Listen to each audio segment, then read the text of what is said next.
Hey there, history lovers and insomniacs. Tonight, let's tiptoe through velvet drawing rooms and powder-scented parlours, where beauty smelled of arsenic, smiles were carved from pain, and being barely alive was considered the height of elegance. This isn't horror fiction. This is Victorian high society, a world where women weren't celebrated for being full of life, but rather praised for slowly fading into the background, silent, pale, and barely breathing. They didn't call them the Walking Dead for nothing. Let's dim the lights, shut out the modern world, and step into a society where looking like a corpse wasn't the side effect, it was the point. To the untrained eye, a fashionable Victorian woman may have seemed like a painted porcelain statue, flawless, pale, distant. But under that polished mask was a body suffocating under layers of powder, cloth, etiquette, and expectation. These women didn't look like zombies because they were rebelling against norms. They looked like that because they were following them, obediently and completely. Let's start with the face, the focal point of this quiet transformation. Pale skin wasn't just desirable, it was a form of currency. The more ghost-like your complexion, the higher your perceived status. And to achieve that level of otherworldly whiteness, Victorian women turned to something you'd expect in a murder mystery: white lead powder. Yes, lead. The same material that causes neurological damage and slow poisoning, applied generously to the face. But in the 1800s, it was elegance. This powder wasn't an accidental mistake by a few misguided ladies. It was mass-produced, sold in perfumed tins, and marketed as the ideal cosmetic. It clung to the pores, blocked the skin's ability to breathe, and turned every smile line into a fissure. The end result? A face that was smooth, yes, but also frozen. Expressions became risky. Laugh too much, and your flawless mask would crack. Frown, and the pain would show. The only safe emotion was stillness, and so stillness became style.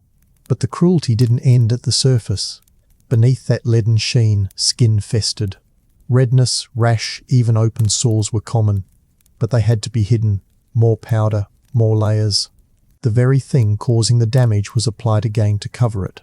A vicious loop of elegance and erosion. And while today we would scream, poison, in the 19th century this was a sign of refinement. Society didn't just accept it, it applauded. Just as one might cheer a tightrope walker ignoring their pain for applause, the Victorians admired women who suffered beautifully.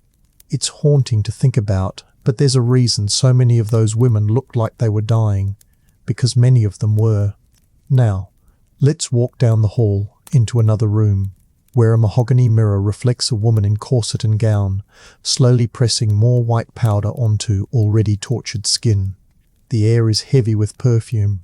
The scent designed to mask not just sweat, but decay. Not metaphorical decay. Real, physical breakdown from within. Even the act of applying this makeup wasn't a casual vanity ritual. It was a daily performance. An endurance test. Hours spent brushing, dabbing, smoothing the poison into skin. Not unlike painting a mask onto a living corpse. But that's what society demanded. Lead powder was the most popular, but it wasn't the only weapon in the war against vitality. Arsenic pills were sold in boutiques to help women achieve that delicate, transparent skin. What did these pills do? They burned your insides gently enough to give the outer skin a glowy paleness, a sickly luminance mistaken for beauty. And all of it came with a cost sores, weakness, premature aging, internal organ damage. But because it was subtle and slow, it blended perfectly into the Victorian aesthetic of fading gracefully. It was called refinement, but it looked an awful lot like rot. There's an eerie symmetry to all this. A pale face, devoid of expression, lips lightly tinted, but never truly smiling, eyes dulled by laudanum or fatigue, hair styled rigidly into form. No movement, no life, just elegance, cold, quiet elegance. This isn't just about individual beauty routines, it was systemic. A culture-wide obsession with stillness, silence, and submission. And nothing embodied that better than the consumptive look.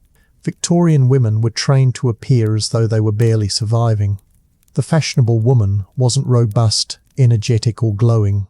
She was frail, hollow-eyed, always on the edge of fainting. Society called it ethereal. We might call it disturbing, because behind that image was starvation. Women ate almost nothing, not out of financial necessity, but by design. They consumed vinegar-drenched vegetables, slivers of fruit, or just ice chips, and not for health, for the look. Many believed that faintness, fragility, and being undernourished gave them a mystical allure. Meals weren't for nourishment, they were performances, little acts of restraint. Women were expected to pick daintily at their food, never seeming too hungry, never finishing the plate. Even hunger was a thing to be disguised. Why? Because appetite, any kind of appetite, was seen as vulgar. A strong hunger was a sign of strength, and strength was masculine. So the Victorian woman learned to wilt, and as she wilted, she was celebrated. Smiles faded, eyes sank, bones sharpened beneath thinning skin, not because they were neglected, but because they were sculpted to be that way, carefully, intentionally. And yet, in portraits and gatherings, this death in life was praised, commented on, admired. Guests would remark on how delicate a woman looked, how elegantly unwell she appeared. It was the highest compliment, like admiring a flower right before it crumbles. But what kind of society praises a woman for fading? What kind of world teaches its daughters to disappear beautifully? We're only just beginning. In the next segment, we'll explore the corset, an iconic piece of fashion that did far more than shape the body. It compressed lungs, displaced organs, and carved women into something else entirely. And yet, they wore it proudly, because beauty wasn't just painful, it was deadly. It's easy to romanticize corsets as symbols of old-world fashion, the silhouette, the lace, the elegance. But the reality beneath those satin ties was far less poetic.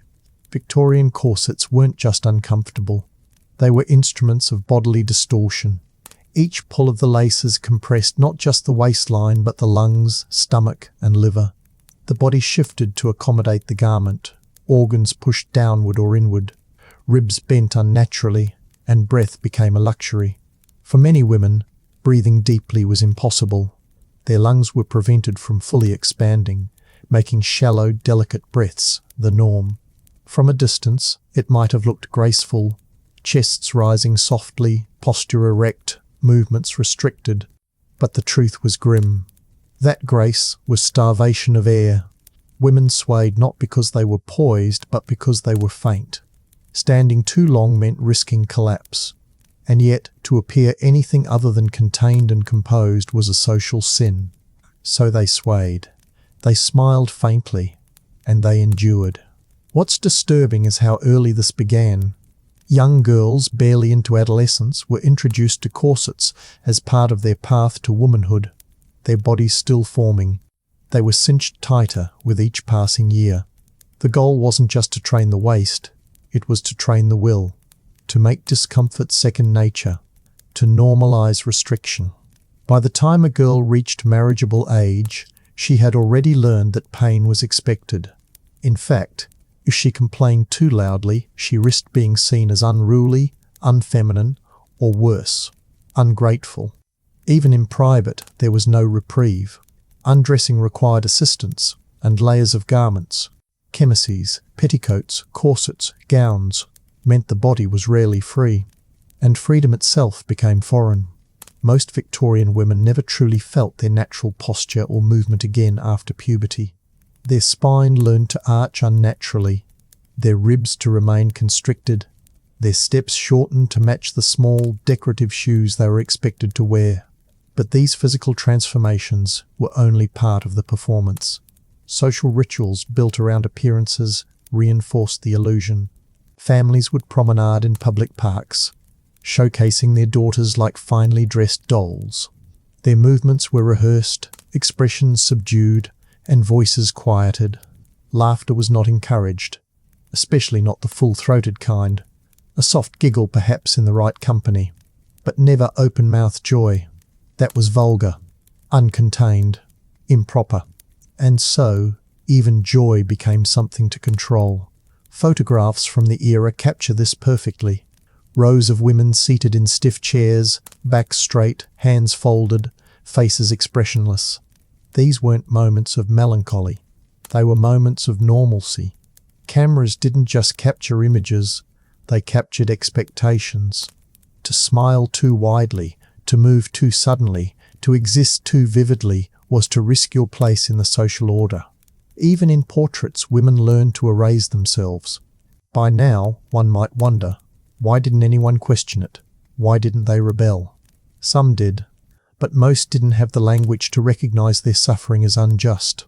After all, this wasn't just fashion. It was identity. It was virtue.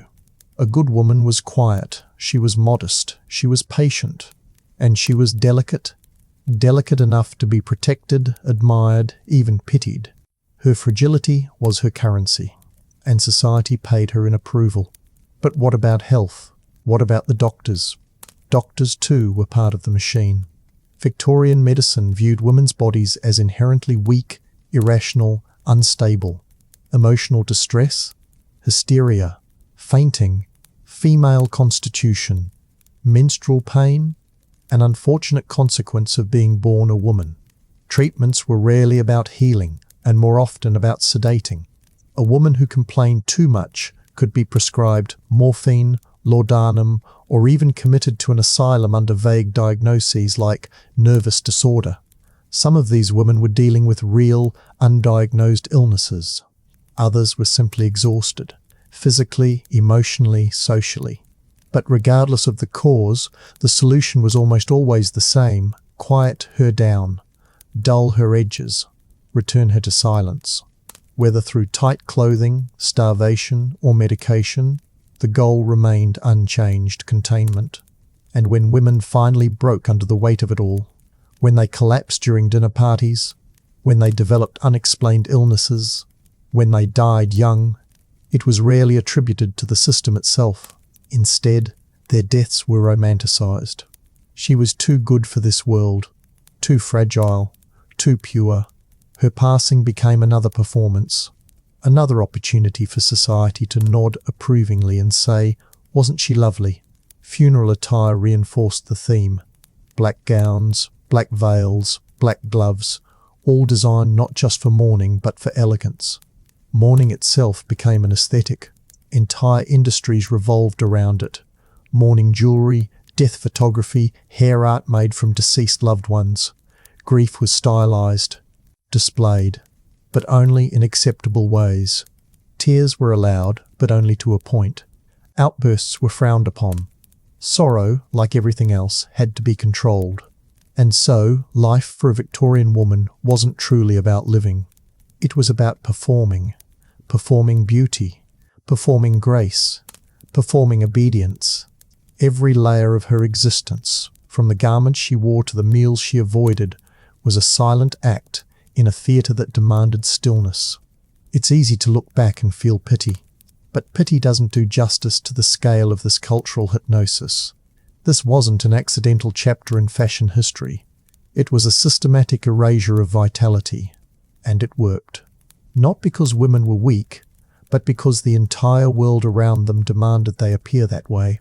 In the chapters to come, we'll explore how this obsession with lifeless beauty spread into medicine, motherhood, even childhood.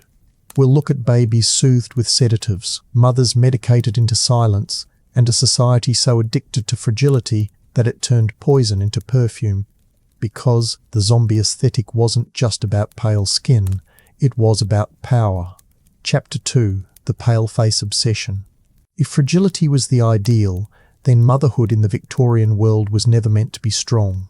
It was supposed to be soft, silent, and bordering on invisible.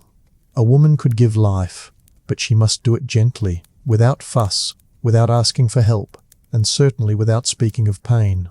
Even childbirth, with all its raw biological chaos, was expected to be endured with decorum.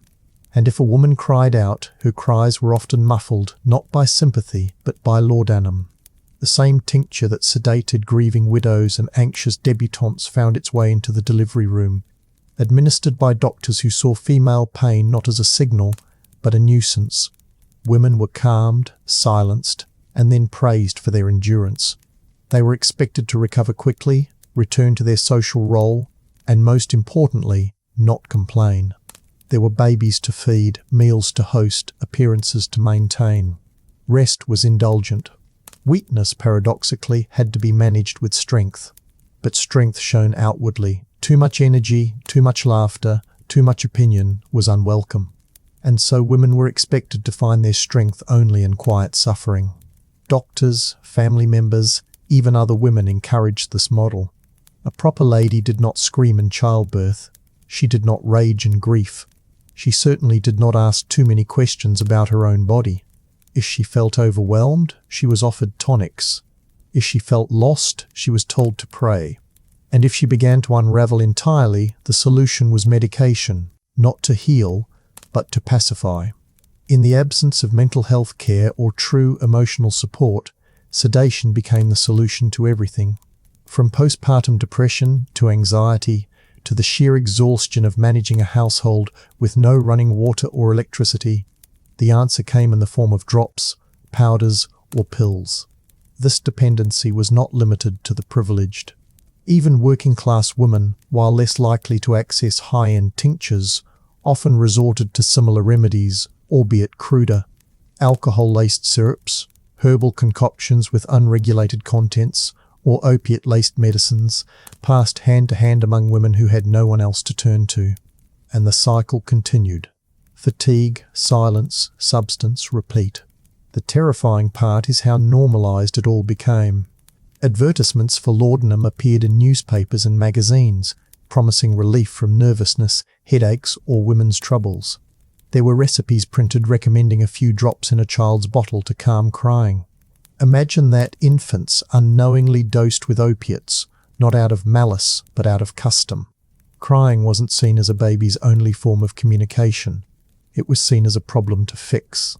And so, from the moment a woman became a mother, she was handed two contradictory demands: to be endlessly nurturing and endlessly composed, to give everything and ask for nothing.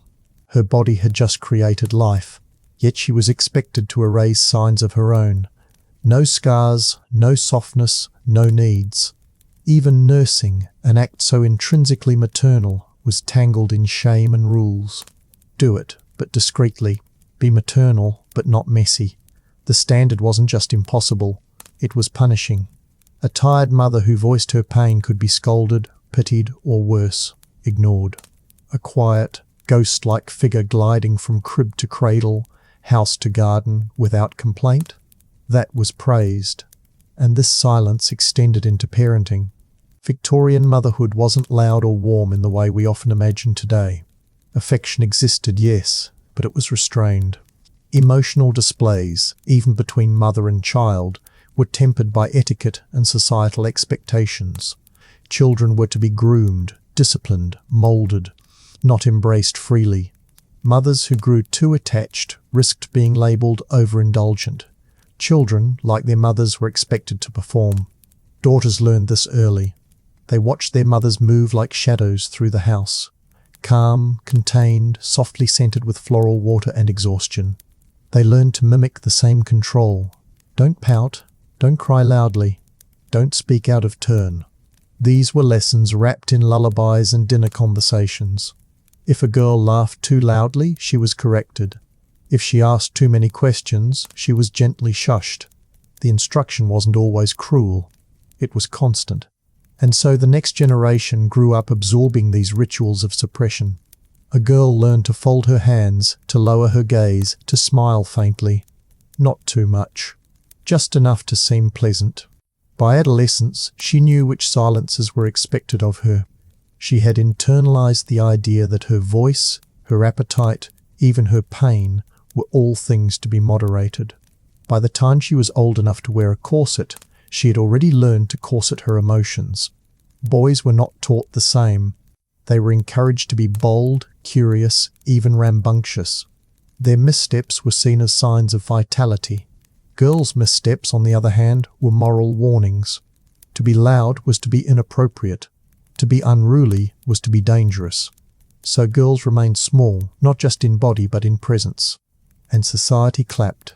Writers penned novels about women who died young and beautifully, praised for their sweet disposition and fragile nature. Poets romanticized pale skin and trembling hands. Artists painted women reclining faintly on chaise lounges, framed by shadows and soft drapery. Death, when it came, was painted as a kind of perfection, a final bow in the lifelong performance of being gentle. Of course, not all women fit this mold. There were rebels, fighters, thinkers who challenged the system, but they were rare and often punished, labelled difficult, dismissed as eccentric, or simply erased from the conversation. The machine rolled on, powered by expectation and reinforced by every sigh, every hushed voice, every glass perfume bottle on every polished vanity. What made it all so inescapable was that the world rewarded the performance. The quieter you became, the more praise you received. The more fragile you looked, the more society adored you. Every layer of weakness added to your value. And when the cracks began to show, when illness took root, when sadness turned to despair, the solution wasn't to question the system, it was to hide the symptoms. To look well, to look composed, to look like you weren't falling apart. In that way, the women of the Victorian era were not simply oppressed. They were aestheticized into submission. Their decline was woven into the fabric of fashion, literature, medicine, and motherhood.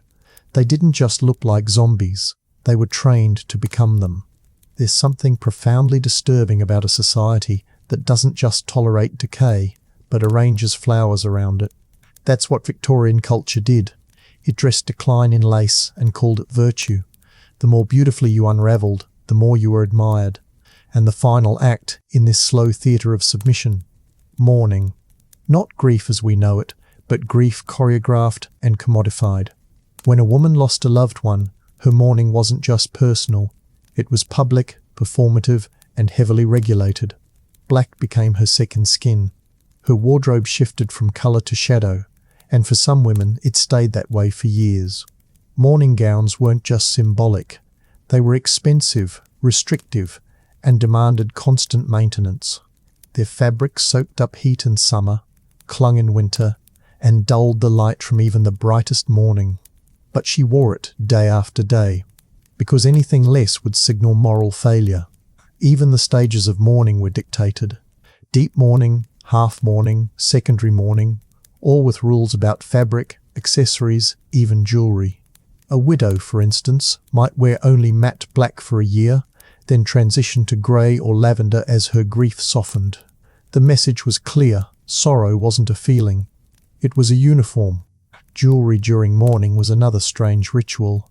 Hairwork bracelets and brooches woven from the hair of the deceased became fashion statements. Not crude mementos, but intricate designs, braided into flowers, spirals, even landscapes. A child's lock of hair might sit delicately inside a locket. A husband's braid, coiled within a brooch worn daily. It was tenderness made wearable, but also inescapable.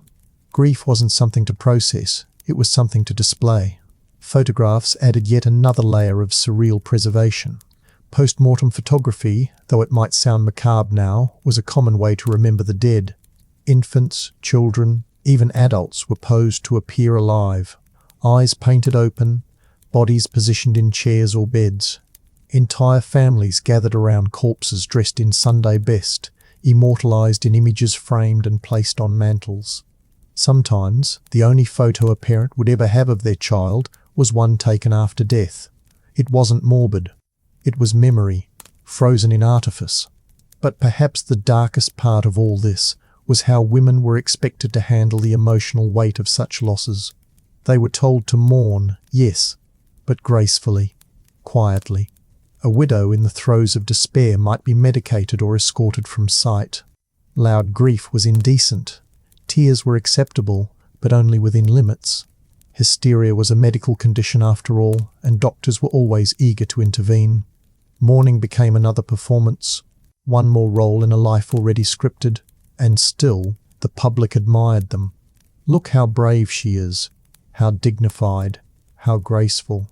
They said it without ever considering that perhaps what they were witnessing wasn't dignity at all. It was exhaustion. Women weren't offered space to fall apart. They were expected to fall in line. Even their pain had to be palatable. That expectation seeped into every facet of life. Mourning bled into daily fashion, even for those not currently grieving. Black gloves, dark trims, veiled hats. These became markers of propriety. To be too cheerful, too colourful, too alive was risky. Better to err on the side of sorrow. Better to show the world you understood its rules. Even the scent of grief had its place. Perfumes made from violet, myrrh, and other sombre botanicals were favoured. Their subtle bitterness matched the mood of the age. And what's striking is how this culture of controlled decline wasn't limited to women who had experienced death. It became aspirational. To be pale, passive, and vaguely melancholy was fashionable. Women who looked worn, thin, or sorrowful were often complimented for their refined appearance. Society didn't just romanticize tragedy, it incentivized it. That's where the idea of the living corpse takes root. A woman didn't need to actually be dying to appear so. In fact, appearing half alive was often safer, more admired, more desirable than being robust. Vitality meant movement, unpredictability, power. And power was dangerous. So women were taught to dim their light, to move softly, to inhabit their bodies as though already in mourning. This even extended to how they were expected to speak, or rather, how they weren't. A woman with opinions had to package them in modest language, and even then, speak them sparingly. In social circles she could contribute, but not dominate. At dinner parties, her primary task was to listen, to nod, to offer occasional witticisms that didn't offend or outshine. Politics? That was for men. Religion? Carefully navigated. Science or business? Not her realm. She became a shadow in the room, a lovely decoration beside her husband. That's not hyperbole. It was the goal. To be seen, not heard. To exist without imposing. To accompany, not challenge. And when a woman failed in this performance, when she dared to assert herself too boldly, she might be mocked, isolated, or dismissed as unnatural. And so, silence wasn't just a habit. It was armour. Even physical movement was constrained. Dresses weren't designed for running or even walking briskly. They were heavy, layered, and required assistance to put on. Petticoats swished like curtains with every step, and trains dragged behind like symbolic shackles. The design wasn't accidental. It ensured small steps, contained gestures, modest posture. A woman couldn't climb or bend or leap, not because she was incapable, but because the clothing didn't allow it. She moved like a ghost because she was dressed like one. It's important to remember that this wasn't limited to upper-class women, though the wealthy were most visibly affected. The middle and lower classes, too, absorbed the pressure to emulate their social betters. A servant might not afford a full mourning wardrobe, but she'd pin a black ribbon to her dress. A factory worker might not take laudanum, but she'd be expected to hold back her tears, keep her chin up, swallow her grief. Across all social tiers, women learned the same lesson: survival required restraint. To show too much hunger, literal or emotional, was dangerous. To laugh too loudly, to mourn too openly, to live too vividly, was to risk respectability. And so the ideal Victorian woman became a paradox. She was the giver of life, yet appeared barely alive. She endured constant labour, yet was expected to look effortless. She was surrounded by death, yet denied the freedom to truly grieve. She wasn't living.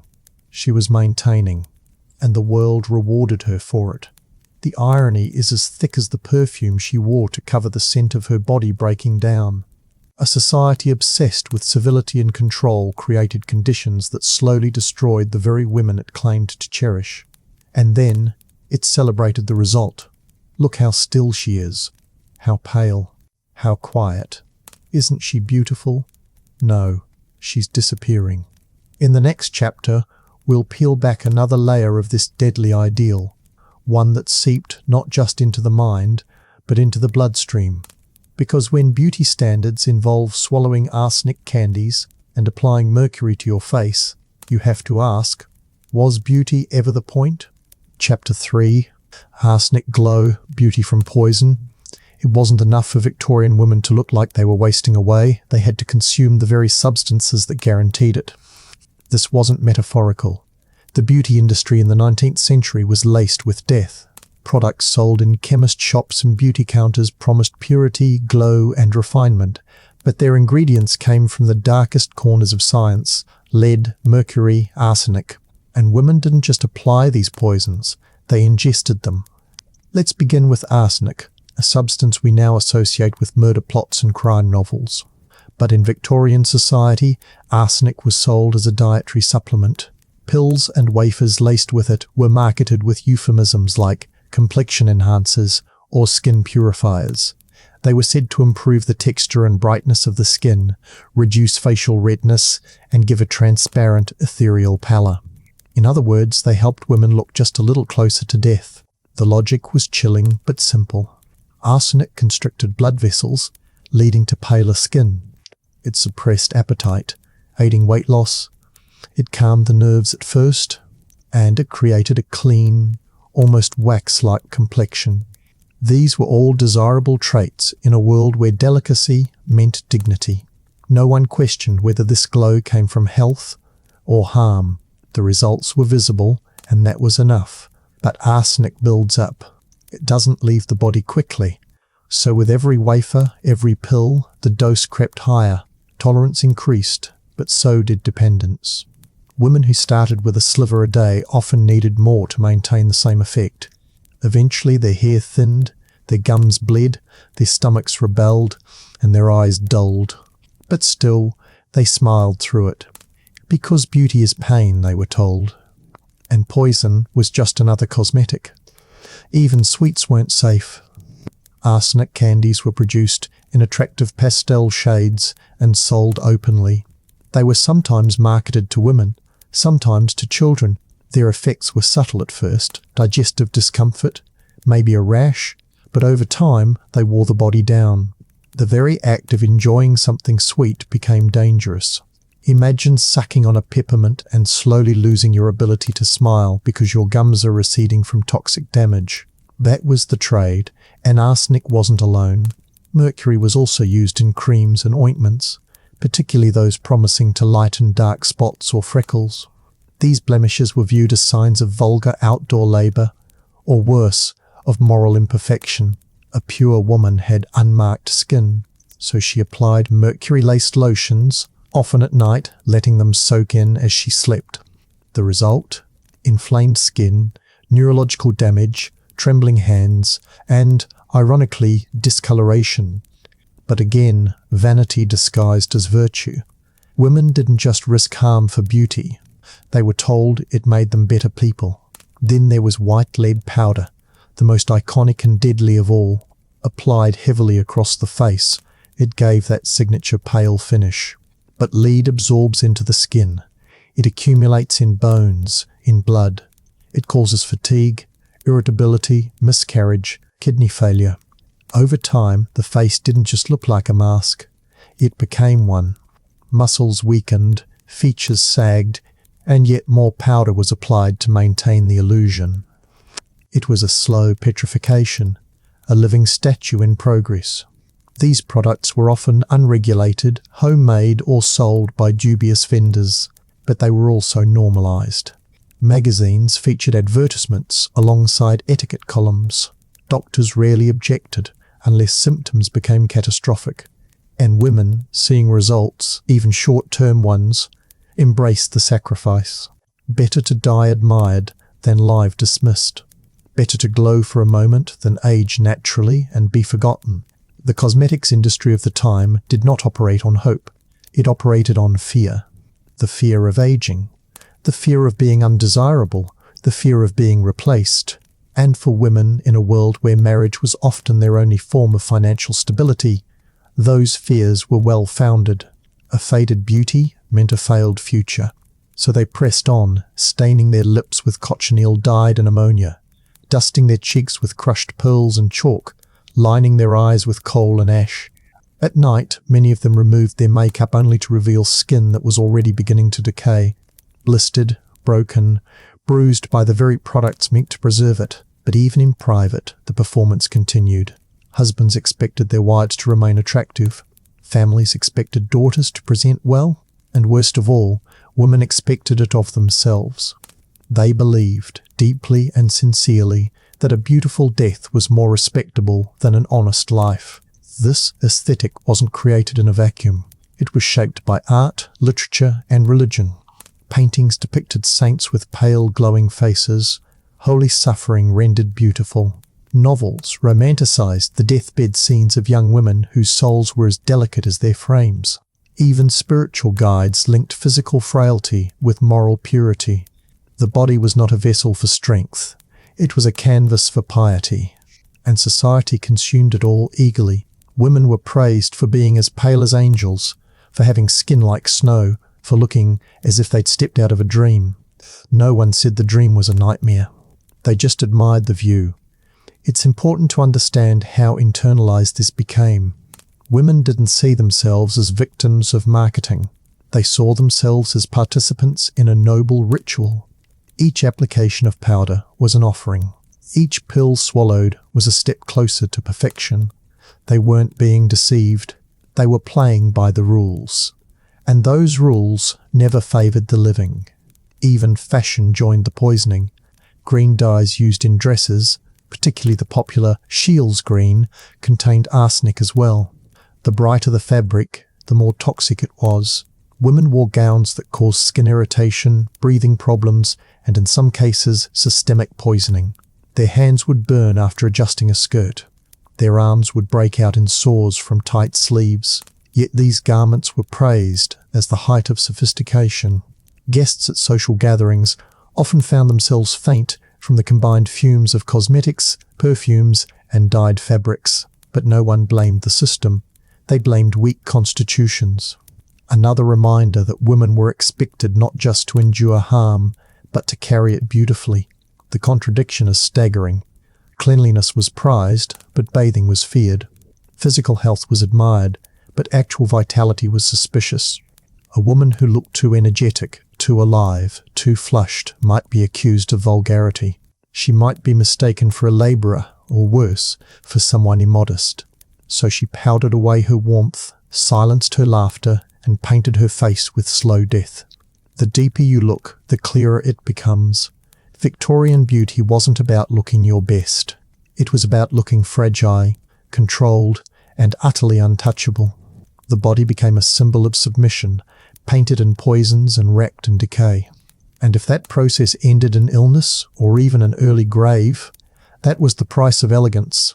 If wearing poison and swallowing death could be normalized in the name of grace, it should come as no surprise that even the air around Victorian women was not truly their own. Not in breath, not in scent, not in the space they occupied. Society dictated not just how women looked, but how they smelled, how they moved, and how they lingered in a room long after they'd left. Perfume, for instance, became more than a luxury. It was a symbol, a requirement, and in many ways another trap. Victorian perfumes were complex, crafted from animal secretions like ambergris from whales, musk from deer glands, and civet extracted from the scent glands of cats.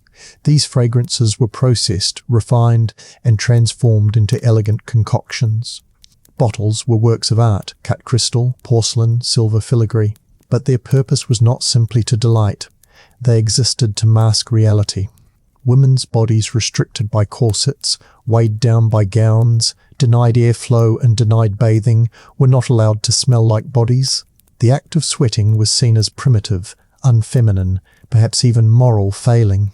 And so layers of perfume were applied not to enhance, but to conceal. The more a woman's life was restricted, the more she was expected to smell like a garden rather than a living creature. But those scents, though beautiful on the surface, came at a price. They often caused headaches, nausea, or allergic reactions. Their ingredients were harvested in brutal conditions, soaked in alcohols that irritated the skin, and their heavy floral or musky tones clung to clothing with an almost suffocating persistence. Yet to forgo perfume altogether was to invite suspicion. A woman who didn't wear fragrance was either too poor or too crude to care about appearance. Smelling natural meant smelling wrong. so she anointed herself daily with distilled illusions. Each morning, as she dabbed scent behind her ears or across her wrists, she wasn't preparing to face the world. She was preparing to survive it. The performance never stopped. Even in private spaces, the rituals endured. To let go, to remove the layers, to breathe unfiltered air. These were luxuries few dared to take. And it wasn't just fragrance that shaped perception. Movement mattered. Clothing dictated not only a woman's silhouette, but her pace. Trains dragged behind her feet, skirts brushed against walls, sleeves puffed out into spaces she wasn't supposed to fill. Sitting required poise. Walking required calculation. Chairs with high, hard backs kept the spine rigid. Footstools ensured the ankles remained demurely crossed. She didn't just live in her body.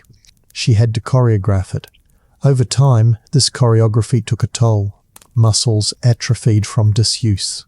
Joints stiffened under strain. Back pain became so common that doctors began recommending rest cures, a term that sounded gentle but was, in truth, another form of control. Women were confined to bed for weeks, sometimes months, forbidden from reading, writing, or even talking too much.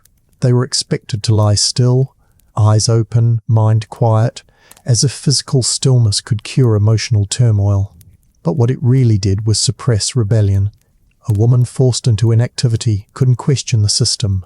She couldn't resist, couldn't complain, couldn't move toward any life beyond the one she'd been assigned. Even medical advice was designed to reinforce submission. And when women resisted, when they insisted something was wrong, doctors had a diagnosis ready: hysteria. Hysteria became the go-to explanation for everything that didn't conform. Anxiety, ambition, sexual frustration, postpartum depression, even basic dissatisfaction with life. If a woman expressed too much emotion or asked too many questions, she was labelled hysterical. The word itself comes from the Greek hystera, meaning uterus. Her womb, they believed, made her unstable, so she was treated not with compassion but with correction. Ice baths, isolation, electric shock therapy, pelvic massages, forced feeding. These were the medical tools used not to heal, but to normalize her, to turn her back into a quiet, well-dressed ghost, a model patient, a model woman. And when medicine failed to produce obedience, there were institutions, asylums across England and America filled with women whose primary crime was being inconvenient. Wives who embarrassed their husbands, daughters who read too much, widows who wept too long, each locked away, often indefinitely, their names fading into hospital logs and gravestones. But even outside those walls, conformity was enforced.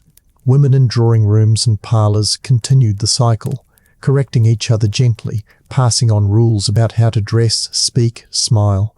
Mothers taught daughters how to behave, and daughters learned quickly which parts of themselves to hide. No one needed a prison when everyone carried the rules inside their ribs. What's more disturbing is how the culture turned even these cages into beauty. The pale skin from illness, the hollow eyes from fatigue, the thin frame from constant corseting and malnutrition.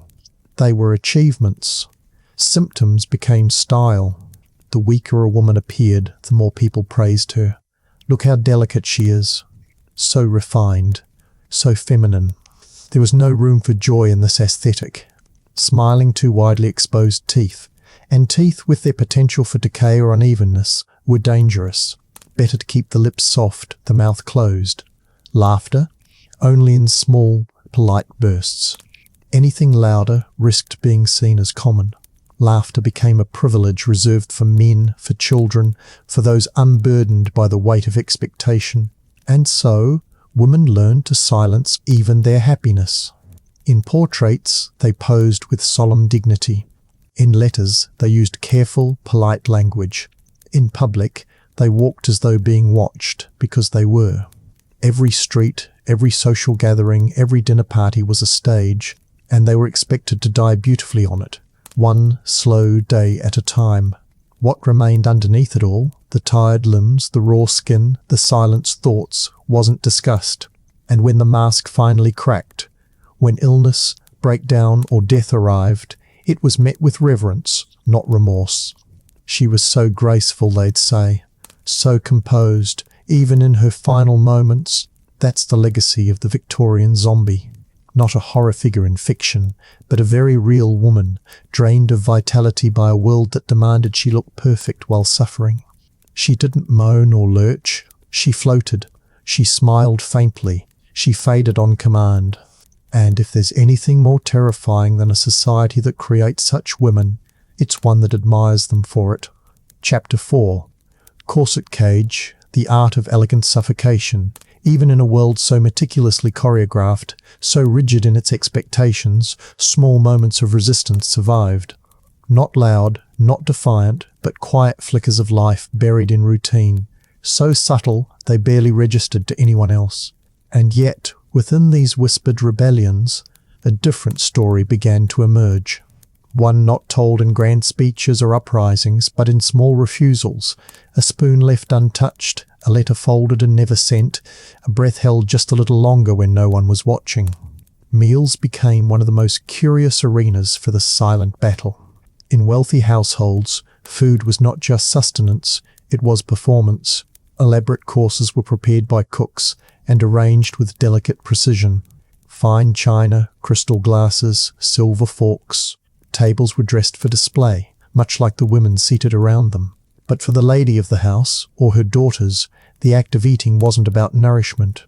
It was about discipline, a dance of refusal. Taking too much could be seen as gluttonous. Eating too eagerly, vulgar. So women picked delicately at their plates, sliced their food into tiny bites, and often left most of it untouched. To be full was suspicious. Hunger was more refined. And to truly impress, one had to appear as though food was barely needed at all. This wasn't disordered eating in the modern clinical sense. It was expected etiquette. A well-bred woman never showed appetite. Some internalized this so deeply, they began to believe that eating less made them more graceful. Others began to associate faintness with femininity. To feel dizzy after a meal meant they had succeeded in restraint. Ice chips, vinegar-soaked vegetables, a slice of apple, or nothing at all, that was considered enough. Not because it sustained the body, but because it sustained the illusion. Servants often witnessed the truth behind the curtain. Plates returned with untouched meat. Bread rolls tossed into napkins. Desserts declined with a smile, though the hunger behind the smile was real. These gestures weren't about preference. They were about power. Not power over others, but over the self. To master one's body, to shrink it, to silence its demands. That was seen as strength, the kind of strength Victorian society praised, because it was invisible. And just as meals were transformed into stages for self-erasure, so too were the rituals of writing and correspondence. Letters, in this era, were a primary form of expression. They connected families, lovers, friends. They revealed thoughts that couldn't be spoken aloud. But for many women, especially those constrained by social expectation, even writing became a place of control. Diaries often read like performance pieces, filled with religious reflection, social updates, gratitude for blessings. Rarely did they reveal anger, longing, or frustration, not because those feelings weren't there, but because women had learned to censor themselves, even in private. A diary could be read by a mother, a maid, a husband. It had to be safe, polite, edited. And the letters that did carry real emotion, they were often the ones never sent, folded, tucked away, burned. How many confessions lived and died in hidden drawers? How many women drafted letters to friends they weren't allowed to see, to lovers they weren't allowed to keep, to children they'd been forced to bury? These writings, though unseen, were acts of survival. They allowed thoughts to breathe, if only for a moment, before being smothered again by duty. Not all rebellion was sad, some of it was clever. There were women who pinned forbidden novels inside housekeeping books, who taught their daughters to read behind closed curtains, who whispered political ideas at sewing circles disguised as gossip. There were women who lingered a little too long at the piano, choosing pieces filled with hidden melancholy. Women who insisted on walking alone, under the pretense of needing fresh air, when really they just needed a break from being observed. And these women, though trapped in a system that rewarded silence, found small ways to speak, not loudly, not openly, but through omission, through pause, through the way they carried themselves in the stillness. Their resistance was not loud enough to break the world, but it was loud enough to keep them human. Still, these flickers were fragile, easily extinguished. A single comment from a father, a stern look from a governess, a doctor's note, any of it could snap the thread. And so most women played the role they were given. They married men chosen for them. They hosted dinners. They wore the black dress long after their grief had dried up. They said they were tired, not angry. Unwell, not unhappy. They obeyed the script. Even their leisure was curated. Needlework, sketching, reading the Bible. These were considered safe pastimes. Quiet, domestic, contained. They filled time but didn't provoke thought. And when women pushed beyond that, into painting, science, philosophy, they often faced ridicule.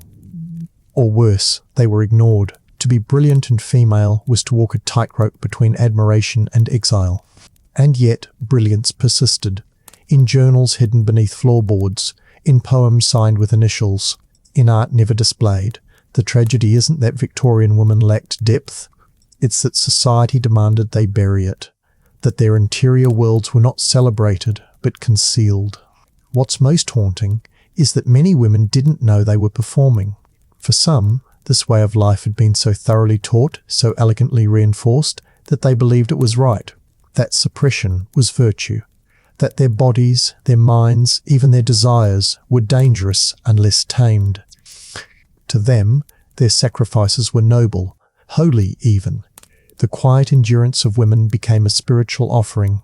But that kind of devotion has a cost. It wears down the soul. It hollows out the mind. It teaches the body to endure what it was never meant to tolerate. And over time, it replaces identity with repetition. Day after day, the same clothes, the same meals, the same measured expressions, until the woman disappears and only the ghost remains. A ghost with a corset, a powdered face, a perfectly knotted mourning brooch, and a smile that no longer belongs to her. The stage didn't end at the front door. Victorian society demanded its women perform not just in private but in public, out on promenades, at tea gardens, inside carriages, stepping down cobbled streets with perfect posture and eyes cast modestly downward. These weren't spaces for movement, they were spaces for display. Women existed as ornaments, not participants, and every public outing became a silent competition of refinement, restraint, and reverence to the aesthetic of stillness. This idea was most visible in the practice of promenading, leisurely, slow-paced walks in well-known parks or along manicured boulevards. Families dressed their daughters in the latest styles, adjusting hats and gloves with precision. Parasols opened just so, eyes lowered, feet moving in careful synchrony with a chaperone or escort. But these outings weren't for exercise. They were public exhibitions, like art shows for the living. A woman's movement was not for getting somewhere. It was to be admired while going nowhere at all. To speak too much on these walks was frowned upon. To laugh, unthinkable. It might draw attention, worse, it might suggest vitality, a word increasingly at odds with womanhood. Instead, expressions remained neutral. The goal wasn't to be known, but to be noticed. A passive kind of presence that invited admiration without engagement. Men discussed politics and business on benches. Women floated by like well-dressed ghosts performing poise, and behind every graceful turn and silent gaze was tension. The clothing alone required endurance. Corsets remained tight even outdoors, where heat and humidity turned each step into a physical test. Petticoats trapped warm air, stockings stuck to legs, and boots pinched feet made deliberately small through years of constraint.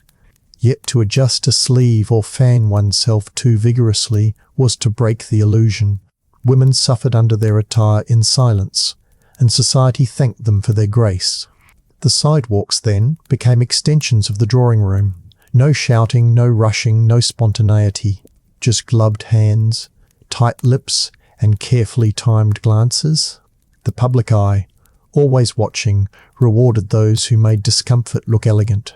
And in doing so, it ensured that few would dare deviate from the script. Even inside carriages, the performance continued. Rides weren't simply transportation, they were part of a woman's curated image. How she exited a carriage, how she gathered her skirt as she stepped down, how she acknowledged onlookers, all of it mattered. A misstep, a stumble, a cracked heel. These weren't minor inconveniences. They were public embarrassments, capable of damaging a reputation. A woman's value hinged not on her mind, but on how effortlessly she could appear to glide. The obsession with presentation extended to every layer of public life. In shops, women spoke in soft voices, even if they disagreed with a vendor's price. In church, they bowed their heads with perfect humility, even if their thoughts wandered. At social gatherings, they listened intently to stories repeated by men who rarely asked them questions. Their role was to absorb, not to respond, to decorate, not disrupt. Even the language of compliments reinforced this quiet containment. A woman wasn't praised for being witty or insightful. She was lovely, delicate, graceful, a vision. Words that described porcelain, not people. Praise became a double-edged sword. To be admired was to be trapped by that admiration.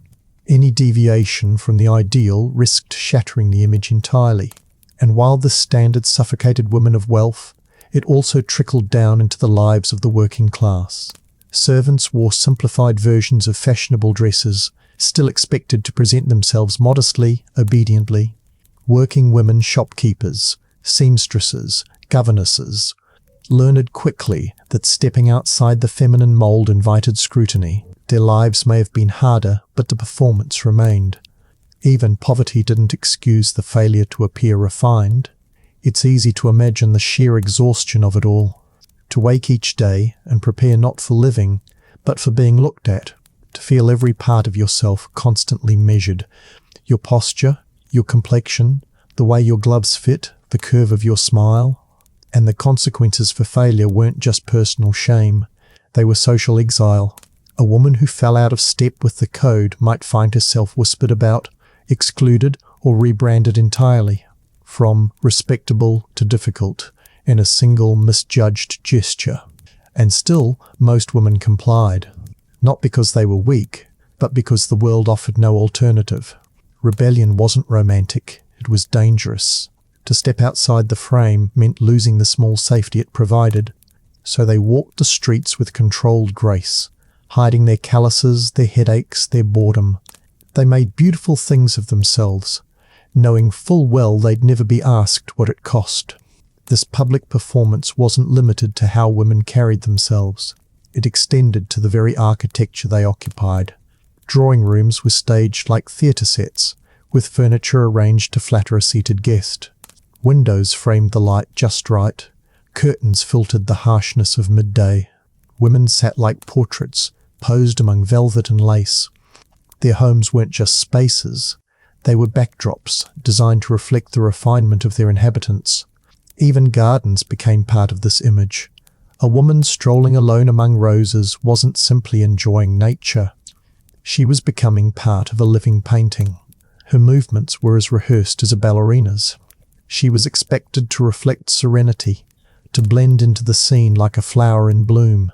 No one questioned whether she preferred the shade, or if her shoes hurt, or if the scent made her nauseous. Her comfort didn't matter. The image did. These spaces offered no refuge.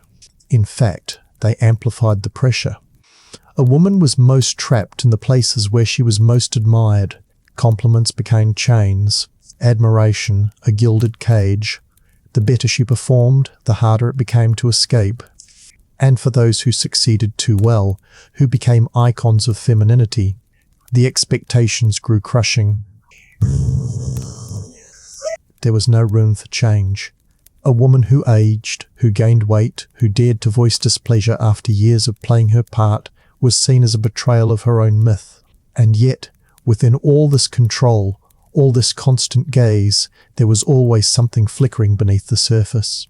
Not rebellion exactly, more like a refusal to disappear entirely, a glance too sharp, a breath too deep. a silence that felt more like waiting than submission. Even at their most ornamental, women were never truly hollow. They were simply buried. Their stories didn't vanish. They hid in journals, in letters, in the margins of cookbooks and the seams of embroidered pillows. In these quiet corners the truth pulsed, muted, yes, but unyielding.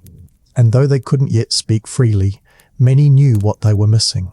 Not just the right to move and speak without judgment, but the right to be fully seen, fully known. The fashion of fainting. The bones break slowly when you've been taught never to bend. Not in action, not in attitude. Just like the corset doesn't snap all at once but warps the ribs day by day, the Victorian woman's body began to decay, not from illness, but from instruction. Instruction to sit still, to stand properly, to never slouch, never lean, never sprawl or stretch or sigh too loudly in public. It was posture turned punishment. At first, the results were invisible.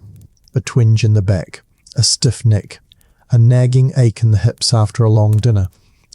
But repetition builds damage, and when every waking hour demands you keep your spine locked straight, your ankles tight together, your shoulders square, what you're performing isn't elegance, it's endurance. Many women in the 19th century developed chronic pain that followed them through every stage of life. Lower back issues from unsupported sitting positions, migraines from the strain of holding expressions and wearing heavy wigs or bonnets, swollen ankles from circulation cut off by stockings and garters. But none of it was called pain. It was called refinement. And since it was the price of beauty, no one dared complain. The body's systems suffered too. Circulation slowed from inactivity. Shallow breathing became second nature. Corsets not only reshaped the torso, but restricted the diaphragm, making full breaths nearly impossible. Over time, the lungs forgot how to expand completely. Women reported frequent fainting spells, not always from hunger or nerves, but from lack of oxygen. And yet, fainting was fashionable. To be so delicate you collapsed was considered an attractive trait, not a medical emergency. Doctors, of course, noticed the symptoms, but they rarely diagnosed the system itself as the cause. Instead, they treated the woman, not the condition. A tonic here, a sedative there. And when that didn't work, they questioned her mental state. Perhaps she was too nervous, too emotional. Maybe she needed rest, by which they meant confinement, not comfort. It's no wonder that muscles atrophied. Women didn't exercise, not in the modern sense. Movement was discouraged. Too much walking could flush the cheeks. Too much sun could darken the skin. Even gardening was done delicately. Stooping too low, undignified. Reaching too high, improper. Improper. So the body shrank into its limits, losing strength not just from starvation, but from stillness. And yet none of these effects were considered failures of the ideal. They were proof of it. Look how fragile she is, they'd say, how beautifully broken. The more a woman physically withered, the more she was praised for her grace. To suffer silently was to elevate oneself morally. Pain became a private virtue, and the body, a quiet battlefield where nothing could be shown, only endured. This silent suffering crept into the bones of everyday life. Even sleep wasn't free of performance. Women were expected to rest in specific positions, on embroidered pillows, with hair braided or pinned. Some even slept in their wigs to preserve style, despite the itch, the heat, the risk of infestation. The pursuit of beauty did not pause at night, and the body, denied recovery, simply deteriorated faster. Teeth rotted from acidic tonics, sugar-laced medicines, and lack of dental care. But open-mouthed laughter was rare, so few noticed. Fingernails became brittle from poor diet, but gloves concealed them. Eyes strained under poor lighting, but lowered gazes were expected, not sharp stares. So the body broke quietly, unseen, and, in many cases, untreated. It's easy to mistake this for passivity, but that's the trick of it. This wasn't passivity, it was forced submission. When everything about your existence is designed to keep you contained, to punish vitality, to silence expression, what emerges is not fragility, but a kind of silent violence done to the self. Every step was a calculation. every movement a threat to image.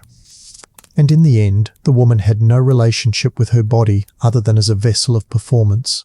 This created a disturbing intimacy with pain. Pain became familiar, expected. Some women began to interpret discomfort as correctness. If the corset hurt, it meant it was tight enough. If shoes blistered, it meant they were fashionable enough. If a meal left you dizzy, it meant you'd eaten the right, small amount. The feedback loop was relentless. Pain was no longer a warning. It was a confirmation. And while the wealthy had the worst of the restrictions, poorer women did not escape. Working women wore tighter corsets to appear respectable, knowing their bodies couldn't afford the pain, but fearing what would happen without the disguise. Maids cleaned in silence, their movements constrained even in labour. Factory girls learned to adopt the same still postures during rest, so as not to appear too alive, too wild, too coarse. The body, no matter its function, was always a site of surveillance. Even pregnancy, one of the most natural and demanding states the female body could experience, was subject to this aesthetic of suppression. Expectant mothers still wore modified corsets, under the guise of support, but with the result of compression. Public talk of pregnancy was limited. Swelling ankles, fatigue, morning sickness. These were not to be spoken of, much less accommodated.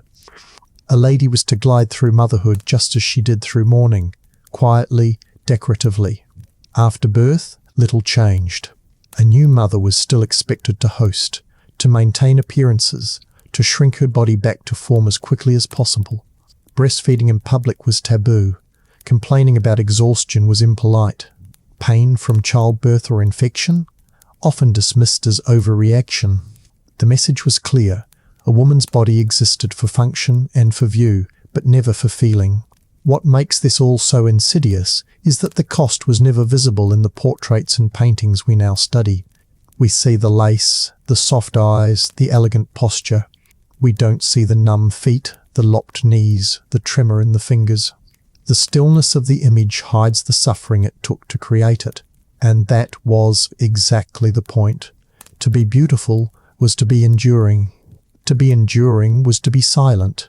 And to be silent was to be good. But good for whom? Certainly not for the women themselves.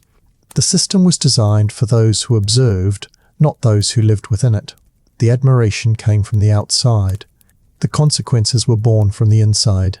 Deep in the muscles, in the cracked spine, in the organs quietly shutting down after years of malnutrition, stress, and exhaustion masked as elegance. And as we move into the next chapter, we'll see how this internal collapse wasn't just physical. It echoed through every part of a woman's life. How she mothered, how she mourned, how she died, and perhaps most hauntingly, how she was remembered not for her joy, her strength, or her ideas, but for how beautifully she faded away. There's something especially cruel in the way society chooses what to remember about a woman. Not her thoughts, not her doubts, not the quiet strength it took to endure every day of being watched, shaped, denied, but the silhouette she left behind. A faint perfume lingering on a pillow, a photograph on a mantle, a gown preserved in a cedar chest. The memory is curated, polished, drained of complexity. She is remembered not for who she was, but for how well she played the part. And so even in death, the performance continued. Victorian mourning customs weren't born from grief. They were built to manage it, to mould it into something beautiful, something that wouldn't disrupt the aesthetic order of the living. A good death, like a good life, was expected to be graceful. The woman who died was spoken of in hushed tones, her suffering glossed over, her virtues emphasized, and those left behind were expected to mourn correctly, visibly yes, but not too emotionally, to wear black, to weep in moderation, to retreat politely into sadness. Widows bore the heaviest weight. In the months or years after a husband's death, she was expected to embody mourning like a second skin. Heavy fabrics, layers of veils, stiff collars. Her movement slowed, her presence dimmed. Her voice quieted further. It didn't matter if the marriage had been loving or miserable. Mourning wasn't for the dead. It was for the eyes of the community. And the more she performed that grief, the more she was praised. For loyalty, for dignity, for knowing her place. Even the objects that surrounded her participated in the ritual. Jet jewelry, deep black, carved from fossilized wood, adorned her wrists and neck. Mirrors were draped in cloth to avoid vanity. Clocks were stopped in a room where the death occurred. Candles burned low in drawn parlours. There was a script to it all, an etiquette manual for despair. And within that script, a woman's individual pain was buried under the collective pressure to appear composed. Mothers who lost children, sisters who buried brothers, daughters who watched their fathers fade. Each was handed a set of rules for grief, but nowhere in those rules was there room for rage, for collapse, for primal sorrow. Emotion was edited into something elegant. You could be devastated, but only behind a door. You could cry, but not loudly. You could grieve, but only in a way that didn't threaten the room's symmetry. And yet, the pain had to go somewhere. So it went into the body, into the aching joints, the clenched stomach, the restless nights. It became part of the spine's curve, the tremor in the hands, the hollowness behind the eyes. These women didn't move on. They carried mourning like weight in their blood. Some wore black for the rest of their lives, not out of loyalty, but because the idea of returning to colour felt like betrayal. Others never remarried, not because they didn't want companionship, but because they feared being judged for needing joy again. What was especially tragic was how this cycle repeated itself through generations. Young girls watched their mothers mourn in silence and learned early that suffering was to be done beautifully, that to speak of pain too often was selfish. That dignity meant swallowing your grief before it reached your throat. They practiced wearing veils. They watched their older sisters retreat into widowhood like it was a separate species of womanhood, one defined by restraint, not rebirth. And just as with every other part of Victorian life, commerce crept in. Mourning became an industry. Shops sold pre-embroidered handkerchiefs for weeping. Dressmakers specialised in funereal gowns. Photographers offered memorial portrait sessions. Mourning rings, lockets with braided hair, woven wreaths made from human remains. All of it was packaged and sold as both memory and proof, as if grief needed receipts. Even death itself became part of the aesthetic. Women were sometimes posed in their coffins with flowers in hand, makeup carefully applied, hair curled. They were made to look peaceful, asleep, eternal. Families would gather around the open coffin for a final photograph, one last curated image of the woman who had performed her entire life. And in that image she was still, compliant, perfect. But not every woman went quietly. There were records, few but powerful, of those who refused to perform the script. Women who cut their hair, wore grey instead of black, or chose not to wear mourning at all. Some gave away their widow's gowns within weeks, desperate to breathe again. Others remarried quickly, scandalizing their social circles, but reclaiming a chance at happiness. These women were called improper, unfeminine, indecent, but maybe they were just honest. Because the truth is that grief doesn't come in stages. It doesn't wear veils or follow schedules. It crashes, flares, recedes, then returns without warning. And when it's forced into quiet corners, it rots. Victorian women knew this. They lived it. They felt the weight of unshed tears, the sting of condolences that expected composure rather than comfort. And still, they were expected to show up at the parlour, to receive guests, to nod gracefully when told, "He's in a better place." So the performance never truly ended, not even in the grave. Obituaries spoke of women who passed with dignity, who bore their illness with fortitude, who left this world as gently as they lived in it. But rarely did they say what really happened, that she wasted away from years of arsenic use, that her heart gave out after a lifetime of restricted breath, that her spirit eroded under the constant pressure to never ask for more. The truth was impolite. It didn't fit the frame. And even when a woman survived all this, when she lived into old age, her story was often rewritten. The elderly widow became a wise figure, not for her insight, but for her silence. She was expected to embody calm, to sit in her chair, to knit quietly and tell no one what she had endured. Her memories became soft-edged anecdotes. Her suffering became nostalgia. She was no longer expected to speak her truth, only to fade into history the same way she had faded through life, gracefully, beautifully, invisibly. This is how a culture buries its woman twice, once in flesh and once in narrative. And while the grave markers may bear their names, the real monuments are the expectations they carried, expectations that left them breathless, both figuratively and, often, literally. Expectations that taught generations of daughters how to be admired instead of alive. In the next chapter, we will explore the ritualized beauty habits passed from mother to daughter, the grooming, the stillness, the careful suppression of desire and opinion, because even in the earliest stages of life, the training had already begun. Chapter 6. By the time a Victorian girl could tie her own bonnet or hold her teacup without spilling, she already knew she was being watched, not just by her parents or neighbours, but by society itself, a shadow that hovered in every room, observing posture, tone, choices, and emotion. The training didn't start in adulthood. It began in childhood, delicately wrapped in praise, correction, and imitation. Little girls didn't learn to become women. They learned to become ideals. A young girl was taught to sit quietly, to speak softly, to smile often, and to occupy as little space as possible.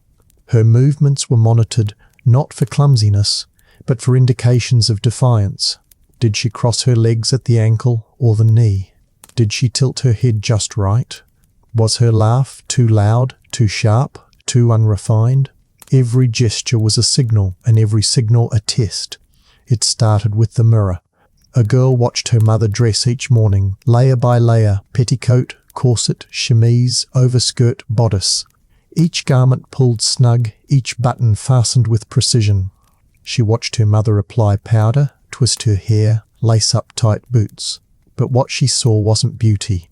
It was labour, ritual, submission performed in silk, and eventually that ritual became hers. She learned that cleanliness did not mean freshness. It meant concealment. She was taught to bathe, but not too often. Too much washing, they warned, could damage the constitution, invite illness, or worse, indecency. Some even believed that frequent bathing might affect a girl's virtue, as if water could stir desire or wash away innocence. So instead of proper hygiene, she learned strategic maintenance, sponging, scenting, powdering, making the body appear clean without disrupting its delicate, cultivated aura of stillness. Hair was another battleground. Long, thick locks were symbols of femininity, but they had to be controlled, combed, braided, pinned into submission. A girl's hair was a source of pride, but also of discomfort. She learned to endure the tug of the comb without complaint, the weight of pins digging into her scalp.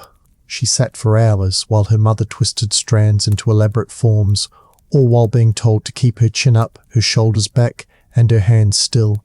And this grooming wasn't just physical, it was behavioural. She was taught to suppress anger, to avoid argument, to never correct an adult, especially a man. If she felt frustration, she must smile. If she felt discomfort, she must thank the one who caused it for noticing her at all. Emotion became a private matter, not to be shown, certainly not to be trusted. Her education mirrored these lessons. Boys were encouraged toward mathematics, science, politics. Girls received instruction in piano, needlework, French, and just enough history to be charming at dinner. Intelligence wasn't discouraged exactly, but it was contained. A clever girl could be admired, as long as she wasn't assertive. Curiosity was fine, as long as it wasn't about power. Even play was shaped by gendered expectations. While boys chased each other across fields, girls played with dolls, miniature women in miniature homes. They arranged pretend tea parties, practiced curtsies, and learned to be hostesses before they could spell the word. These weren't games. They were rehearsals. By the time she reached adolescence, a girl had already performed her role 1,000 times. All that was left was to tighten the laces, and tighten they did. The first corset was a rite of passage, not just into womanhood, but into confinement. She was measured, fitted, corrected, told to breathe through her chest, not her stomach, told to walk in shorter steps, to stand taller, to sit straighter. Her body became a shape to be managed, not explored. Her hunger became an impulse to be ignored, not understood. The corset wasn't just physical, it was symbolic, a reminder that even her bones did not belong to her. Alongside the corset came the social debut, a coming-out ball, a delicate entry into the marriage market. Here she would be seen, really seen for the first time, not as a child, but as a commodity.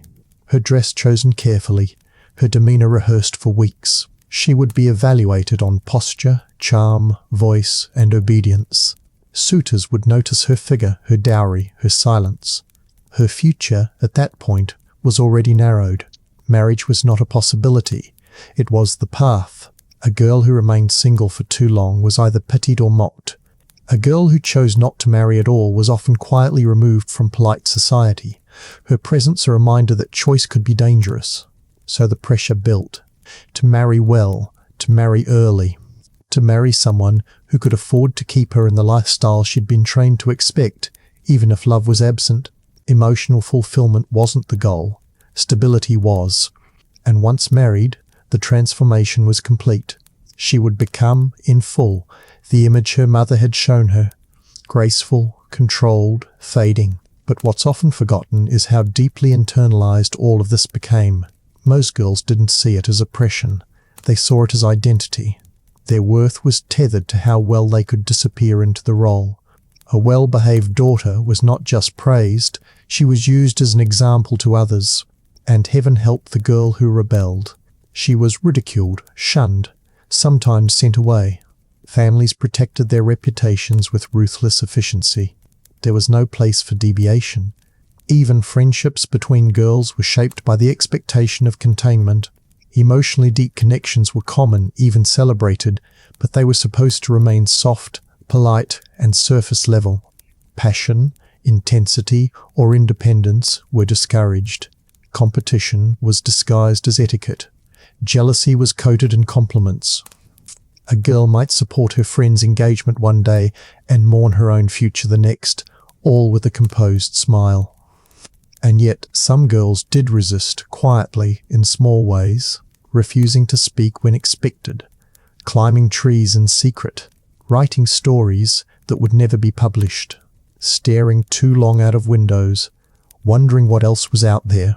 These moments didn't shake the system, but they carved out tiny spaces of selfhood in a world determined to erase it. Still, the majority followed the path, not out of fear, but out of love. Love for their mothers, who had endured the same. Love for their families, who depended on their obedience. Love for the idea that being good meant being accepted, and that love, as powerful as it was, bound them tighter than any corset ever could.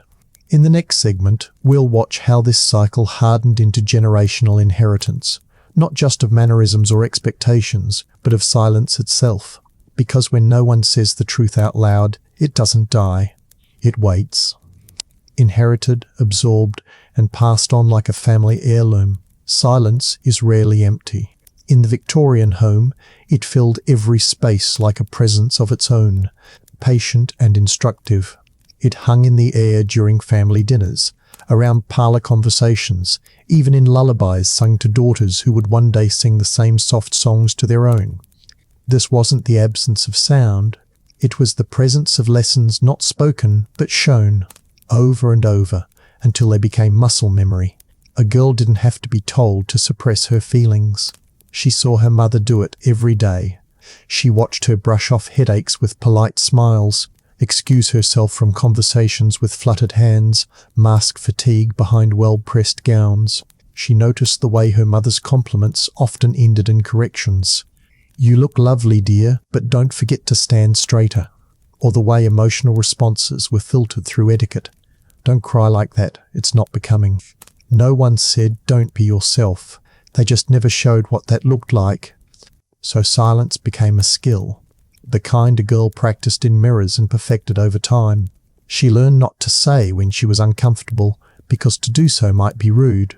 She learned not to speak too boldly, because her opinions might sound too much like authority. She learned not to correct, not to question, not to demand. And as she grew, she learned that being quiet didn't just keep the peace, it earned approval. This approval shaped everything. A woman praised for her grace was rarely asked how she achieved it. No one questioned the tension in her jaw or the rigid stillness of her folded hands. Her obedience was considered charm, her emotional restraint, elegance. And that approval echoed louder than any raised voice ever could. By the time she had daughters of her own, the silence was inherited, not imposed. Not through punishment or scolding, but through repetition. She corrected her daughter gently, told her to lower her voice, reminded her to say thank you even when she didn't feel grateful. She told her, "You must be strong," but strength, she implied, meant swallowing pain, never confronting it. Her intentions were loving, but the result was familiar. And so the quiet continued. It shaped marriages too. A woman learned that to be a good wife was to be undemanding. If her husband was cold or distant, she must not provoke him. If he was cruel or inattentive, she must find ways to accommodate. And if she found herself unhappy, well, unhappiness was simply part of the fabric of womanhood. It was stitched into the curtains and embroidered into the pillowcases. A silent agreement. This is how things are. The culture reinforced it from every angle. Literature was filled with heroines who suffered beautifully, never loudly. Theatre praised women who withstood betrayal with dignity. Art showed female saints in states of passive agony, never resisting, always glowing. Religion taught that sacrifice was sacred, and few sacrifices were more visible than a woman's emotional containment. Even language obeyed this architecture of silence. The words available to women were soft-edged, carefully chosen. Sensitive, nervous, tired, rarely angry, rarely furious. Emotional vocabulary was narrowed because strong language was considered unbecoming, so women spoke in euphemisms. They said a bit upset when they meant devastated. They said not feeling well when they meant heartbroken. They apologized when they weren't at fault. They learned to cushion every truth with deference, and in doing so, they became fluent in erasure. This fluency passed between generations like a needle threading through cloth. A mother might never speak of her disappointments, but her daughter would feel them in the way she flinched when plans changed, in the way she folded towels too tightly, in the way she kept her gaze on her hands instead of meeting someone's eyes. Lessons without a single word, but perfectly understood. What made this legacy so difficult to break was its quiet reward. Women who mastered self-erasure were often rewarded with social standing, admiration, and, occasionally, peace. They were seen as mature, trustworthy, graceful. A woman who expressed herself too openly, in contrast, was considered unstable, loud, embarrassing. So even those who longed for change found themselves retreating into silence because speaking truth came at too high a cost. And for those who did break the pattern, who yelled, who refused, who said no and meant it, the backlash was swift. Families turned cold. Friends withdrew. Men avoided them. Their reputations suffered. They were told they were too much, that no one would want them, that women like them grew old alone. The silence wasn't just learned, it was enforced. Even in illness, the quiet held.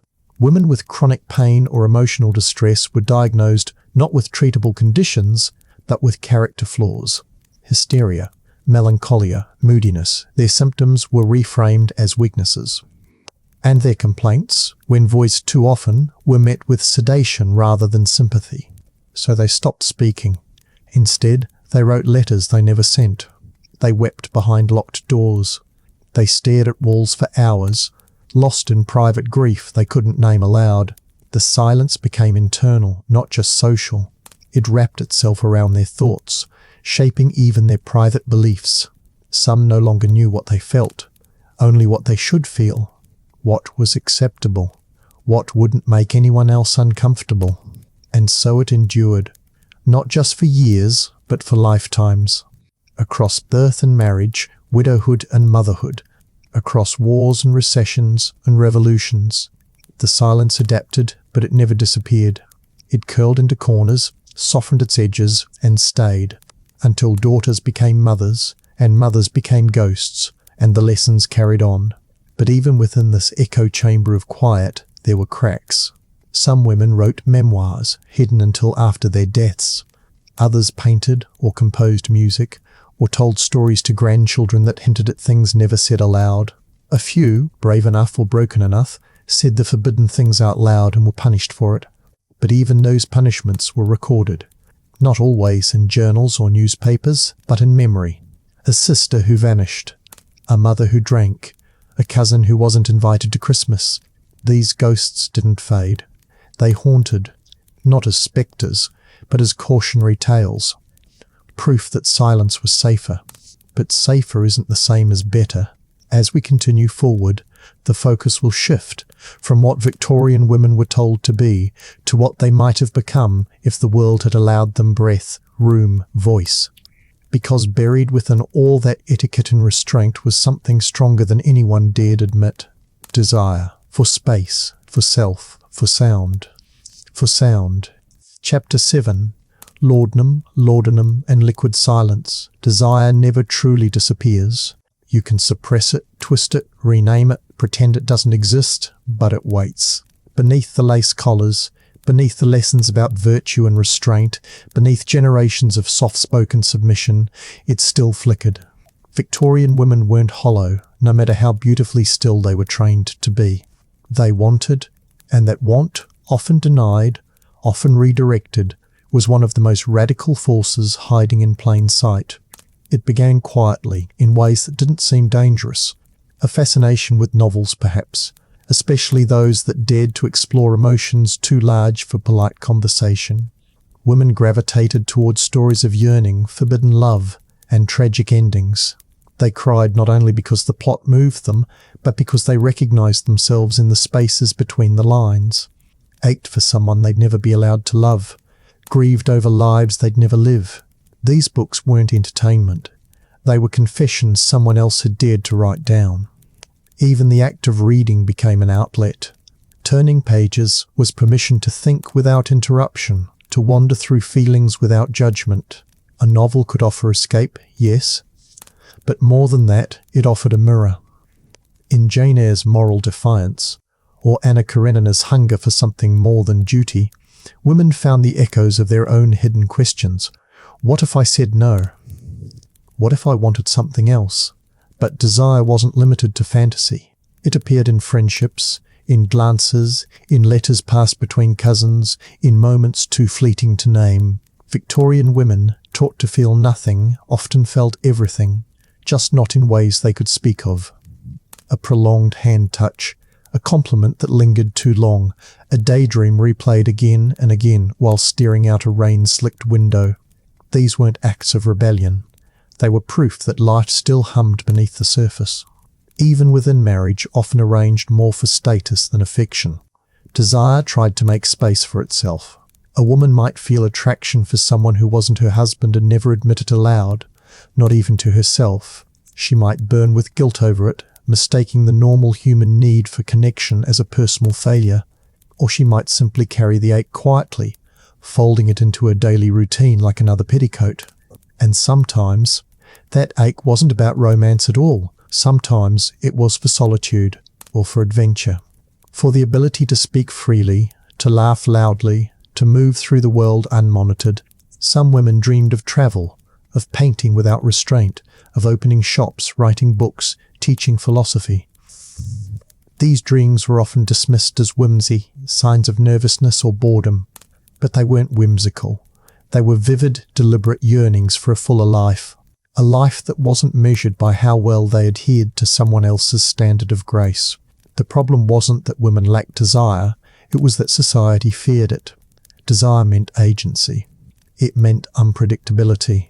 It meant the possibility of a woman choosing something other than marriage, children, and quiet obedience. So desire was pathologized. Women who showed too much emotion were labelled hysterical. Those who showed too little were frigid. There was no space in between. To want was to risk being categorized, examined, controlled. So many learned to redirect that energy into art, into prayer, into charities and social causes that allowed them to feel something real while staying within the lines. Some became zealous in religious devotion, not only because of faith, but because it offered a structure where emotion could live without judgment.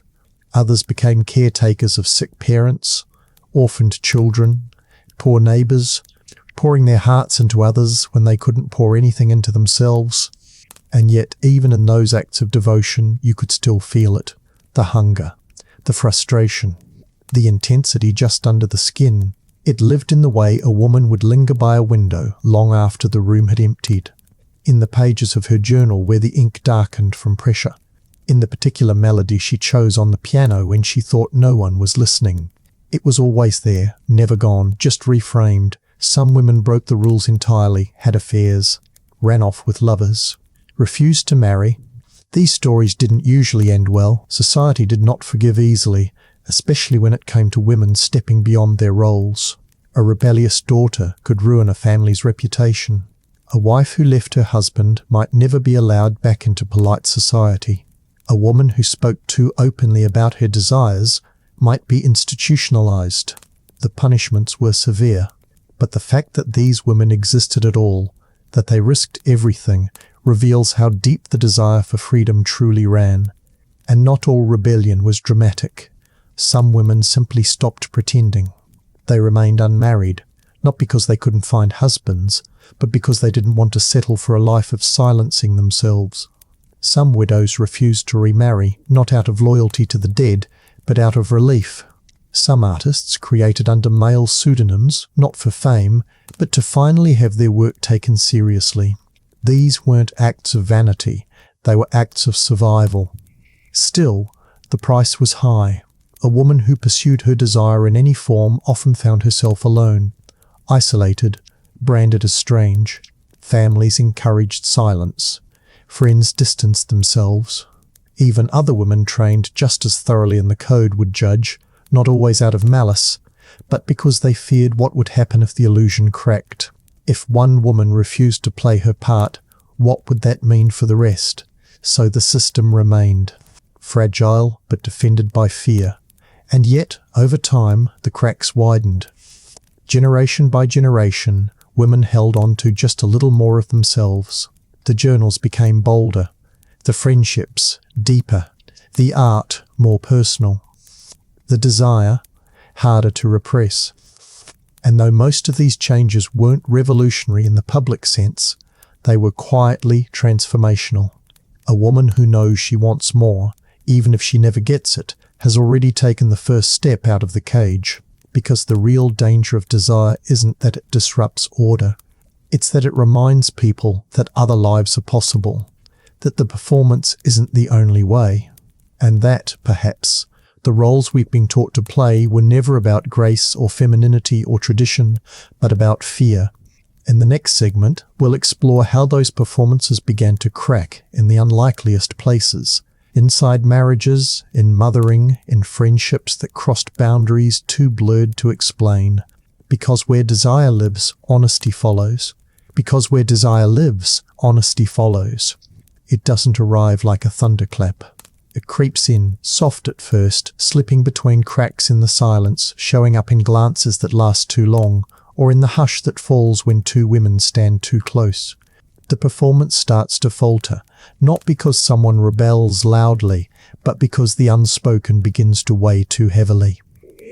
In Victorian homes, where even laughter was regulated by etiquette, honesty was often born in whispers.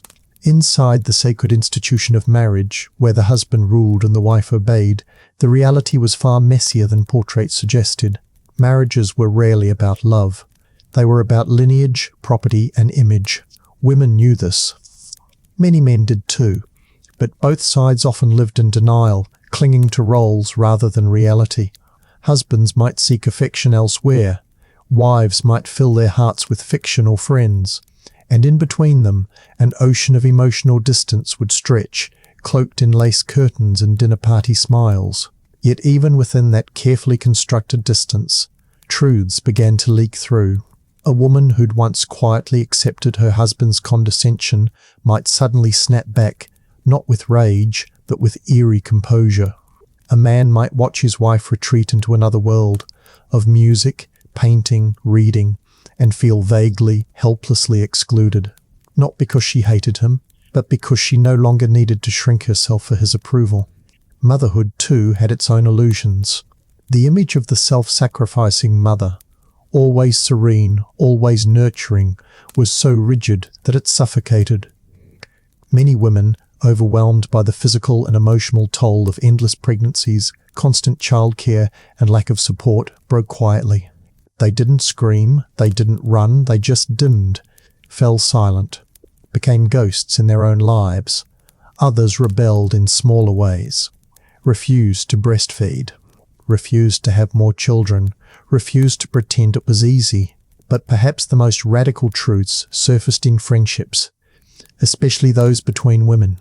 In a world where men controlled finances, laws, property, and public speech, female friendships became lifelines. And sometimes they became more.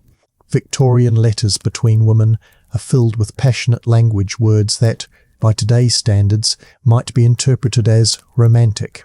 I cannot sleep for thinking of you. My heart aches when you are away. Yours forever. Were all of these relationships sexual? Probably not. But they were undeniably intimate, emotional fidelity, deep dependence. A kind of love that refused to be small. For some, it stayed within letters and looks. For others, it crossed boundaries. Two women might live together, travel together, raise children together.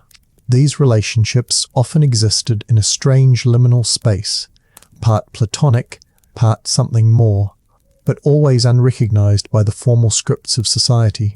When those friendships threatened the structure of a marriage, they were often dismissed as hysteria or female over-sentimentality.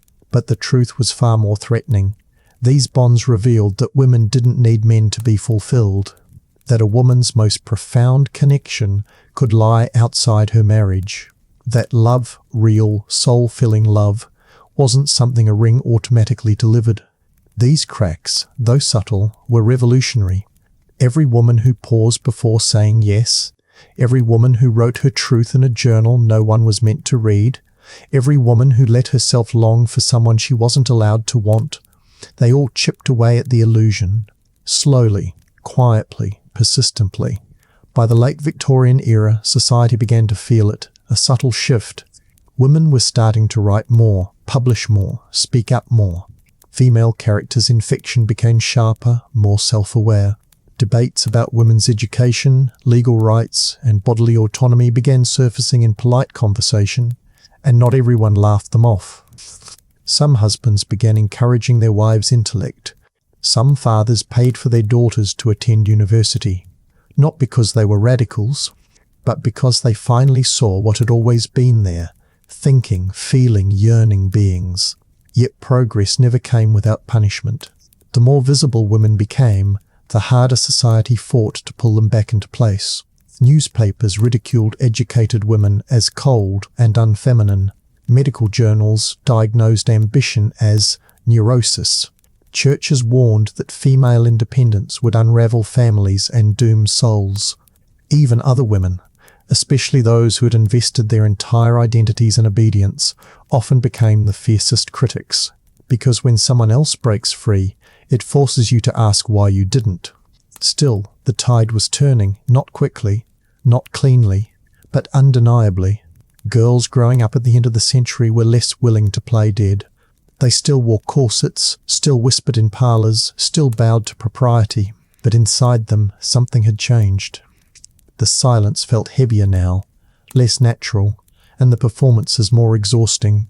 And then came the tremors, the new woman, the suffragette, the female journalist, the unmarried schoolteacher, the bohemian poet, the woman who wore trousers. They weren't always well liked, but they were seen. And that visibility terrified the old guard because it made one thing painfully clear: the zombie era was ending. Not because women were suddenly allowed to be real, but because they stopped asking permission. This doesn't mean they were free. Victorian shackles didn't fall off in a single moment. They loosened slowly, with resistance, with heartbreak, with setbacks. But they loosened, and in their place grew something stronger, the understanding that beauty without agency is a coffin. That silence isn't purity. That repression doesn't create grace, it creates ghosts. The Victorian woman may have looked like a zombie, but underneath the powder, behind the stillness, there was a pulse, faint at first, then louder, and louder still, until even the quietest among them couldn't ignore it. Chapter 8 will dive into that very pulse, the heartbeat of control and the rising appetite for independence. Not the kind that made headlines, but the kind that rewired futures. One choice, one letter, one refusal at a time. Chapter 8. And what rewired the future more profoundly than the quiet decision to take control? Not just of appearances or manners or movements, but of the body itself, its rhythms, its desires, its pain. If the Victorian woman began to awaken from her societal trance, the next obstacle she faced wasn't just her husband's rules or her society's expectations. It was her own biology, or rather how little she was allowed to understand it. For centuries, female anatomy had been cloaked in myth, fear, and deliberate ignorance. Victorian women were discouraged, sometimes outright forbidden from learning about their own reproductive systems. Menstruation was treated like a curse, often literally. Mothers didn't explain it, schools certainly didn't. So when a young girl bled for the first time, she was more likely to believe she was dying than becoming a woman. The experience wasn't just terrifying, it was shrouded in shame. She had to hide it, work around it, endure the cramps and exhaustion in silence, because expressing pain was unfeminine. Meanwhile, doctors, almost all male, diagnosed any female physical complaint that couldn't be seen or touched as hysteria. This catch-all term covered everything from anxiety to depression to simple dissatisfaction. If a woman cried too much, she was hysterical. If she refused her husband's advances, hysterical. If she dared to speak her mind in front of male authority, well, what else could it be? She must be hysterical. The prescribed cure? Isolation. Rest. No reading, no writing, no stimulation of any kind. Often called the rest cure, this treatment locked women away in dark rooms with nothing but silence for company. Some endured it for weeks, others for months. Many left worse than they entered. A few never left at all. The irony was cruel. Women who had begun to awaken were punished by being made invisible again. But Victorian medicine wasn't just emotionally cruel, it was physically brutal. Childbirth, for instance, was a battlefield with no weapons. Anesthesia was introduced in the mid-19th century, but many doctors refused to use it on women in labour, insisting pain was a divine punishment for Eve's original sin. Some religious leaders even preached that to ease birth pain was to defy God. So women screamed through the hours, sometimes days of agony, with husbands and midwives praying nearby, but rarely intervening. If the baby didn't come easily, the options were horrific.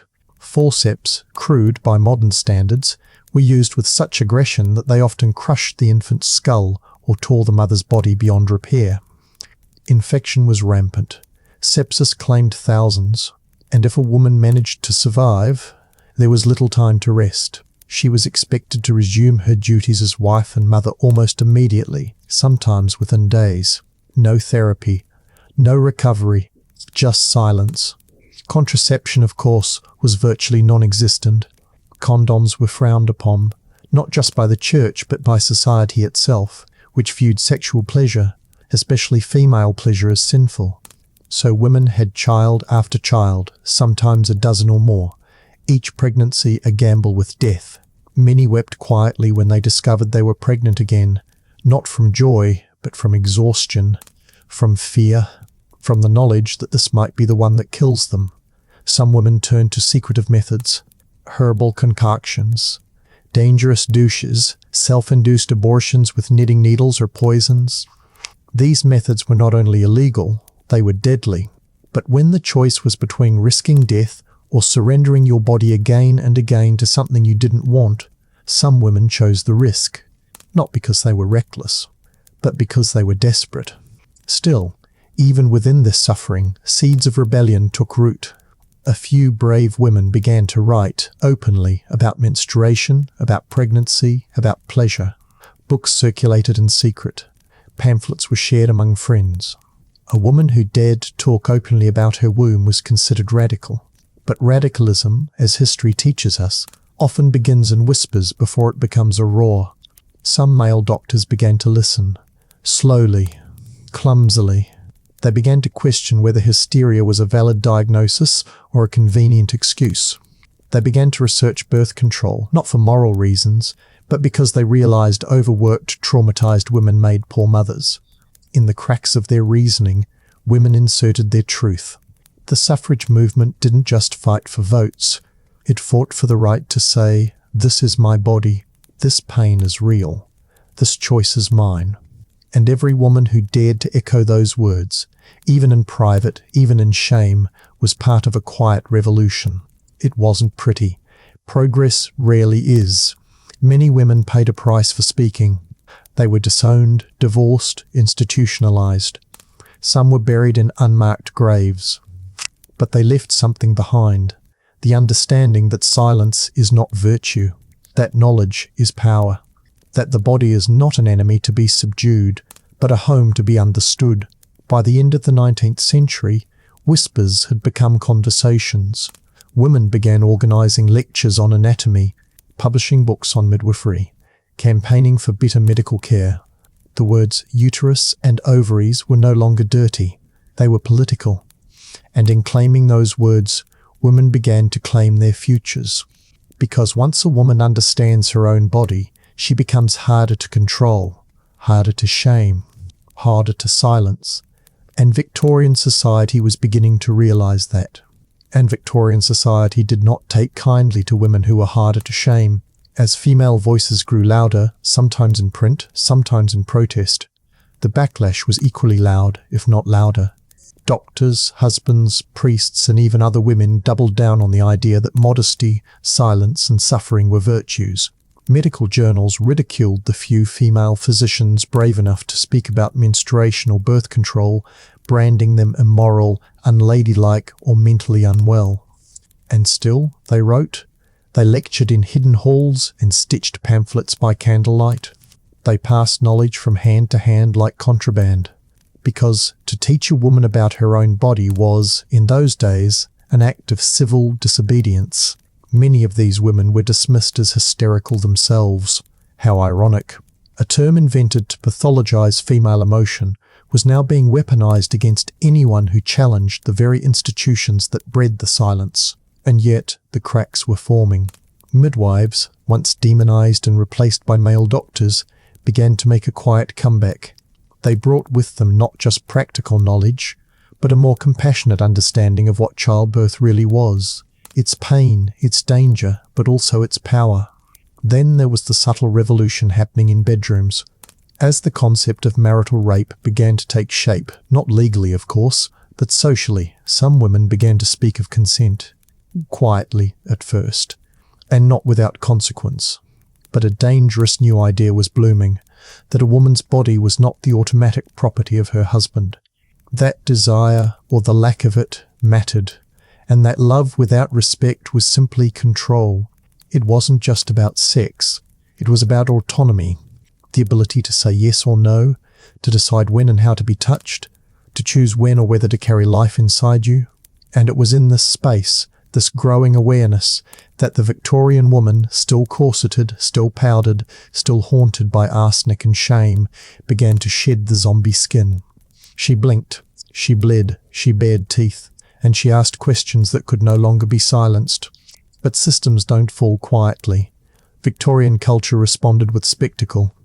Beauty standards became even more punishing, more grotesque. Faces were painted whiter, waists cinched tighter, and social rules grew even more precise. You could not cry in public, you could not laugh too loudly, and if you dared to age visibly, you were to disappear. The woman who resisted was not just inconvenient, she was dangerous. So society did what it always does to dangerous women. It called them mad, sent them away, or worse, left them to rot in the rooms they'd been confined to. The upper class especially clung to these rituals like religion.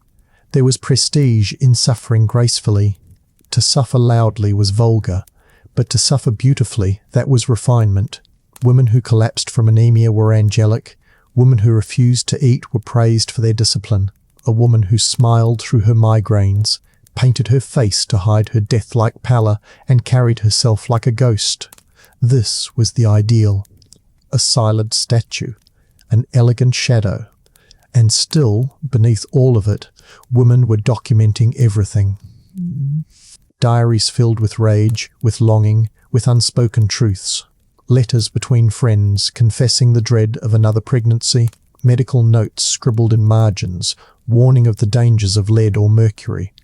These weren't the writings of rebels. They were survivors, recording the reality that culture tried so hard to erase. You can still feel their fingerprints in modern medicine. Every woman who walks into a clinic today and is taken seriously owes something to those early whispers. Every pamphlet about reproductive health, every honest conversation about periods or postpartum depression, every debate about consent and bodily autonomy, it's all stitched into the same tapestry. One woven slowly, painfully, by women who were called mad, immoral, or invisible. And yet, for all their progress, they never fully escaped the aesthetic trap. Even as women learned more about their bodies, they were still expected to fit into the mould society carved centuries before. The Victorian zombie look didn't vanish. It simply evolved. The pale, hollow-cheeked ideal became fashionable in new ways. Through heroin chic, runway starvation, even influencer filters that erase pores and warmth and softness. It's different poison now, more digital than chemical, but the sickness is familiar. So why did Victorian women look like zombies? Because the culture they lived in was one of decay disguised as dignity. Their bodies were not their own. Their health, their desires, even their faces, were sculpted by forces that demanded silence. And yet, somehow, they spoke. Not always loudly, not always safely, but they spoke. Chapter 9. And while we're still listening, the deeper tragedy lies in what we continue to normalize, how the roots of that ghostly Victorian aesthetic still cling to modern branches, subtly whispering the same message in a newer language, that a woman's worth must be measured in paleness, politeness, and pain. You see it today in the quiet pressure to stay thin, to stay young, to stay silent. The medium has changed. Yes, from toxic lead powders to toxic Photoshop brushes, but the message remains cruelly intact. Blend in, shrink, disappear gracefully. Even the obsession with perfection that grips today's wellness culture isn't so far removed from the rituals Victorian women endured. Their arsenic tonics and powdered wigs were merely primitive versions of the same compulsion to fix what was never broken. It's not that women didn't want to feel beautiful. They wanted to feel alive, wanted to be noticed for something more than docility. But the tools they were handed were laced with poison, both literal and metaphorical. And that metaphor runs deep. In a society that equated womanhood with suffering, the very act of caring for oneself became political. Think about that. Moisturizing your skin, choosing what to eat, deciding whether or not to wear makeup. These aren't neutral acts. In the shadow of history, they're loaded with implication. Every beauty choice carries a memory, a reaction to centuries of rules etched into bone. Even rebellion is shaped by what it pushes against. But Victorian women didn't always have the luxury of rebellion. For most, especially in the lower classes, the choice was not between freedom and captivity. It was between survival and disappearance. Imagine working 16-hour shifts in a textile factory, your lungs filled with cotton dust, your hair pinned tight to avoid being scalped by machines. Imagine returning home to a slum where cholera swims in your drinking water and you've bled through your only petticoat. There is no protest in that life, only endurance. And yet, there was a kind of dignity in the enduring. A quiet power in knowing the system was broken and still choosing to move through it with grace, or rage, or irony. Some women made jokes in their diaries about the absurdity of their corsets. Others wrote sarcastic poems about their husbands. A few staged tiny private revolts, like throwing away a tonic they knew was making them ill, or refusing to bleach their hair with urine because they were tired of the sting. Even laughter became a weapon. In households where women weren't allowed to speak openly, humour was subversive. A well-timed smirk, a too loud laugh at a joke that wasn't meant to be funny. These were small acts of resistance, and they mattered. Because in a world where you're told your only value is in being quiet and lovely, choosing to be loud or messy or honest is radical. But those radicals didn't always live long enough to see change. Mortality among Victorian women was brutal. Maternal death was common, tuberculosis was rampant, and countless others were lost to vague diagnoses like female troubles or nervous collapse. Often these were just euphemisms for untreated trauma, malnutrition, or domestic abuse. Society had no language for what women were actually enduring, so it cloaked their suffering in medical nonsense and religious guilt. And even in death, the spectacle continued. Mourning rituals were elaborate, especially for women. There were rules about how long to wear black, how to veil one's face, how often to cry. A grieving widow had to appear just distressed enough, not so broken that she couldn't function, but not so composed that she seemed unfeeling. Even your sorrow had to be aesthetically pleasing. You had to mourn beautifully, to decay with style. And it wasn't just the living who were curated, it was the dead. Victorian families posed their deceased daughters for final portraits, sometimes with their eyes painted open, sometimes propped upright as if merely resting. A final performance of innocence, a farewell to fragility. These images, though horrifying to modern eyes, were seen then as expressions of love, of reverence. But underneath that reverence was something darker, a need to control even death, to shape it into something poetic, acceptable, saleable. Yet within all this contradiction, life and death, beauty and rot, silence and survival, women kept building quiet legacies. Legacies not of fame or fortune, but of persistence. The legacy of the working mother who taught her daughters to read by gaslight, of the seamstress who stitched secret messages into the linings of gowns, of the laundress who had stolen contraceptive herbs in the folds of her apron. They left no monuments, but they left marks, on paper, on cloth, on each other. And maybe that's what haunts us most about the Victorian woman. Not the pale skin or the hollow cheeks or the arsenic stare, but the fact that she endured so much and still found ways to live, to teach, to love, to revolt in whispers. She haunts us because she didn't vanish. Her reflection still stares back from glossy magazine pages and clinical beauty ads. Her silence echoes in every workplace where a woman lowers her voice to be heard. Her story lives on every time someone says, "You look tired," as if exhaustion weren't the price of existing in a world that still demands grace under pressure. The Victorian woman wasn't a zombie. She was a survivor made to wear a mask of death, a performance stitched so tightly into culture that we're still unpicking the threads. And the performance hasn't ended. But the performance hasn't ended, not really. It's simply evolved, grown sleeker and more insidious. Instead of chalky powders and corseted ribs, we now see filtered selfies and gym-sculpted figures held up as the new standards. Instead of morning veils and arsenic tonics, there are collagen injections and juice cleansers. The methods have changed, the language too, but the pressure remains familiar. Still, it whispers to women, be small, be flawless, be pleasing, or be invisible. This isn't to say that beauty rituals today are the same kind of slow death that plagued the Victorians, but they still are something similar. A trade of discomfort for acceptance, of money for validation, of time for social capital. In the Victorian era, a woman's appearance was often her only currency. Today, the same currency exists, just buried beneath a facade of self-care and personal branding. When a woman skips a meal because a dress has no give, or hides her wrinkles under expensive cream, or edits the bags under her eyes in an app somewhere, a ghost of a Victorian lady sighs in recognition. And what about those women who didn't, or couldn't, participate in the beauty theatre of their day? The ones whose skin was dark, whose hands were calloused, whose backs were bent from labour instead of laced by corsets. They weren't just ignored, they were erased. The Victorian obsession with the pale, frail ideal wasn't just sexist, it was classist, colonialist, and deeply racist. Women of colour were either exoticized grotesquely or treated as invisible. Poor women were mocked for failing to appear refined. Servants were instructed to apply only a faint trace of powder, if any, lest they seem like they were pretending to be ladies. In essence, the Victorian ideal was a moving target, one that floated just out of reach for most women and punished them for even trying. You couldn't win. Too much makeup, you were vain. None at all, you were unkempt. A tiny waist, you were superficial. A strong body, you were unfeminine.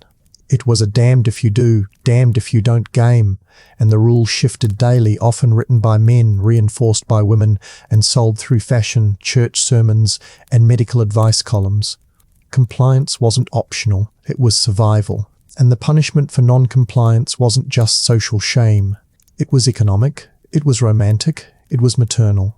A woman's marriage prospects could disappear if her complexion didn't pass muster. Her job could be at risk if her hemline was too short, her posture too casual. And heaven help the mother whose daughter didn't look presentable in public. The judgment was generational. That's how deep the rot went. It wasn't just about appearance, it was about control. Even children weren't spared. Little girls were taught early to manage their facial expressions, to sit without taking up space, to speak softly, to blush appropriately. Dolls with rosy cheeks and porcelain skin became prototypes for future womanhood. Toys trained them for the performance to come. By the time a girl hit puberty, she'd already internalized the idea that her body was something to mold, monitor, and modify, that her worth depended on whether others found her pleasant to look at, even if that meant appearing fragile, unwell, or entirely unnatural. And yet, there were always cracks in the system, moments of refusal. Women who cut their hair short, who smoked in public, who travelled alone. Actresses who smeared their faces with too much rouge on purpose. Writers who exposed the hypocrisy of marriage and medicine in biting essays. These weren't full revolutions, but they were sparks that grew into movements. And even in the Victorian age, rebellion didn't always wear boots and banners. Sometimes it wore a dress made of cheap cotton instead of silk. Sometimes it was just a woman who chose not to smile. And those smiles, how often were they performative? The gentle upturn of the lips that suggested contentment, even when pain sat beneath the surface. The smile that concealed exhaustion, rage, or resignation. In Victorian portraiture, a smile was rare, too intimate, too messy. Women were posed with serene expressions, their eyes wide, their mouths closed, because the illusion of serenity was more important than truth. Pain was unladylike. Even joy, if too loud, became suspect. But behind closed doors they wept, they laughed, they screamed into pillows. Their emotional world was just as vast and wild as any man's, only censored, and so it spilled out in other ways. In letters never sent, in diary entries scribbled by candlelight, in embroidery patterns that repeated like nervous ticks, in the way they buttoned their blouses too tight or tugged at their gloves too often. Every gesture became a code, a plea, a protest. The strangest part is how, even now, we struggle to decode it. When we see images of Victorian women today, pale and stiff in their sepia tones, we often mistake the stillness for simplicity. But these women were anything but simple. They were exhausted, strategic, furious, brave, terrified, clever. They were alive in a world that kept asking them to die a little every day, to their instincts, their desires, their strength, their autonomy. And perhaps the greatest cruelty of all was how often they were told that this surrender was love, that denying themselves was a gift to their husbands, their children, their communities, that silence was virtue, that suffering was feminine, that beauty was pain. Over and over they were praised for vanishing, for folding themselves into the background, for becoming more ghost than girl. That's the legacy we inherited, not just from the aristocrats and their arsenic, but from the housemaids, the factory workers, the nannies, the widows, from every woman who was told her existence needed editing. And it's why we must keep revisiting these stories, not just to mourn them, but to understand how they shape us still. Because every time we call a woman too loud, too bold, too much, we echo the voices that once told her great-grandmother to shrink. Every time we praise self-sacrifice over self-respect, we rehearse the old scripts of suffering. And every time we glorify beauty without asking what it costs, we resurrect the same zombie myth that haunts us still. Now, it's time we laid that myth to rest. Chapter 10. The Parlour of Perfumed Decay. And yet, even as we declare the myth dead, we must admit it still lingers in strange places. In the mirror, in magazine spreads, in the soft shame that settles in when we see our bare faces under harsh light. It's not that Victorian beauty standards live on unchanged, but that the idea of beauty as burden, as obedience, as evidence of moral worth, never truly left. The shapes have shifted, the materials evolved, but the expectation persists. To be woman is still to be watched, and watching yourself becomes second nature. We often forget how intimately beauty was tied to character back then. A pale complexion wasn't just a fashion choice. It signified gentility, delicacy, moral superiority. If a woman looked flushed, it was assumed she'd been scandalously active or emotional. A spot on her skin could suggest poor hygiene, or worse, low breeding. And should she ever appear sweaty, unforgivable, it implied effort, labour, and physicality. 3 things a proper lady was meant to rise above. Even the act of breathing heavily was discouraged. Modesty was measured in stillness, in softness, in the appearance of spiritual fragility. The spiritualization of physical beauty was no accident. It had roots in religious ideology, where suffering was sacred and womanhood was defined through submission. The Virgin Mary was the model, not just for chastity, but for aesthetic suffering, serene, pure, untouchable. And what better way to emulate her than to hollow out your cheeks, keep your eyes downcast, and move through life like an echo rather than a presence? Doctors, priests, and mothers alike reinforced this idea. A girl's changing body wasn't met with celebration, but control. Menstruation was considered a sign of disorder, a source of hysteria. Physical maturity wasn't about readiness for autonomy, it was a red flag that she was entering dangerous territory. So her clothing grew more restrictive, her activities were narrowed, her food was moderated. The beauty ideal became a cage disguised as a compliment. And what of the women who dared break the mould, who wore colours that burned against the grey of modesty, who painted their lips or dared to walk alone at twilight? They were branded witches once, later called fallen women. The vocabulary of shame adjusted with the times, but the judgment remained razor-sharp. Deviance from the standard wasn't just frowned upon, it was pathologized. Women who laughed too loud or took up too much space were considered hysterical. Those who rejected beauty altogether were unfeminine, possibly mad. Those who chased it too hard, vain, dangerous, immoral. Even science played a role in policing the ideal. Phrenologists, those pseudoscientists who claimed the shape of your skull revealed your character, would measure the curve of a woman's brow and declare whether she was capable of virtue or destined for vice. Craniometry and facial symmetry became tools of oppression, wielded with all the arrogance of men who believed biology was destiny. And always, the verdict was the same. The closer a woman looked to the Victorian ideal, the more deserving she was of love, safety, and status. All others were suspect. We might think such practices have faded into obscurity, but echoes remain in algorithms that rank faces, in filters that erase texture, in job applications that ask for photographs. The tools are more advanced now, but the principle is unchanged. Beauty is still currency. Only the exchange rate has become more brutal, the expectations less attainable. And unlike in the Victorian age, we are now expected to pretend we're doing it for ourselves.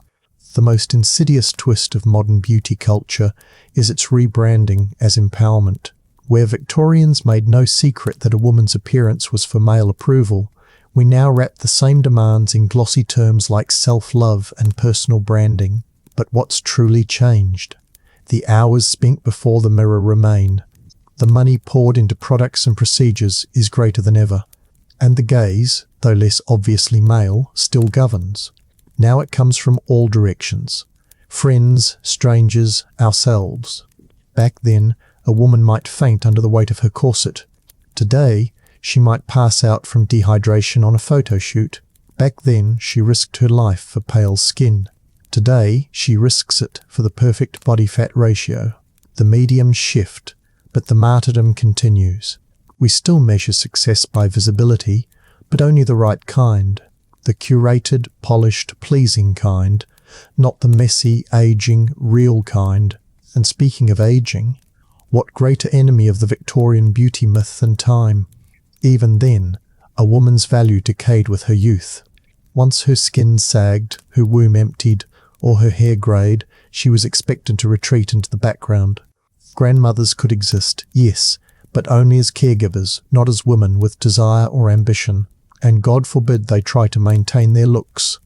Then they were pathetic, clinging, unnatural. This same double bind thrives today. Women are told to stay young, but mocked if they try too hard. Botox is both expected and ridiculed.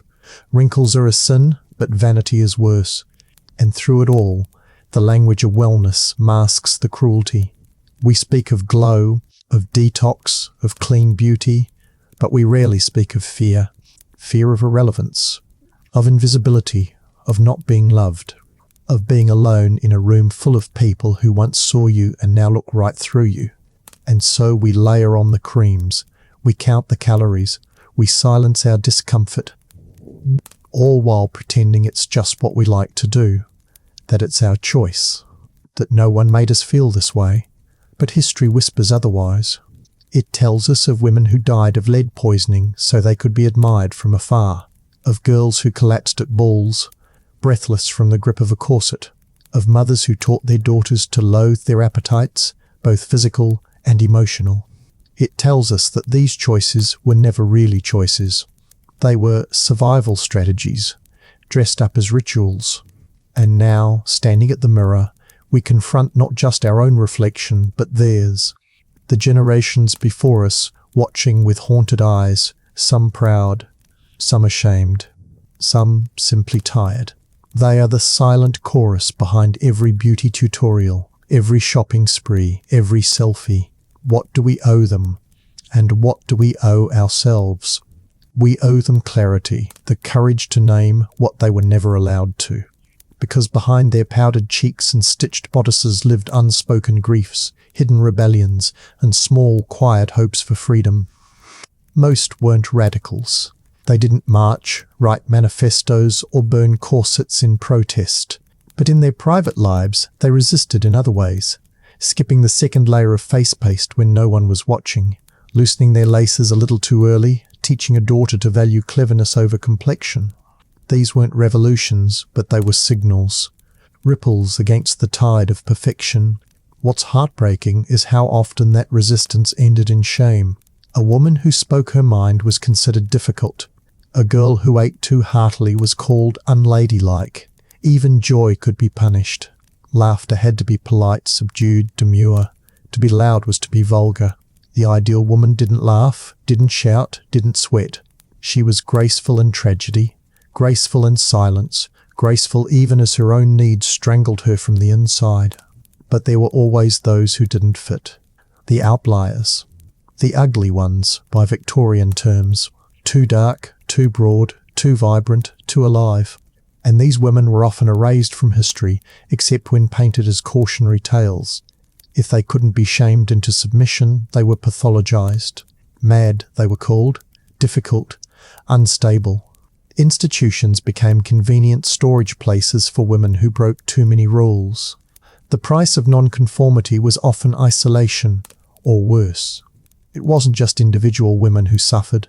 The collective female psyche was shaped around this impossible standard, internalizing the belief that pain was beauty and that endurance was grace. Even illnesses were glamorized. Tuberculosis became a sort of tragic aesthetic, sunken cheeks, pale skin and hollow eyes. The so-called consumptive chic was admired in literature and fashion alike. Girls who looked sickly were praised for their ethereal charm. The logic was chilling. To die slowly and beautifully was better than to live loudly and inconveniently. And let's not forget how this ideal intersected with class. Working-class women had no time for such pretenses. They sweated, laboured, bore children without pause, and aged visibly. Their hands were rough, their clothes practical. For them, survival came first. But they too were judged shamed for not aspiring to ladylike decorum, even though they couldn't afford the powders or leisure required to achieve it. They were labelled coarse, vulgar, lesser. In contrast, wealthier women became the model, simply because they could afford to hide reality better. This is where hypocrisy bloomed like mould in the walls of a well-kept manor. Men admired the softness of women whose hands never scrubbed a floor. They exalted the fragility of those who never lifted a child, a tool, or a burden. But that fragility was an illusion built on the backs of the very women they deemed unworthy. The ideal was always manufactured, an elaborate performance, like a ghost story told in lace and ribbons. Even the makeup itself was a farce. Victorian women weren't supposed to wear obvious cosmetics, as that was associated with prostitutes and actresses. So instead, they used secret recipes, vinegar washes, ammonia lotions, crushed pearl powders, all under the guise of natural beauty. Mercury creams corroded the skin. Lead pastes caused neurological damage. Some women even dabbed arsenic wafers under their tongues to maintain a translucent glow. They weren't applying makeup. They were slowly poisoning themselves for approval. This obsession with looking untouched while actively altering oneself created a double bind. Look natural, but don't actually be natural. The true self was never good enough. Every blemish, every freckle, every hint of vitality was seen as something to be corrected. And when perfection was impossible, shame filled the cracks. Self-loathing wasn't a flaw. It was a feature. It kept the cycle alive. After all, a woman busy fixing herself was too distracted to ask why she needed fixing in the first place. And this self-surveillance extended far beyond the face. Posture, gait, voice, expression. Every inch of a woman's presence was policed. Books were published teaching girls how to sit, walk, and breathe. Elbows were not to protrude. Chins mustn't jut. Voices should never rise too high, nor dip too low. The ideal woman was a sculpture admired, not engaged. The second she moved too much, she risked cracking her porcelain mask. But beneath that surface, many women seethed. Diaries from the time, those few that survived, reveal bitterness, envy, and suffocated anger. Some confided that they longed to climb trees like boys, to swim freely, to eat until they were full. Others admitted they hated the creams and corsets, but endured them because they had no choice. They knew what the world expected and what happened to those who failed. And now, more than a century later, we wonder, have we truly moved past it? Modern beauty standards are more inclusive in language, but often not in execution. The faces we celebrate still toward symmetry, thinness, and youth. Even as we champion body positivity, the algorithm favors those who still resemble the old ideal, just rebranded. Airbrushing is now digital. Filters do the work once done by powders. Cosmetic surgery has replaced corsets, but the goal is the same: reshape yourself until you disappear beneath the mold. And what's worse, now we're told it's empowerment. We frame our beauty routines as self-care, our surgeries as personal choices. And yes, sometimes they are. But we rarely ask why those choices feel necessary in the first place. Why does a bare face still feel like a risk? Why does weight gain still spark panic? Why does aging still feel like a defeat? Because the Victorian woman never truly left us. She lingers in our reflections, our habits, our silent comparisons. She's there when we suck in our stomachs for a photo. When we say, "I'm just tired," to explain our natural face. When we ask, "Does this make me look old?" Not to be reassured, but to be redeemed. She lives in our mother's advice, our friends' compliments, our own inner monologue. She's quieter now, subtler, dressed in modern vocabulary, but she's still there. And perhaps the only way to truly lay her to rest is to speak her story fully, honestly, without shame. Not to demonize her, nor romanticize her, but to understand her. To see how she was built, and by whom. and to finally ask what it might mean to be beautiful on our own terms, not theirs. Chapter 11. To truly reclaim beauty, we must first confront where it was stolen, and Victorian England offers us a chilling blueprint of that theft. Beauty, once organic and varied, became commodified, stylized, and filtered through the harsh lens of societal control. It wasn't just about being lovely, it was about being legible. You had to look the part of your class, your gender, your respectability. Deviate too far, and the consequences weren't just social, they could be existential. The mirror wasn't an object anymore. It became a surveillance device. Girls were taught from a young age to regard it not as a tool of self-reflection, but as a measurement of worth. It judged whether you were acceptable, desirable, safe. And if you weren't, the solution was never to challenge the rules. It was to adapt, adjust, disappear into conformity. Victorian women didn't just internalize these values, they enacted them on each other. Mothers passed down the rituals, friends exchanged skin-whitening recipes, ladies' magazines published columns on how to fix troublesome features. Beauty wasn't just a personal goal, it was a collective agreement. Maintaining it upheld the illusion that the world made sense, that goodness and fairness could be measured in cheekbones and posture. Even the language used to describe women's looks betrayed this system. Words like ladylike, elegant, delicate. They weren't compliments, they were expectations masquerading as flattery. A woman was rarely called strong, assertive, or commanding unless it was meant as a warning. Traits that signaled power in men became liabilities in women. And so, over generations, femininity was drained of vitality and stuffed with submission. This wasn't just culture, it was policy. Victorian governments and institutions regulated what women could wear, how they could behave, and who they could be in public. Schools punished girls for unruly hair.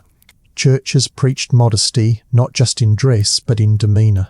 Workplaces expected female clerks and typists to present themselves with silent, spotless precision.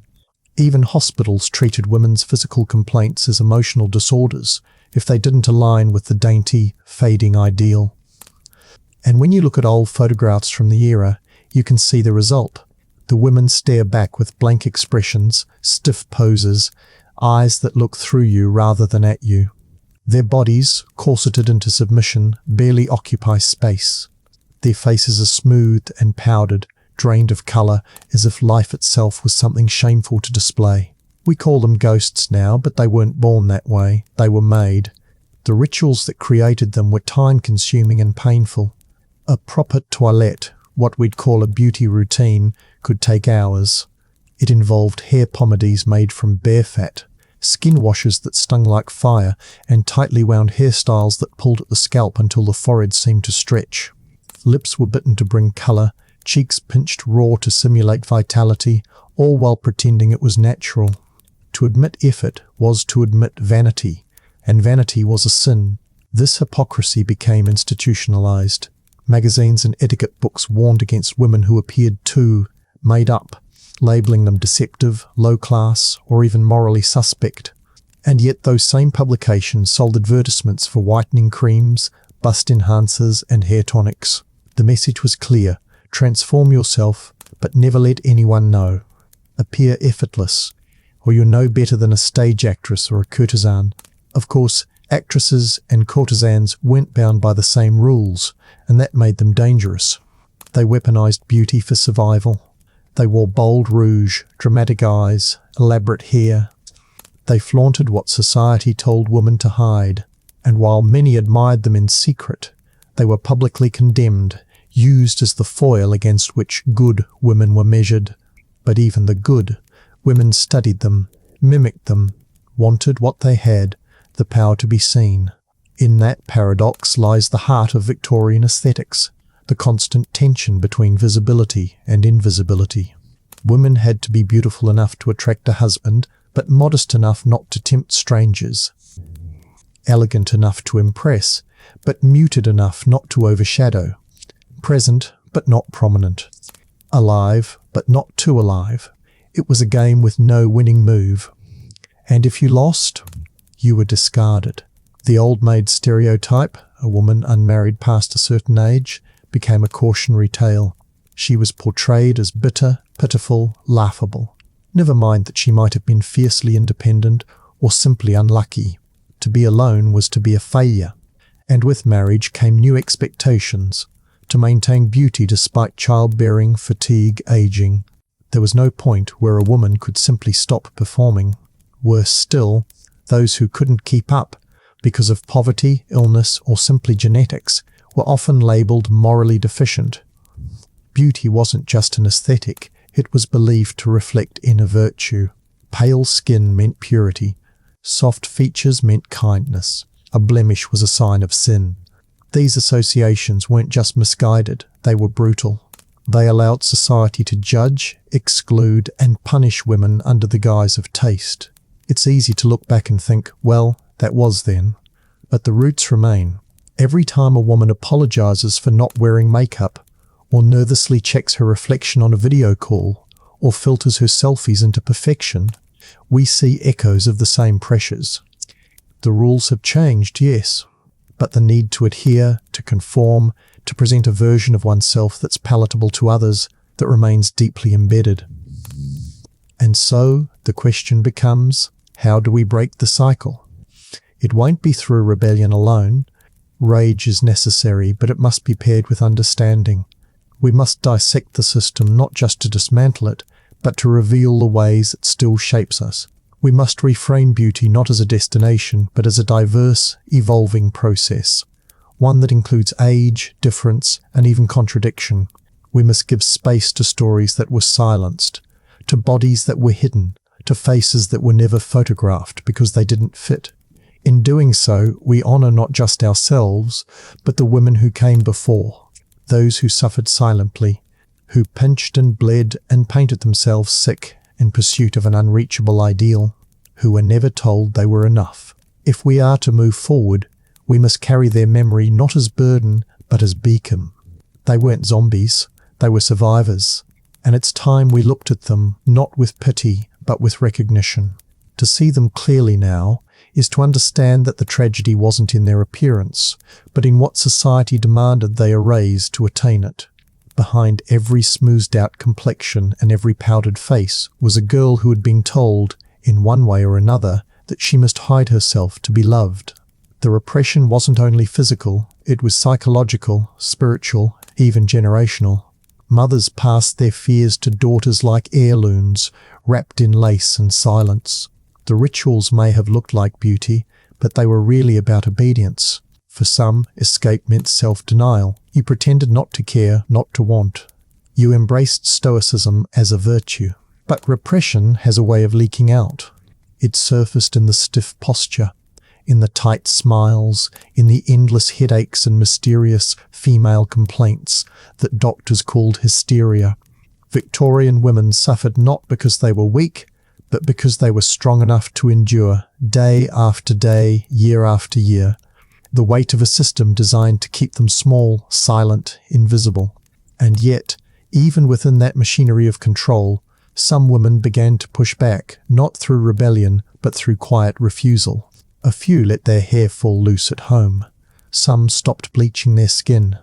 Others began reading novels that hinted at independence, even desire. These were small acts, nearly imperceptible, but they mattered. Every decision to reclaim space in their own lives became a quiet revolution. The war wasn't always public. It was fought in drawing rooms, dressing mirrors, and diary pages. Still, society watched. Victorian morality wasn't enforced by laws alone. It was policed by neighbours, by relatives, by the very community women relied on for survival. Rumours could ruin reputations, and reputations were everything.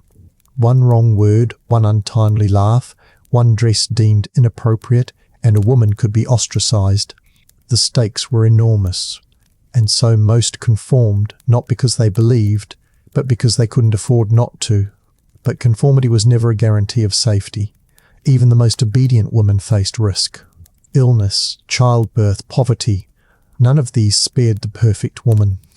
In fact, their perfection often made things worse. A woman who looked too good, who performed too flawlessly, was assumed to have no needs of her own.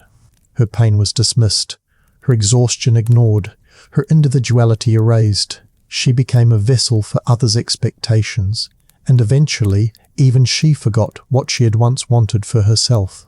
This erasure had consequences far beyond the individual. It bled into art, literature, medicine, and law. It created a distorted version of femininity that was taught as truth. Even now, when we picture a proper woman, our minds often summon that same pale, passive, haunted figure. We may not realize it, but the archetype remains lodged in our cultural memory. It influences how we see authority, beauty, even vulnerability. That's the real power of the Victorian aesthetic. It didn't die, it calcified. And like all relics, it demands excavation. We have to peel back the layers and ask hard questions. Who benefits when women are quiet? Who profits when they loathe their reflections? What happens when we stop chasing youth, whiteness, thinness, and start reclaiming pleasure, joy, and radical self-expression? These aren't modern questions. They're ancient ones, buried under crinolines and corset strings. But they were always there, waiting to be asked. Ironically, some of the first people to ask them out loud were not women, but men painters, poets, and critics who had grown tired of the sanitized muse and longed for rawness. The pre-Raphaelite Brotherhood, for instance, began painting women with wild red hair, intense stares, and flesh that looked alive. Their models weren't noble women, but laundresses, actresses, even mistresses. In their work, women weren't symbols of virtue. They were dangerous, sensual, complex. And though their gaze was still male, it cracked the mirror of Victorian purity. More cracks followed. The rise of photography made beauty harder to fake. You couldn't idealize a real woman the way you could a painted one. The camera, though still limited, captured flaws, freckles, wrinkles, expressions that hinted at personality. Slowly, beauty began to democratize. Not fully, but enough to let other faces in. And those faces brought questions with them. What if beauty wasn't uniform? What if it wasn't the goal at all? By the early 20th century, change was coming. Suffragettes marched in boots, not slippers. Working women ditched corsets.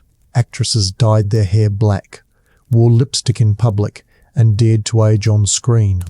The Victorian ideal didn't vanish overnight, but it began to look absurd. The zombie stare, the porcelain skin, the lifeless smile. It no longer symbolized elegance. It symbolized fear.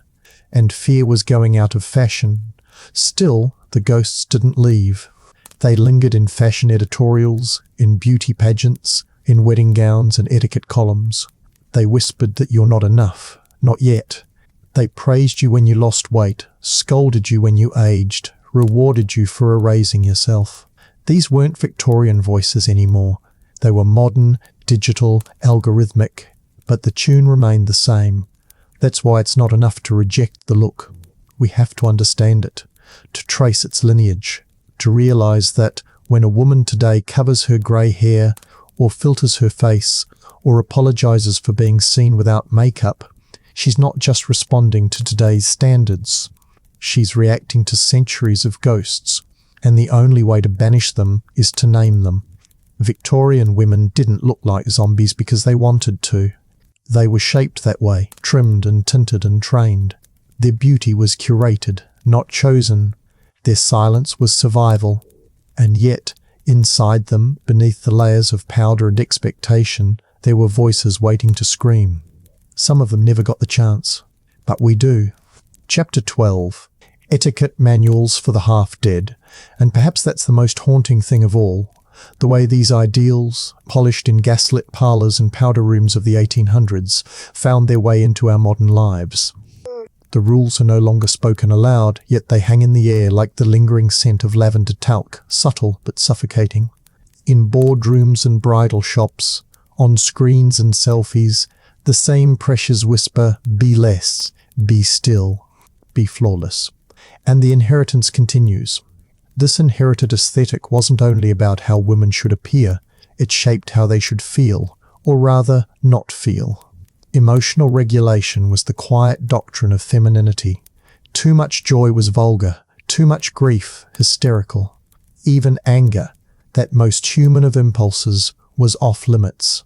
Victorian women learned to express their rage in code, through embroidery, through poetry, through the chill of polite withdrawal. They weren't emotionless. They were experts at camouflage. The repression of emotion is a kind of violence turned inward, and the toll was visible in the diaries, illnesses, and nervous collapses that peppered the lives of so-called proper ladies. A woman could bleed from the mouth with tuberculosis, faint from her corset, or go blind from arsenic poisoning. And yet the most shocking thing she could do was simply weep in public. Pain was acceptable, but passion was not. Suffering could be endured, desire had to be buried. That suppression wasn't just spiritual or psychological, it had physical consequences. Hysteria, a diagnosis uniquely assigned to women, became the medical shorthand for everything that couldn't be named. Sexual frustration, trauma, boredom, depression. Women were institutionalized for daring to feel too much, or for not feeling what they were supposed to. One could be punished for mourning too long, for speaking too sharply, or simply for wanting something beyond lace and teacups. Yet even in their silence, Victorian women left traces of themselves. Their letters, often sanitized for public consumption, contain moments of electric honesty. Their journals, hidden in attics and trunks, reveal an interior world far richer than their portraits suggest. They wrote of longing, of restlessness, of frustration with roles too tight to breathe in. They wrote of dreams, of art, of independence, of walking alone through the streets at night without fear or consequence. It's easy to forget that many of these women were incredibly smart. They studied, even when forbidden.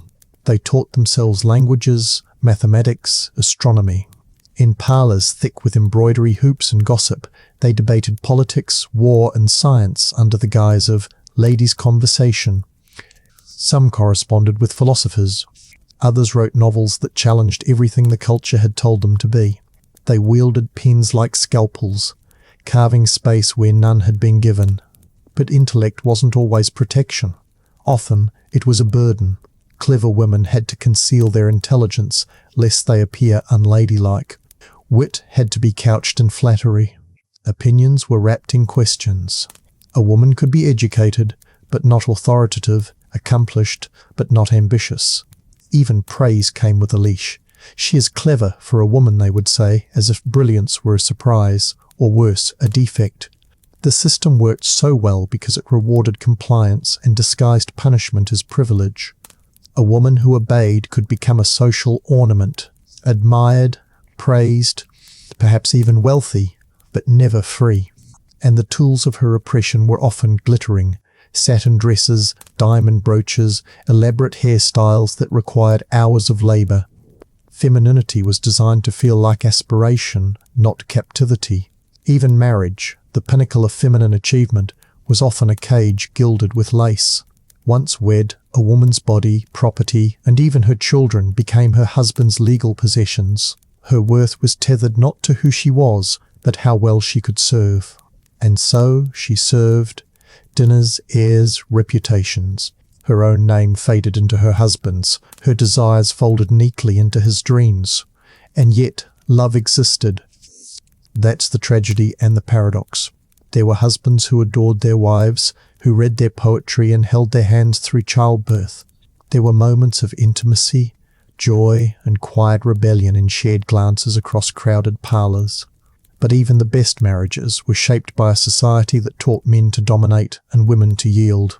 Power tilted the scale, and love, while real, was often unbalanced. Where there was no love, there was loneliness. And that loneliness echoes through the centuries.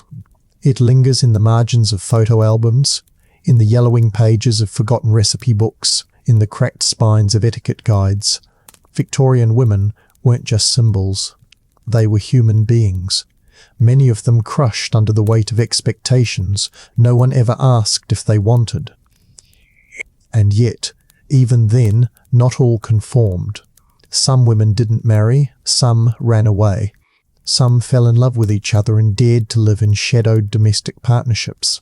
Some forged careers as writers, actors, explorers. even scientists. They were branded as eccentrics, spinsters, madwomen, labels meant to shame. But history tells us something else. They were brave. They were the outliers who saw through the illusion and refused to disappear. Their refusal, quiet or loud, cracked the foundation of the Victorian order. Every time a woman chose pleasure over purity, art over duty, knowledge over silence, the spell weakened. The myth of the perfect lady began to unravel. Slowly, the world made room for more than one kind of woman. The spectrum of femininity began to widen, stretch, breathe. But we haven't fully exorcised those old ghosts. Even now, in the age of digital mirrors and algorithmic beauty, echoes remain.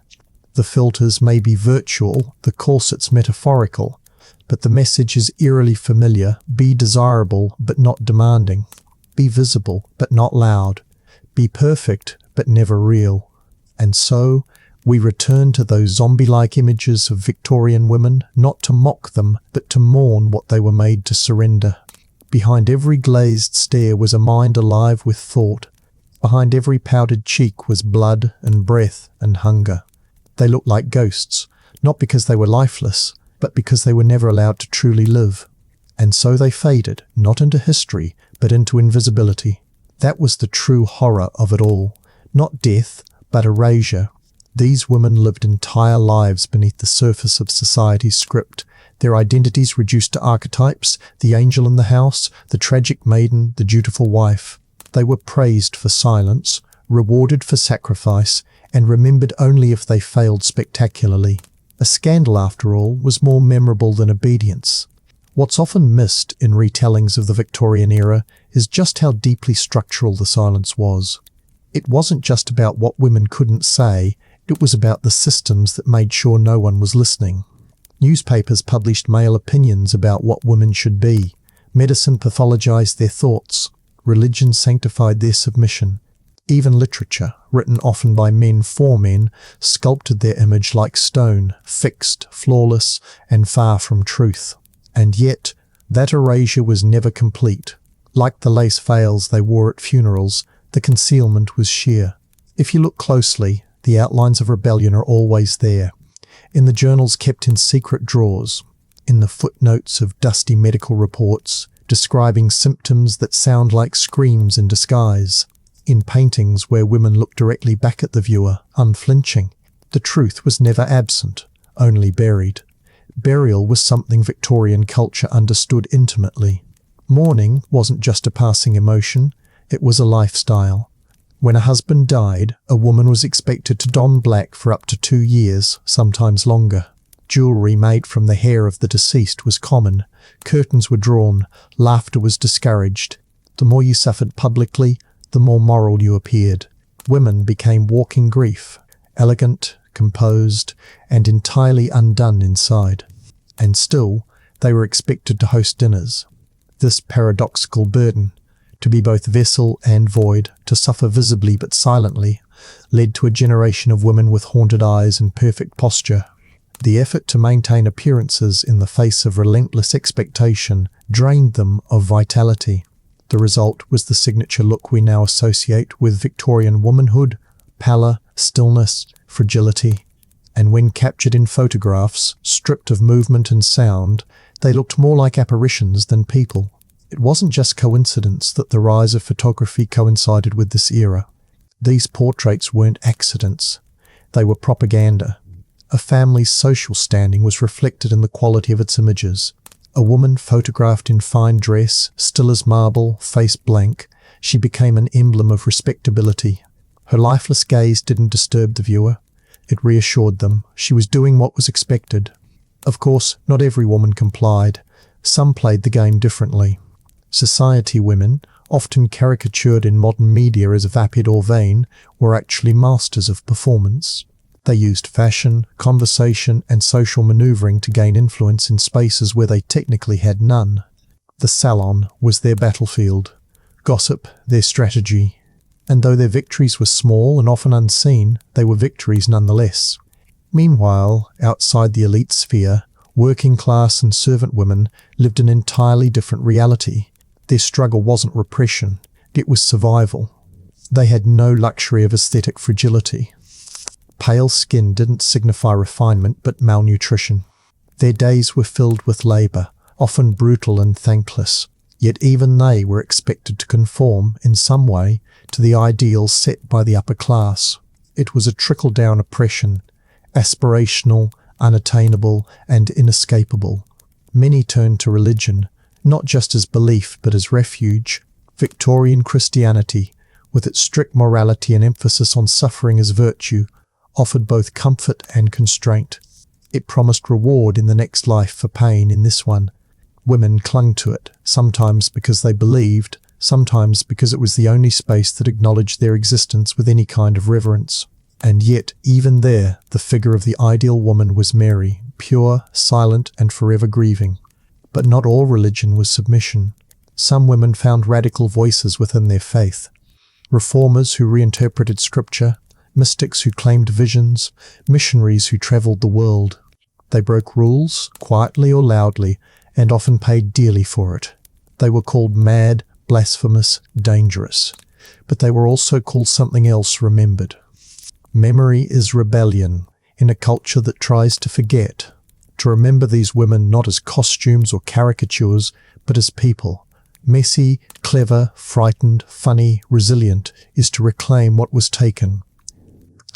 Their lives weren't tragedies by default. They were made tragic by design. And the more we understand that design, the more we can dismantle it, because echoes of that design remain. We see it in beauty trends that demand symmetry and stillness, in social norms that reward quiet compliance over loud truth, in the way we photograph women even now, posed, polished, filtered into inoffensiveness.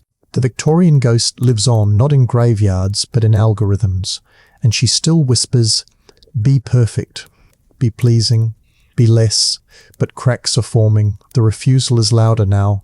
More women are choosing messy over meticulous, rage over repression, life over legacy. They're writing their own stories, in their own voices, with all the noise and emotion the past tried to edit out. They are no longer trying to look beautiful for the sake of others. They're trying to feel alive for themselves. And perhaps that's what finally frees the ghosts.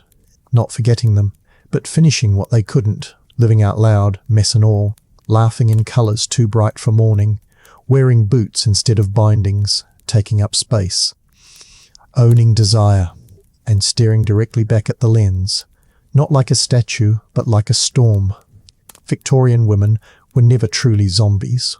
They were made to appear that way. Now we owe it to them to remember the truth, to see beyond the powdered faces and haunted eyes, to say, "You were here, you were real, and we see you now." Chapter 13. But seeing them now isn't enough. Understanding how they were systematically shaped, trimmed, muted, redesigned is just as vital. To unmask the Victorian zombie, we must walk deeper into the dimly lit rooms where her identity was forged, and few rooms were as influential in shaping womanhood as the drawing room. It wasn't simply a place for tea and idle chatter. It was a stage, a curated theatre of manners, appearances, and silent strategies. The drawing room governed a woman's public face. It was where she was seen but not heard, judged but not spoken to directly. A place where glances carried meanings and posture could convey rank. The right tilt of the head or the exact angle of a curtsy held more weight than any opinion she might voice. It was performance art, disguised as domesticity, and women were trained in its nuances from childhood. This wasn't just etiquette. It was survival. One wrong gesture could mark a girl as vulgar. A laugh too loud, a sentence too direct, a step too swift. Any of these could cost her a reputation, and with it, any chance at a socially acceptable marriage. So they learned restraint like a second language. Every movement rehearsed, every sentence filtered through invisible layers of decorum. It wasn't femininity. It was self-erasure, painted in pastels and silence. And beneath all this lay the unrelenting scrutiny of other women. The pressure didn't just come from fathers, husbands, or male doctors. It came from mothers who had themselves survived this system and now passed it on. From sisters who feared being dragged down by another's rebellion. From aunts, governesses, neighbours, all enlisted as enforcers of an oppressive ideal that no one truly fit. They were both prisoners and jailers, in a house built by patriarchy and wallpapered with shame. Even fashion, which might seem frivolous from afar, was a weapon in this war of appearances. Corsets weren't just about beauty. They were a test of endurance, proof that a woman could contain her desires and her body, to breathe shallowly, to faint delicately, to speak in a voice strained by compression. These were all signs of refinement. A loose corset wasn't simply a comfort, it was a scandal. And don't be fooled by the silken lace. Many dresses were lined with horsehair or stiffened with whalebone, their weight measured in kilograms, not grace. Women didn't glide, they endured. Every step in those dresses was calculated. Sitting, walking, even breathing became laborious rituals. And yet, to complain was unthinkable. Enduring discomfort without visible struggle was a badge of class. But what's most haunting is that even in private, alone in their rooms, the performance didn't fully stop. Diaries reveal the internalization of judgment, the voice of society echoing inside their heads, guilt for wanting more, shame for moments of anger, regret for the smallest infractions of femininity. They censored themselves even in ink, writing for a hypothetical reader who might someday find their words and scold them from the grave. The rare moments of rebellion in these writings feel electric. A sentence that says, "I was angry today." A paragraph questioning God. A furious scratch across the page. These fragments are precious because they crack the porcelain mask. They show us the human behind the ideal, the woman behind the ghost. They remind us that even in the most repressed times, resistance found a way to exist, quietly but undeniably. There were those who refused quiet entirely. The suffragists are often remembered for marches and pamphlets, but their war began in parlours and nurseries. Women who demanded education, who read banned books, who refused marriage, who wore trousers under their skirts for freedom of movement. These were the proto-rebels, often mocked or pitied in their own time, but they laid the groundwork for everything that followed. And they paid a price. Many were institutionalized for hysteria, a diagnosis so broad it could mean anything from postpartum depression to simply reading too much. The Victorian asylum system became a convenient tool to silence women who were too loud, too smart, too difficult. And once inside, their voices disappeared almost completely, unless preserved by chance, in letters or medical reports, always filtered through the gaze of others. But even within asylums, some fought back. One woman wrote her autobiography on scraps of paper hidden in her mattress.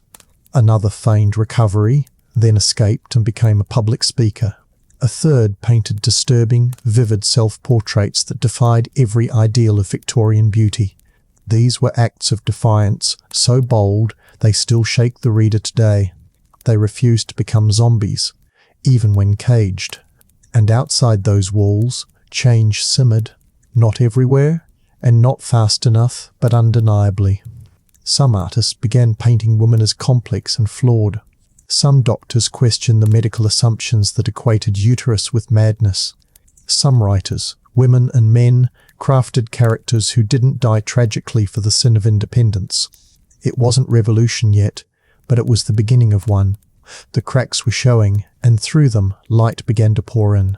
And with that light came reflection. Women began to see their mothers, not as villains but as survivors of a system that offered no easy choices. The enforcers of etiquette, the guardians of corsets, the disciplinarians of silence. They, too, had once been girls with ink on their fingers and questions on their tongues. Perhaps some had once dreamt of speaking loudly, of running without permission, of loving someone forbidden. But the world had pressed them into shapes they didn't choose, and they passed that pressure down like a legacy. Even the male figures in this tapestry, once painted as faceless oppressors, began to fracture into more complex shades. There were fathers who encouraged their daughters to read, brothers who smuggled forbidden books into bedrooms, lovers who admired brains over beauty, though always within the limits of their own conditioning. Victorian masculinity, too, was a performance, one that punished softness, emotionality, and deviation from power. The system didn't just produce zombie women, it created hollow men, too. And the more we understand these overlapping prisons, the clearer it becomes the true villain wasn't a person. It was the idea, the unspoken, unquestioned belief that order meant oppression, that beauty meant pain, that virtue meant silence. An entire society built upon rigid scripts, where deviation was punished and obedience praised, even if that obedience slowly stripped away one's soul. This idea infected everything: literature, medicine, religion, and especially science. Pseudoscientific claims about female inferiority were treated as facts. Men measured skulls and claimed to quantify intelligence. They dissected female bodies and interpreted their organs as proof of fragility, hysteria, and incapacity. A woman's womb was not just a physical space, but a conceptual prison, the origin of her madness, her instability, her unsuitability for reason. It was as though biology had been rewritten to match the needs of power. And women internalized this, even when they rebelled. They doubted themselves. They worried they were too much. Too emotional, too loud, too ambitious. These doubts weren't personality traits. They were engineered, planted like seeds in every girl's mind and watered with sermons, songs, advertisements, and bedtime stories. The zombie was never just about appearance. It was about psychology, about control, about taking a living being and convincing her she was fragile, unstable, incomplete, unless validated by someone else. But even in this bleak framework, there were anomalies, glimmers of another way. A few women fled the drawing rooms and found refuge in nature. They hiked in heavy skirts, wrote poetry on windswept cliffs, painted with wild abandon. They wore their hair loose, refused marriage, or chose their own partners. They didn't all become famous. Many were forgotten, but their choices created echoes. Quiet ones at first, then louder. The next generation heard them. By the end of the Victorian era, the cracks had become fractures. The corset began to loosen, not just physically, but symbolically. Literature bloomed with characters who defied convention, women who drank, who worked, who wanted. The rise of photography exposed the lie of perfection. You could paint a woman as delicate, but a photograph showed her calloused hands, her tired eyes, her smudged apron. The truth, once captured, became harder to erase, and yet the aesthetic endured. Even as the ideology waned, the image of the Victorian woman, pale, passive, perfect, remained. It was romanticized, repackaged, and sold back to future generations as vintage. The suffering was filtered out, leaving only lace and longing. The zombie returned, not as a warning, but as a trend.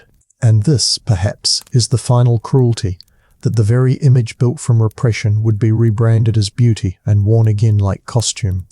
Modern fashion cycles have flirted with this silhouette repeatedly. The empire waist, the high collar, the corset-inspired bodice, all lifted from a time when women couldn't breathe, couldn't run, couldn't own their own money or speak in public without being dismissed. The irony is staggering. It's like wearing shackles as bracelets and calling it chic. And let's not pretend this aesthetic lives in the past. It echoes in every beauty ad that shames a woman for aging. In every dress that lacks pockets because women don't need them. In every workplace where assertiveness is read as arrogance and softness as weakness. The ghost of the Victorian zombie still haunts mirrors, magazines, and boardrooms. She might not wear a corset, but she still feels the squeeze. But recognizing the ghost is the first step in exorcising it. And today's women, unlike their ancestors, have tools of resistance their foremothers could only dream of. Education, media, platforms, community. They can write their own narratives, define their own beauty, express rage without apology. And many do, loudly, vividly, unapologetically. Still, even now, the pressure to conform persists, to look a certain way, speak a certain way, age invisibly, work twice as hard for half the recognition, smile while doing it. The Victorian mindset may no longer dominate, but it hasn't vanished. It's adapted. It's learned to whisper instead of shout, to market instead of mandate. That's why remembering is radical. Telling these stories isn't nostalgia, it's resistance. It's reminding ourselves that the past wasn't pretty, even when dressed in pearls and pastels. It was brutal. It was brilliant. It was filled with women who suffered, and women who fought, and women who simply survived. And survival, in that world, was no small thing. It was an act of quiet revolution. Chapter 14. And when survival becomes normalized, when wearing pain like second skin feels natural, that's when the lines between rebellion and routine blur. Victorian women who made it through a single day, laced tight, weighed down by layers of fabric, judged by rules they didn't write, weren't passive ornaments. They were performing an exhausting daily theatre of endurance. But history rarely casts survivors as heroes when the battlefield is domestic, when the scars are invisible, when the weapons are silence, shame, and powdered lead. Take, for instance, the daily ordeal of beauty. A face wasn't simply painted. It was engineered. Whitening lotions laced with ammonia, creams made of mercury, and powders ground from toxic lead dust. They knew, at least some of them did, what these substances were doing. Teeth rotted. Skin blistered. Eyes stung. But stopping wasn't an option. Society didn't just reward this appearance, it punished deviation from it. Pale skin was tied to morality, class, and virtue. To be tan was to be working class. To have rosy cheeks without makeup was to be suspiciously healthy, maybe even promiscuous. It was a twisted game where looking sick meant looking pure. But beyond beauty, the Victorian woman's life was a ritual of concealment. Her desires, her anger, her intelligence, tucked beneath petticoats and pleasantries. Publicly, she was a creature of restraint. Privately, diaries tell a different story. In cursive script, often hidden behind false drawers or written in code, women poured out their fury at their powerlessness. Some wrote of suicidal thoughts. Others confessed their hatred of husbands chosen by parents, or their grief at losing child after child to diseases they couldn't name. Their ink, not their voices, held their truths. And what about those who refused to conform? The so-called new women of the late 19th century college, educated, bike-riding, pamphlet publishing threats to the established order. They were mocked relentlessly. Cartoons depicted them with masculine jaws, oversized boots, or smoking cigars with grotesque posture. Newspapers labeled them as unnatural, hysterical, unmotherly. But these women knew something most did not, that change begins with visibility. So they kept speaking, writing, living out loud, and every time they were laughed at, it meant someone was listening. Still, for every rebel, there were thousands locked in invisible prisons, in attics, in marriages that doubled as captivity. The Victorian era wasn't merely repressive, it was diagnostic. If a woman cried too much, hysteria. Refused her husband's demands, frigidity. Wrote too much poetry, melancholia. The solution? Institutionalization, rest cures, isolation. Or worse, gynecological surgeries meant to cure the madness they never asked for. Their suffering became pathology, their resistance a symptom. And the worst part? Many of these treatments were carried out by men who claimed to love them, husbands, fathers, even doctors who believed they were helping. That's what made the Victorian nightmare so insidious. It was a system that convinced both victim and perpetrator that the suffering was noble, necessary, even healing. Fashion, too, served as a silent enforcer. The bustle wasn't just a trend. It distorted the spine. Tight collars reduced airflow. Corsets compressed internal organs. Even gloves meant to preserve delicacy, reduced tactile feedback, making it harder for women to grip, hold, or act with physical certainty. Every garment whispered, be less, take up less space, move more slowly, speak more softly, and never forget, someone is always watching. Childbirth, ironically, offered both horror and brief power. While it was common for women to give birth multiple times, it was just as common to die doing it. And yet, during labour, women sometimes experienced their only moments of social authority. Doctors had to obey them. Households waited on them. But once the child was born, the illusion of power vanished. Back came the silence, the lace, the expectation to snap back and resume the pantomime of perfect womanhood. These contradictions formed the very marrow of Victorian femininity. You were to be maternal but not messy, intelligent but not outspoken, elegant but not vain. The Victorian woman was told she was the moral compass of the family, the angel of the house, but only so long as she never questioned who built the house or who owned the compass. And all of this, the crushing beauty standards, the moral rigidity, the medical abuse, was passed on, mother to daughter, like a haunted heirloom.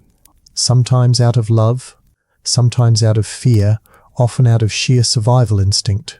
This is how the world works, mothers would say. You must learn to endure. But some daughters began to ask, what if the world is wrong?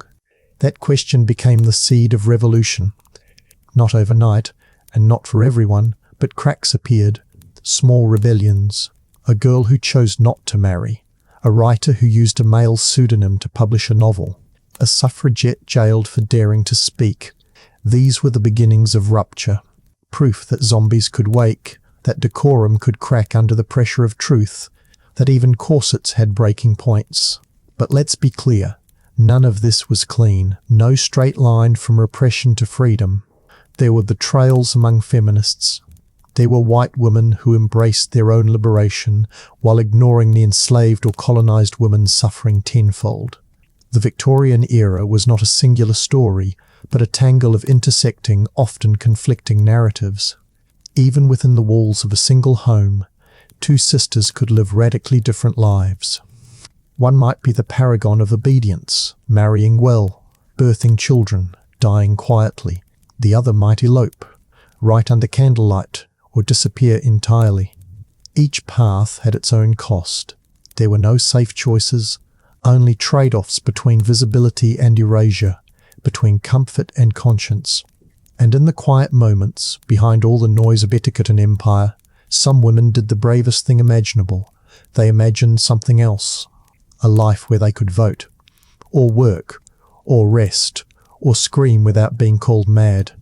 A future where girls wouldn't be born into pre-written scripts with death-like makeup and doll-like movements. A future where looking human, alive, flawed, loud, wasn't a scandal but a right.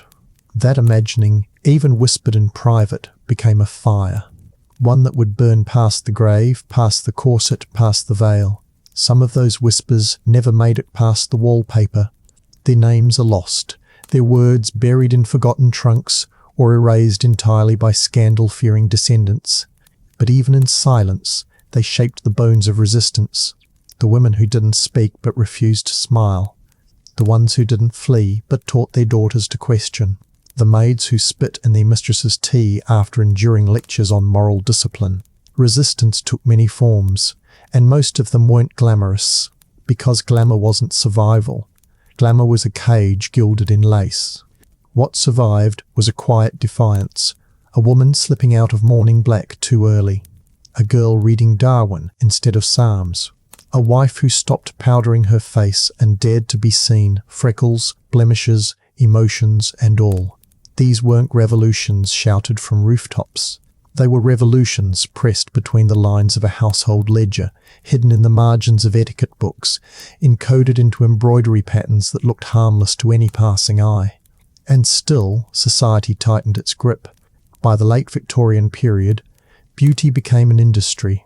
Women's magazines exploded in circulation, promising miracle creams and 18-inch waists, all while selling corset advertisements next to etiquette columns. Advice poured in, how to bleach your arms with lemon and ammonia, how to keep your cheeks pale during pregnancy, how to sleep on your back so your facial muscles didn't sag. Aging was framed as a moral failure. Looking tired was ungrateful. Looking alive, ironically, was indecent. The illusion of delicacy became a job. Women were expected to be the moral centre, the aesthetic prize, and the emotional sponge for every man's ambition. And all this without breaking a sweat. So they learned to cry in silence, to fall without noise, to fade elegantly like a dying flower in winter. But they weren't flowers, they were flesh. And the body, even when corseted and perfumed, remembers its rage. That rage didn't always roar. Sometimes It surfaced in strange ways. In spiritualism, for instance, seances weren't just about talking to the dead. They were about women finally having a voice in a space where men were forced to listen. Mediums, many of them working-class women, could speak with authority. They could tremble and gasp and fall into trances and have entire rooms watching them without interruption. It was performance, yes, but it was also power. For once, they weren't being silenced. They were conduits, chosen vessels. And maybe, just maybe, that was their way of reclaiming something stolen. Then there were the women who fled altogether, those who disappeared into literature or religion or madness. Some faked their deaths. Others reinvented themselves across the ocean, or behind stage names, or within convents. Some ran into marriages just to escape fathers. Others stayed unmarried to escape all of it. They were not saints or perfect feminists. They were messy, scared, complicated, and real. And what of the ones who stayed, who conformed, who powdered their faces and never raised their voices? They weren't cowards. Many of them were simply surviving the only way they could. The system was cruel, yes, but it was also efficient. It punished dissent, rewarded mimicry, and disguised endurance as virtue. Most women didn't have the luxury of rebellion. They had mouths to feed, reputations to protect, brothers to marry off, ill mothers, violent fathers, expectations thicker than their wallpaper. Some found solace in philanthropy. The Victorian era gave rise to a breed of charitable women. Those who couldn't vote, couldn't own property, but could run entire social reform movements under the guise of womanly duty. They opened orphanages, ran workhouses, fought against child labour, not by challenging the system outright, but by twisting it to their advantage. They used their moral superiority as leverage. If they were expected to be angels, they would become avenging ones. And so, quietly, bit by bit, the world began to shift. Girls began attending universities. Women formed literary societies. They published anonymously, then under initials, and eventually under their own names. The suffrage movement, once seen as radical lunacy, started to look like common sense. And even the makeup, the cursed, toxic beauty regimen began to change. Some women stopped entirely. Others demanded safer ingredients. The death mask was cracking. But the ghosts remained. You can still see them on the pages of etiquette manuals, in the tragic heroines of Victorian novels, in the quiet faces of old daguerreotypes. They stare out at us with hollowed eyes, not because they were lifeless, but because they weren't allowed to live. And what makes it worse, what stings even now, is that much of this suffering was aesthetized, romanticized, frozen in oil paintings and poetry, made beautiful in death, praised for their silence. She was a delicate thing, they said, pure, tragic, lovely in her grief. But grief isn't lovely, and silence isn't peace. Those women weren't fragile angels. They were warriors, dressed in tulle and toxicity. So when we ask why Victorian women looked like zombies, we're really asking, why did they have to become the walking dead just to be seen? Why did life demand their vitality and punish them for showing it? Why did society call it beauty when it was slow poison? The truth is, many of them knew. They saw the cracks in the system. They whispered about it behind fans and inside sewing circles. They joked darkly in diaries. They taught their daughters to question, even if only a little. And that little, over time, grew into something seismic. Not all of them escaped. Not all of them rebelled. But they left clues, traces, warnings. The corset hidden under floorboards. The unmarked grave of a woman who bore 9 children and died unnamed. The annotated copy of Wollstonecraft buried under recipes. They were not zombies. They were survivors in disguise. They wore their oppression like skin, not because they wanted to, but because no one handed them anything else. And if there's one thing we should carry forward, it's this. Surviving a world that demanded your silence was an act of rebellion in itself. They didn't always scream, but they endured. And sometimes, endurance is the loudest scream of all. Chapter 15. As the Victorian era neared its twilight, something strange began to happen. Women stopped whispering. The diaries were still hidden, yes, but their tone had shifted. Less despair, more defiance. Less, "Why must I endure?" and more, "Why should I at all?" In the parlours and schoolrooms and even the smoke-filled kitchens of lower-class tenements, a silent collective reckoning was underway. One generation had borne the makeup that poisoned their skin and souls. The next began asking, what if beauty wasn't worth dying for? That question echoed across classes, though the answers varied. For the working-class woman, already worn from scrubbing coal soot and boiling laundry with bare hands, it was practical rebellion. She had little time for vanities, fewer resources for arsenic-laced powder, and no patience for fainting at the sight of blood. These women learned to live unadorned, their labour itself becoming a grotesque parody of the elegance they were told to envy. Their hands were calloused, their teeth stained, their hair always half undone. Society ignored them, shamed them, and yet quietly they birthed an unintentional revolution. A beauty that came from survival, not suppression. For the upper-class woman, rebellion was trickier. She was still expected to perform gracefully, softly, invisibly. But she began to bend the rules. Instead of smearing her face in lead-white paste, she wore a touch of rouge to mimic vitality. Instead of hiding her intelligence, she quoted poets, played chess, wrote articles under a male pseudonym. Her defiance was subtle, palpable only to those who understood the codes. A hem slightly raised. A dinner conversation redirected toward politics. A refusal to remarry after widowhood. She was still corseted, yes, but she was testing the threads. The literature of the time began to reflect this shift. Female characters, once pale shadows of male protagonists, gained voice, complexity, and agency. They were still tragic, but not always compliant. They were angry, wild, curious, ambitious. Readers began to see women not as backdrops to male greatness, but as entire landscapes of their own. It frightened some. It thrilled others. But no one could deny it anymore. The Victorian woman was waking up. In cities, reformist salons sprang up. Women gathered not just for tea and idle chatter, but to debate, to plot, to publish. They discussed suffrage, education, labour rights. They created newsletters, organised rallies, petitioned lawmakers.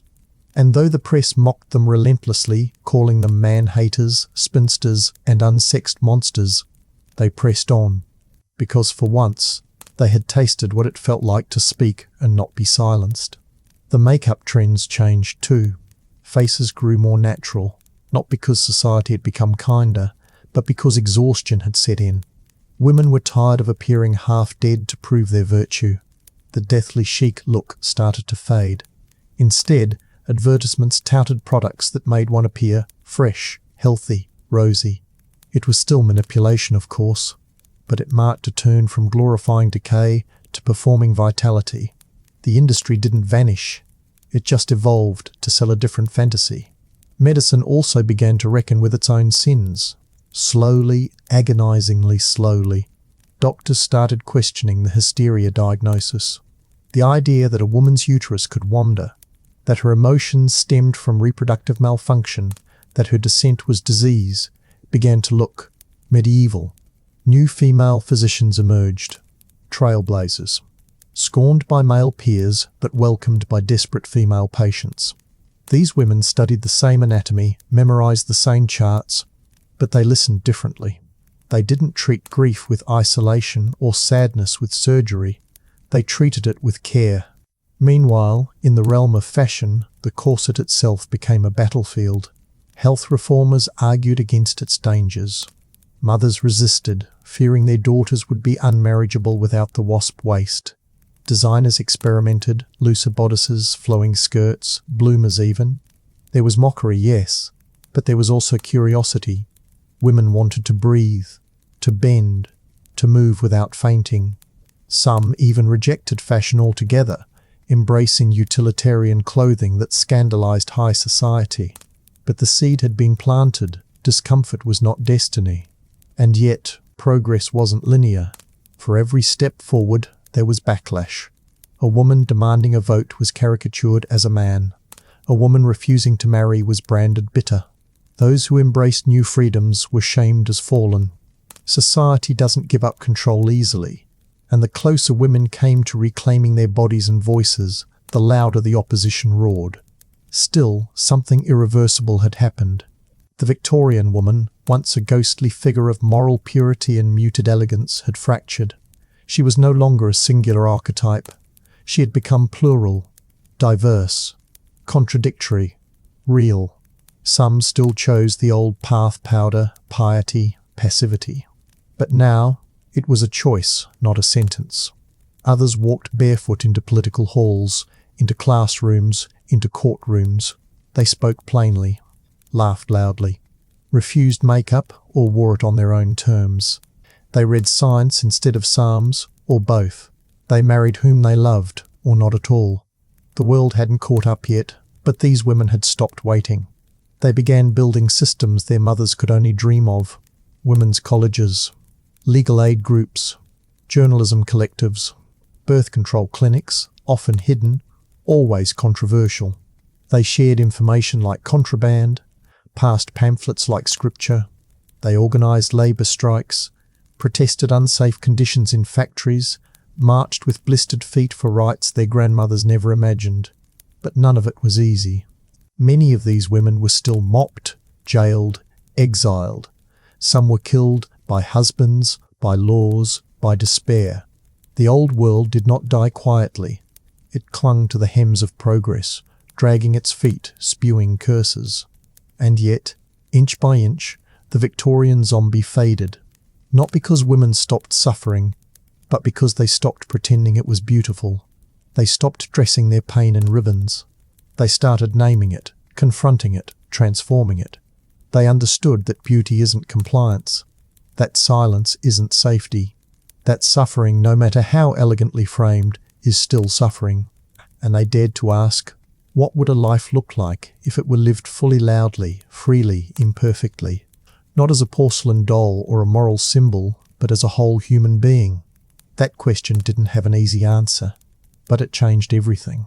So what happened when women no longer dressed their pain as poetry or dipped their despair in powder and rosewater?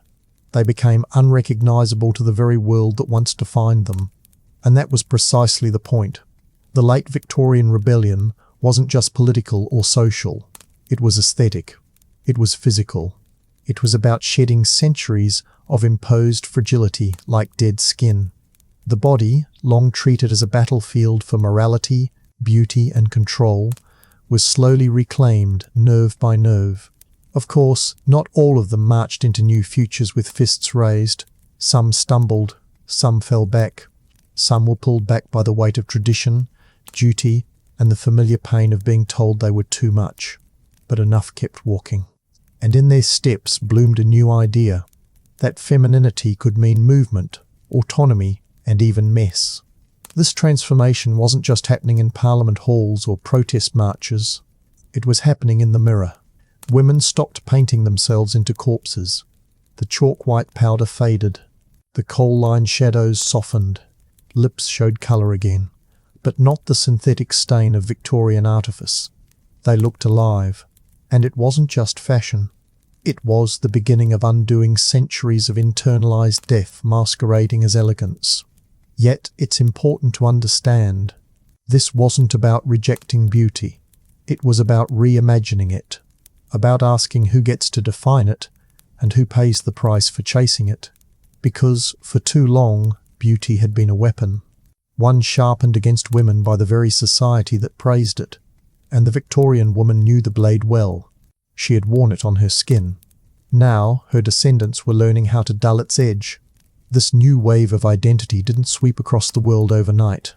It crept in, like sunlight through a cracked shutter. In some homes, girls still grew up hearing that good women don't raise their voices. But more and more, they heard another voice too, the one their grandmothers weren't allowed to speak with. The one that said, you don't have to disappear to be worthy. You don't have to suffer to be respected. You don't have to look dead to be taken seriously. That voice wasn't loud yet, but it was growing. Education helped. Girls who had once been taught needlepoint and restraint now studied law and logic. They read not just etiquette books, but revolutionaries. They saw photographs of suffragettes chained to gates and thought, that could be me.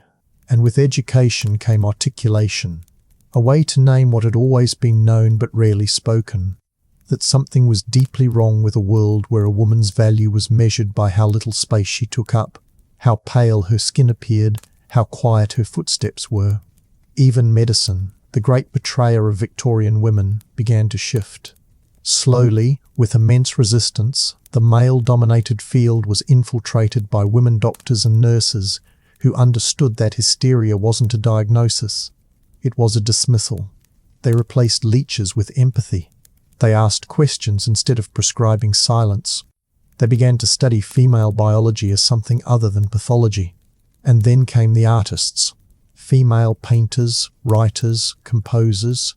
Women who had once been expected only to inspire greatness in others now created it themselves. They painted women not as nymphs or saints or objects of tragedy, but as people, complex, flawed, glorious. These images, less airbrushed than honest, entered the public eye and began to chip away at the aesthetic ideal that had haunted the Victorian psyche. But as always, culture struck back. Magazines evolved from corset ads to beauty columns, still promising transformation, still monetizing insecurity. The tools changed. Lead powder gave way to lipsticks, corsets to diet pills. But the goal remained eerily similar: to control women through their own reflections, to make self-loathing look like self-care. The ghost of the Victorian woman didn't vanish. It just changed outfits. And yet, the difference was this. Now, more women recognized the ghost for what it was. They saw how it haunted their shopping carts, their dating choices, their mirror rituals. They called it out, mocked it, rejected it. Some days, they still bowed to it. But they knew it wasn't them. That was the crack in the spell. By the time the 20th century dawned fully, the world had changed. Women had the vote in some places, access to birth control, careers, divorce rights.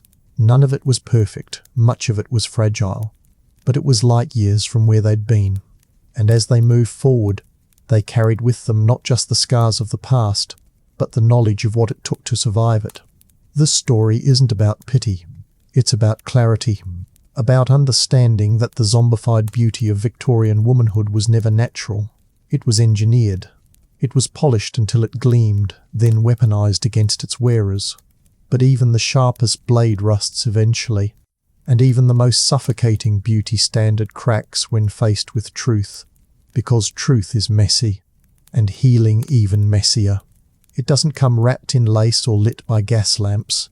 It comes in uncomfortable questions, in awkward refusals, in that moment when a woman decides that shrinking isn't her destiny. It comes when she looks in the mirror and sees not an object, not a symbol, not a failure, but herself, fully, furiously, alive. And perhaps that's the greatest rebellion of all, not tearing down systems with fire and fury, but daring to exist unapologetically in a world that still prefers its woman quiet, invisible, and dead behind the eyes. The Victorian woman looked like a zombie because she was never allowed to be fully human. But her story didn't end in silence. Her story became a warning, a blueprint, and eventually a mirror. What we do with that mirror is up to us. Chapter 16, Dressed to Die. Toxic clothing. But while the ghost of the Victorian woman lingered in magazine pages and bathroom mirrors, her shadow also crept into places more insidious, into laws, into expectations, into the ways women still apologized for existing. The fight for suffrage had cracked open the door. What lay beyond it was not freedom wrapped in velvet, but a hard, uneven road paved with both opportunity and backlash. For every inch gained, voting rights, access to universities, entry into the workforce, there came the demand that women still remain visually palatable while doing it. Now they had to be intelligent, ambitious, and beautiful. And not just beautiful effortlessly so.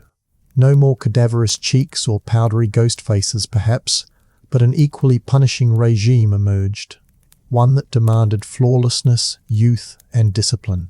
The corset may have been unbuckled, but it was replaced by 1,000 silent rules stitched into society's fabric. And if the Victorian woman had looked like a living doll, her 20th century successor was expected to perform like a machine, smiling, productive, and attractive without breaking down. Even feminism, in its early waves, wrestled with its own ghosts. Women demanding equality were often asked to look presentable while doing so, as if justice could only be served with lipstick and good posture. And if they rejected those aesthetics, they were labelled angry, unfeminine, or bitter. The same strategy that once painted rebellion as madness was now recoding it as ugliness. And in a world still obsessed with appearance, ugliness was its own kind of exile.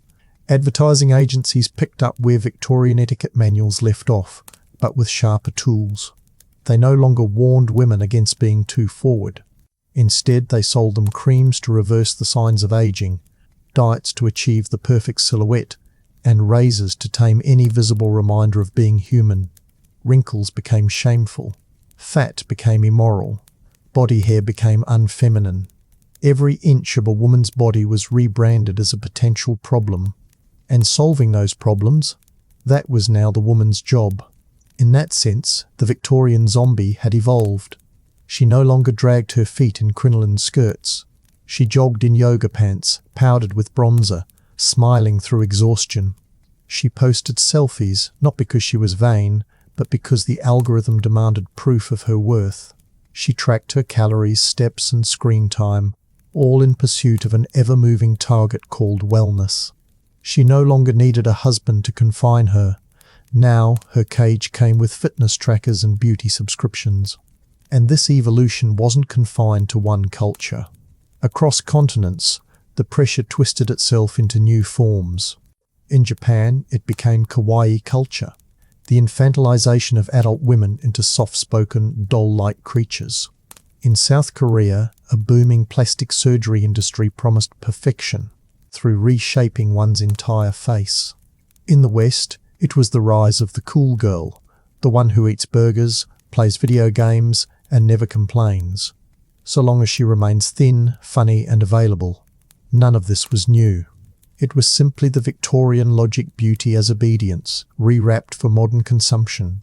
And it worked because it didn't feel like oppression anymore. It felt like choice, like freedom, like fun.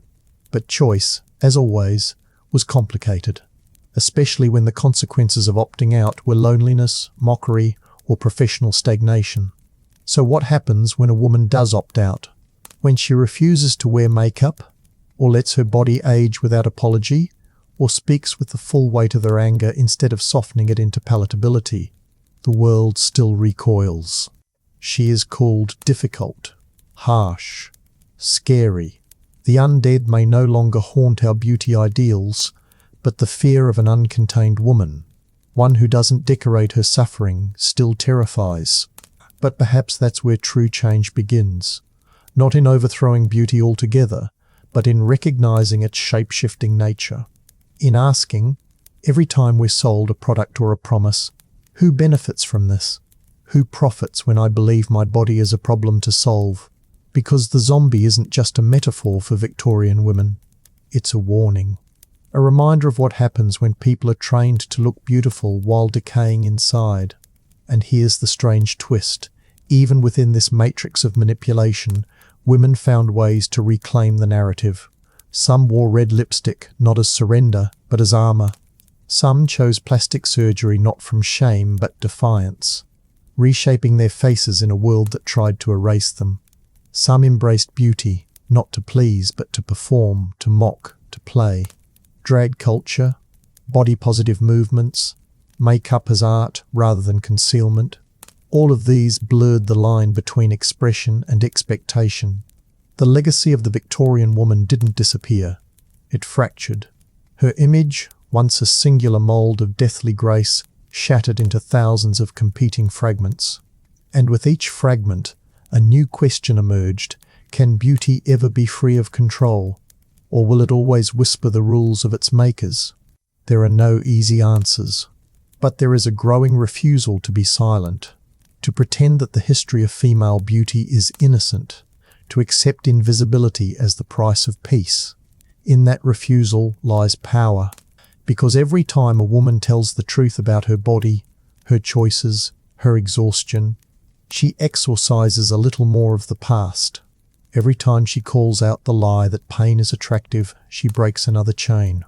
And every time she chooses to exist fully, imperfectly, publicly, she spits in the face of centuries that told her to disappear.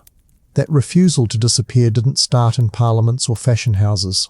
It started in whispers between women who had grown tired of swallowing themselves. In bathrooms, over mirrors fogged with breath, in changing rooms where nothing ever fit quite right, in letters and journals and forums, they began to say what couldn't be said before, that beauty, as they'd been taught, wasn't a gift. It was a burden dressed up as a compliment. It was never meant to free them. It was meant to keep them just distracted enough not to notice the cage. And yet, they noticed. They began naming the cage. Not just patriarchy or capitalism. Those words were important, but distant. They named the daily rituals that drained them.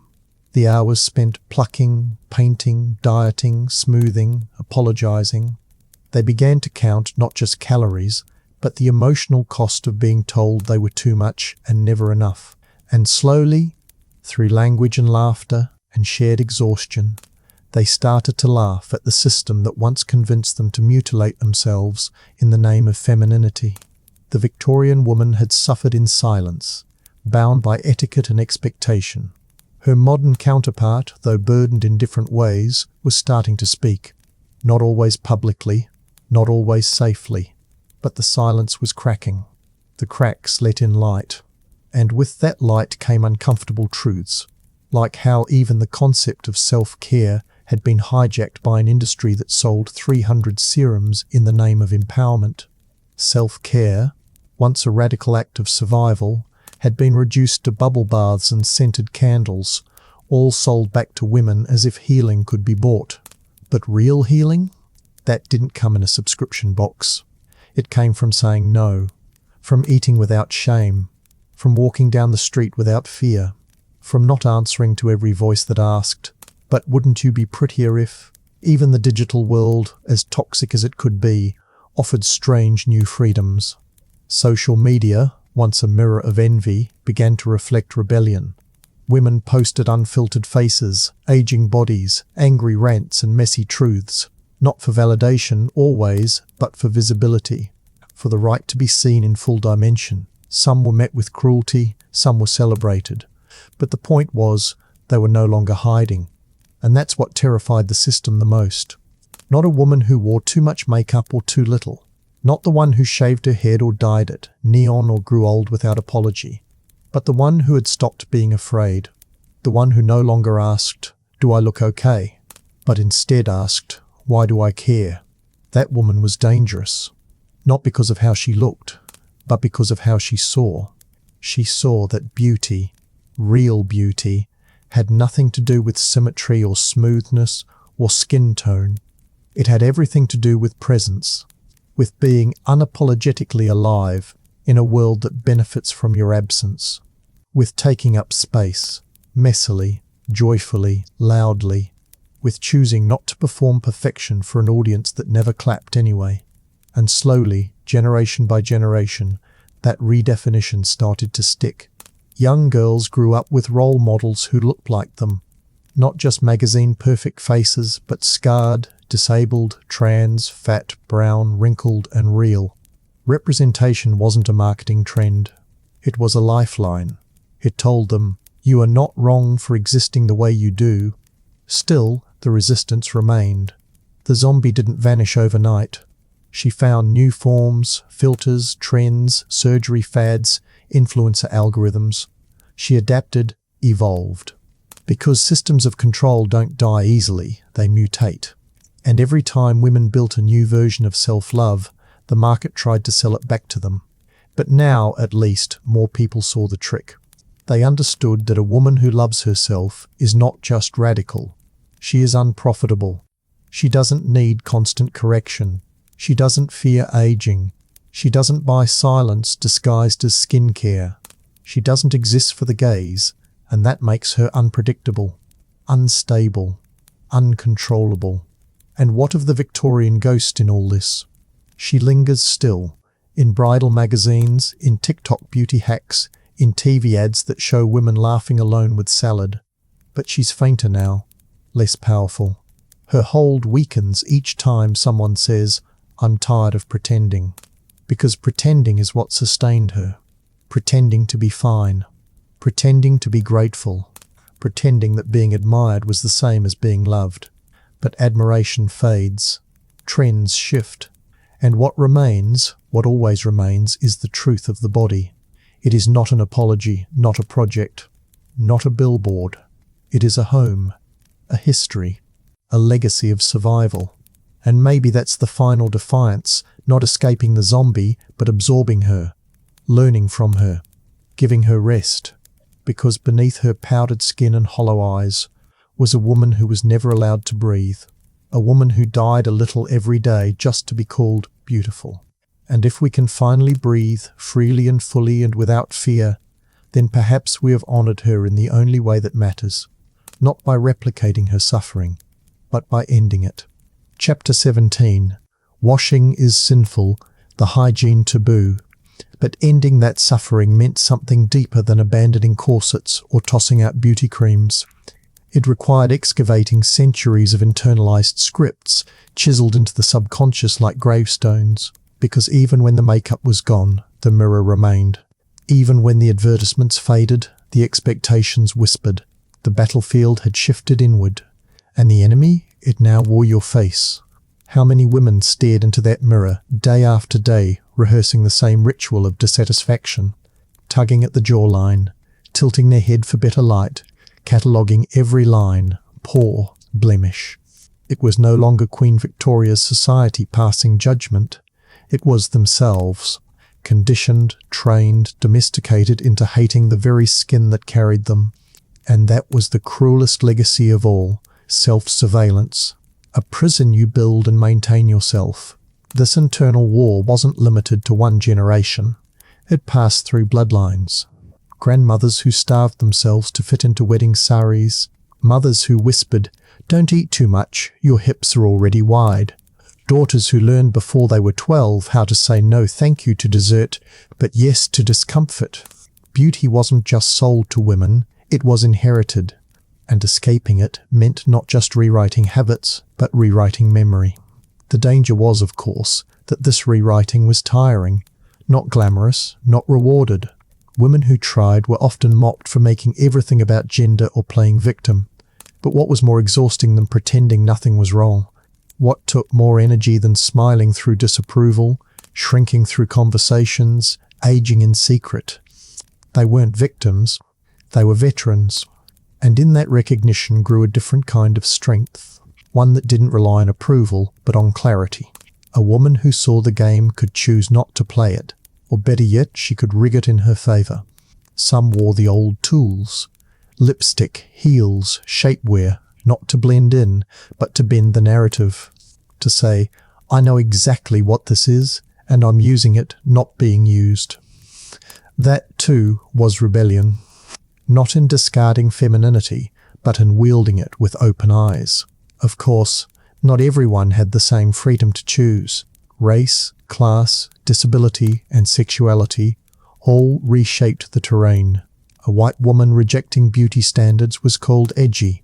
A black woman doing the same was called unprofessional. A disabled woman was rarely considered in the conversation at all. So the movement had to be intersectional, or it wasn't a movement at all. It was a marketing campaign. Real change meant listening, not just to the women who looked like Victorian ghosts, but to those who'd never been allowed to appear in the first place. It meant realizing that for some, looking acceptable wasn't about vanity, it was about safety, about survival, about being able to walk into a job interview or past a police officer without suspicion. Beauty, as a weapon, could be protective as much as it was oppressive. And yet, within all this, there was room for joy, for play, for reclaiming what had once been tools of pain and turning them into paintbrushes. Artistry bloomed in drag houses, in queer salons, in makeup tutorials that weren't about hiding flaws, but sculpting identity. In a strange way, beauty had become something else entirely, a mask, yes, but one you chose. One that shifted depending on mood, context, desire. Not to deceive, but to express. Because identity, like beauty, is fluid. It refuses to stay inside borders. And the more women explored it, through fashion, hair, body mods, even total rejection of gender norms, the more cracks appeared in the system. The Victorian ideal of silent, pale restraint had no place in a world of neon hair, visible scars, unapologetic fatness, and rage made visible. But progress is not linear. For every boundary pushed, new ones emerge. The wellness industry now cloaks the same old body shame in pastel fonts and avocado toast. Influencers promote authenticity while face-tuning their skin into oblivion.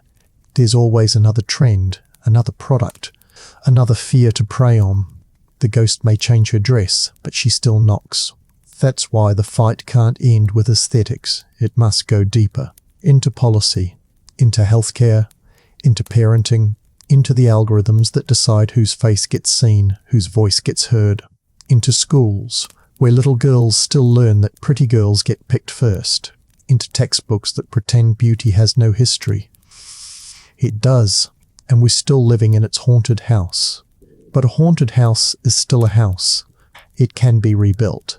Slowly, painfully, with new bricks, with new stories, with mirrors that reflect not just what we look like, but who we are becoming. Not silent angels of the hearth, not cold statues of grace, but living, breathing contradictions, messy, glorious, real. And maybe, just maybe, that's what finally lays the ghost to rest. Not perfection, not purity, but presence. The decision to be fully here, in this skin, with all its cracks and colour and chaos, unpolished, unapologetic, unfinished, unfinished, unfinished. That word, once an insult, had become a kind of freedom. To be a work in progress was no longer a shameful secret. It was a rebellion against the polished fictions that the world tried to sell back to women. The ones that told them their worth was locked inside an after photo, a promotion, a ring, a wrinkle-free face. The truth was more fluid, messier, more honest. And for the first time in centuries, women were beginning to tell that truth out loud. It came in waves. Quiet revolutions. A young girl posting her unfiltered acne-covered face. A mother deciding not to comment on her daughter's body, even if she'd been raised to do so. A plus-sized model refusing to call herself brave just for existing in a swimsuit. These moments didn't make headlines, but they stacked up like bricks in a new foundation. Not a monument to beauty, but to being, fully, freely. And still, the system squirmed. Capitalism, clever and adaptable, tried to rebrand itself. Body positivity became a tagline. Self-love became a product category. Empowerment came with a price tag. Algorithms favoured thin influencers preaching acceptance while still upholding impossible ideals. The message was clear. You can rebel as long as you remain profitable. But women weren't stupid. They saw the trap. The performative feminism, the pink-washed branding, the way corporations latched onto liberation movements like parasites, draining their meaning until they were hollow and safe. Yet even inside this co-opted landscape, sparks of real change remained. Women built underground communities, offline and online, where honesty was currency, where scars weren't blurred, where joy didn't need justification. They stopped asking permission to exist. And when they did, something miraculous happened. They stopped apologizing for taking up space. Not just physical space, but emotional, intellectual, spiritual. They stopped starting sentences with, "I'm sorry, but," and instead said, "Here's what I think." They stopped waiting to be chosen and started choosing themselves. And as they did, the ghost of the Victorian woman, the one with the cinched waist and silent tongue, began to fade. Not vanish entirely, She still lurked, sometimes in the back of her mind, sometimes in the comments section, but her grip loosened. She was no longer the default, no longer the gold standard. She was an artifact, a lesson, a warning. What replaced her wasn't one ideal, but many, or perhaps none at all, a deliberate refusal to be defined by anyone else's standard. And while that made marketing departments nervous, it made the world more alive, more varied, more human. This shift wasn't just personal, it was political. When women stopped conforming, institutions had to respond. Dress codes were rewritten. Workplace norms were challenged. Medical research began, slowly, stubbornly, to recognize the unique ways women's bodies functioned. Even the language of diagnosis changed. No longer were women dismissed as hysterical or emotional when they described pain. They were starting to be believed. And belief, real, grounded belief in one's own reality, is a kind of power that no rouge or corset could ever offer. It's the power to say, my body is not wrong, your tools are. To reject the premise entirely, to turn the camera around and write your own script. But this wasn't a solo journey. No woman dismantled centuries of pressure alone. It was always communal. Sisters holding each other accountable, friends intervening before crash diets, lovers learning to admire softness, aging, change. It was mothers learning from daughters, and daughters forgiving mothers for what they'd passed down in ignorance. It was collective memory being rewritten in real time, and what they wrote was raw and radiant. It said, I don't exist for your comfort. I'm not here to inspire envy. I'm here to live. Fully, imperfectly, expansively. With laugh lines and stretch marks and questions and contradictions, with moods and messes and miracles, with history in my hips and futures in my eyes. This was no longer about looking like a zombie. That phrase, once flung as an accusation, now sounded absurd, because even at her lowest, the Victorian woman hadn't been a zombie. She'd been surviving, playing the only game she was allowed to play. Her silence wasn't consent. Her corset wasn't pride. She was doing what she could with what she had. But we have more now. Not just choices, but clarity. The luxury of language. The wisdom of hindsight. And with it, the obligation not to repeat the patterns we inherited.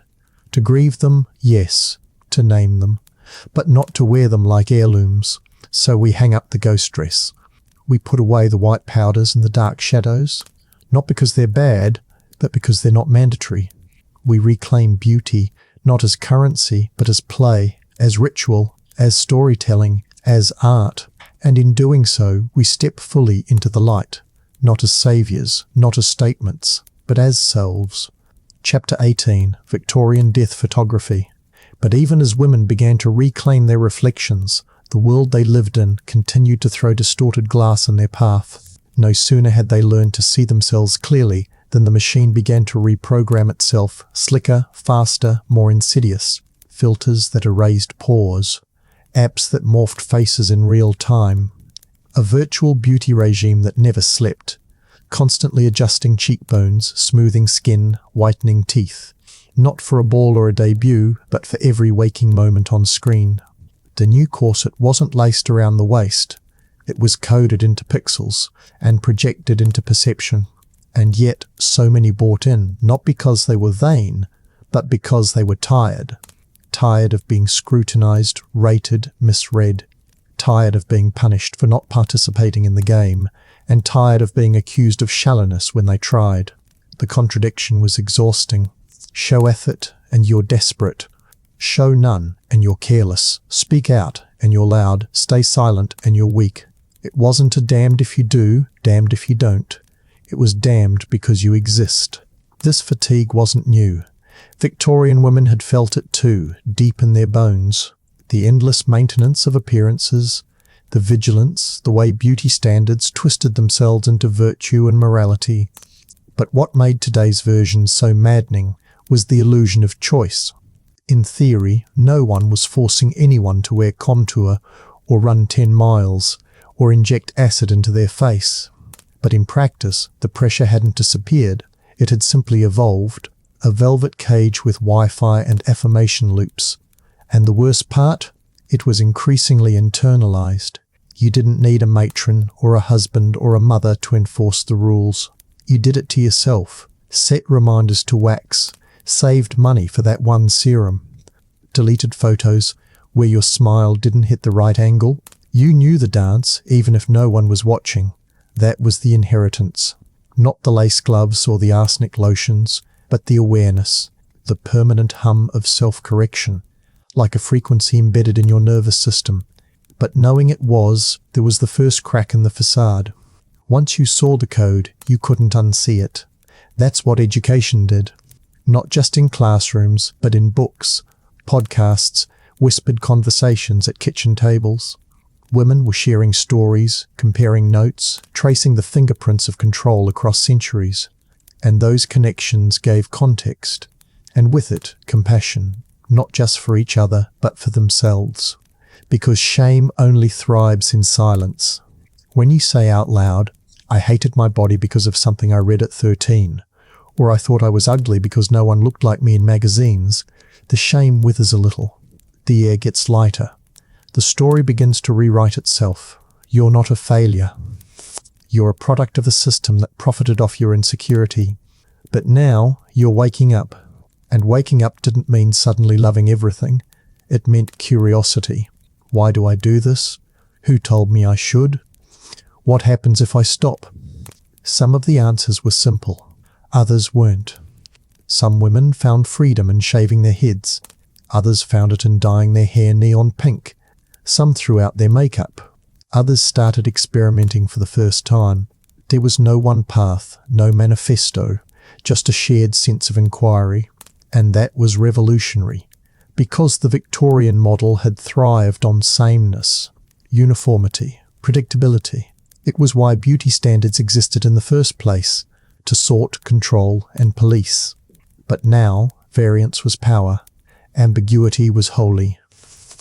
Beauty, in the modern sense, was less about hierarchy and more about revelation.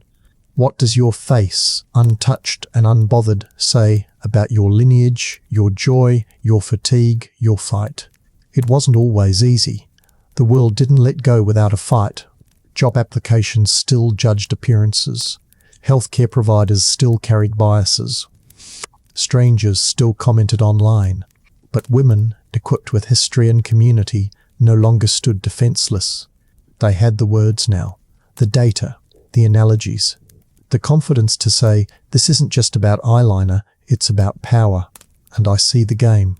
And if they were lucky, they had each other, because the true antidote to the ghost of the Victorian woman wasn't solitude, it was solidarity. That's what the history books often forgot. Yes, many women suffered in silence, but many also rebelled together, in sewing circles, letters, reading rooms. They conspired, however quietly, to imagine something more. And today, those same whispers had become full-throated calls for revolution, resilience, rest. It wasn't about burning bras or banning blush, it was about sovereignty. About saying, I get to decide what I wear, how I age, when I rest, whom I impress, if anyone. That agency, fragile and hard-won, was the modern woman's inheritance. Not from the Victorians directly, but from those who'd survived them, who'd kept their diaries, passed down their warnings, birthed daughters who refused to shrink, and yet the work wasn't finished. How could it be, when so many still lived under the illusion that beauty was a goal instead of a side effect? When so many still sacrificed sleep, money, even safety, chasing a ghost shaped like validation? The next step wasn't to abandon beauty, but to redefine it, not as an industry, as a language that says, this is who I am today, tomorrow I might look different. That's not a failure, it's a fact. A language rooted in authenticity, not performance. And most importantly, a language spoken first to the self, because before women could change the world, they had to stop haunting themselves. And once women began to speak to themselves differently, everything else shifted, slowly, quietly, like tectonic plates. The mirror stopped being a battleground. It became a kind of negotiation. Some days you might still flinch at your own reflection. Old patterns die hard, but you flinch with awareness now. You catch the voice that says you're not enough and ask it, says who? That small pause is resistance. That awareness, that split second of doubt about your doubt, that's progress. In that space, women began to build rituals not of punishment, but of presence. Skincare no longer as an attempt to erase age, but as a nightly act of honouring the body that carried them through the day. Makeup no longer worn to correct, but to create, to paint the mood, reflect the season, flirt with the absurd. Clothing chosen not to hide, but to declare. I feel loud today, a woman says, and wears yellow like sunlight. I need armour, and puts on boots that clack like confidence. These were not the moves of vanity. They were signals to the self and the world. I am here, I get to take up space, and I decide how. For Victorian women, these choices weren't available. Even imagining such freedom might have been a punishable offence. But now, they lived in the legacy of those who dared to want more. And with that legacy came the responsibility not to squander it. But there was still the danger of slipping back. Because the culture was clever, it knew how to repackage control as empowerment. Glow up. Culture disguised itself as self-care, but often demanded perfection under the mask of progress. Plastic surgery ads talked about confidence, not conformity. Even the body positivity movement, radical at its core, was sometimes watered down into Instagram trends, where inclusivity was only embraced if it looked good on camera. Women were expected to heal their relationship with beauty while still being judged for how they appeared. The hypocrisy was suffocating. But again, awareness cracked it open. More and more voices began to question, what if the problem wasn't how women felt about themselves, but how they were taught to be looked at in the first place? That question led to deeper ones. Who benefits when women are at war with themselves? What systems profit from insecurity? How does a distracted, self-policing population serve larger agendas? These weren't abstract queries. They had real, tangible answers. Billion-dollar industries built on dissatisfaction, political systems built on silence, family structures built on submission. When you see beauty culture not just as an aesthetic system but as a control mechanism, everything becomes clearer. Victorian women weren't just taught to look pale and fragile for fashion, they were made to look that way to symbolize their powerlessness. And centuries later, any system that rewards women more for being quiet, small, or decorative is echoing that same blueprint. And yet, despite all of this, there's hope. Not the glittery kind sold in product ads, but a grounded, historical kind. The kind that knows change happens slowly, but it does happen. That every time a woman rejects the lie that she must earn her worth through appearance, something ancient breaks. And in its place, something freer grows. That freedom might look like a woman in her 60s posting barefaced selfies, wrinkles and all. It might look like a teen refusing to contour her nose because she's proud of her heritage. It might look like a mother teaching her child that bodies aren't projects to be fixed, or a friend gently reminding another, you don't owe anyone pretty. But they're where revolutions begin, not in headlines, but in habits. Not in riots, but in routines. The real undoing of Victorian rot doesn't happen in museums or textbooks. It happens in dressing rooms, in bathrooms, in conversations between sisters and strangers. And maybe that's the most profound revenge. That after centuries of silence, surveillance and shame, women now write their own scripts. They look at the beauty industry, the wellness cults, the filtered fantasies, and they laugh. Not cruelly, just knowingly. Because they've seen this play before. The costumes have changed, but the plot remains familiar. So they write a new ending. One where the woman doesn't die young and tragic, or live long and bitter, or vanish into the wallpaper. One where she doesn't bleach herself into social acceptance or starve herself into admiration. One where her beauty isn't a defense mechanism or a currency, but simply a presence. Unapologetic, undeniable, uncoded. And in that new story, the Victorian ghost is finally laid to rest, not with a scream, but with a sigh, a release, a letting go of every rule that once dictated how to stand, how to smile, how to disappear gracefully. The corset is not just unlaced, it's forgotten.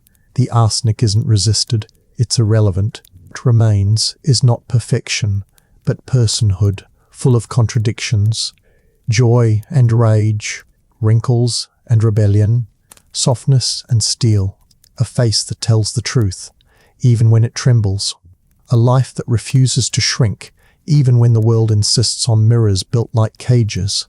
And if that woman still sometimes hears the old voices, still sometimes stares too long in the mirror and wonders if she's failing at being seen, that's okay. Healing is not linear, but it is happening, and she is not alone. Chapter 19, The Economics of Female Suffering. But if she is not alone now, then who is standing beside her? Who are the figures past and present, who carried pieces of this fight long before hashtags or viral videos could amplify their defiance? The journey away from the Victorian beauty script wasn't walked by one woman or even one generation. It was carried like an invisible inheritance, passed down in broken whispers and stolen freedoms. It was stitched into the margins of diaries, breathed into forbidden poems, and carved into the posture of women who dared to walk like they belonged in the world. Some names made it to history books, yes, but most didn't. Most were housemaids who refused to look down, seamstresses who cut dresses to allow space for breath, nurses who scrubbed off layers of powder to clean real skin and saw what was underneath, mothers who refused to bleach their daughters, girls who ran from finishing schools and left corsets on the train. Their acts weren't always public, many weren't loud, but they were echoes that built the acoustics of rebellion. And perhaps it is in those forgotten everyday moments that the real strength lies.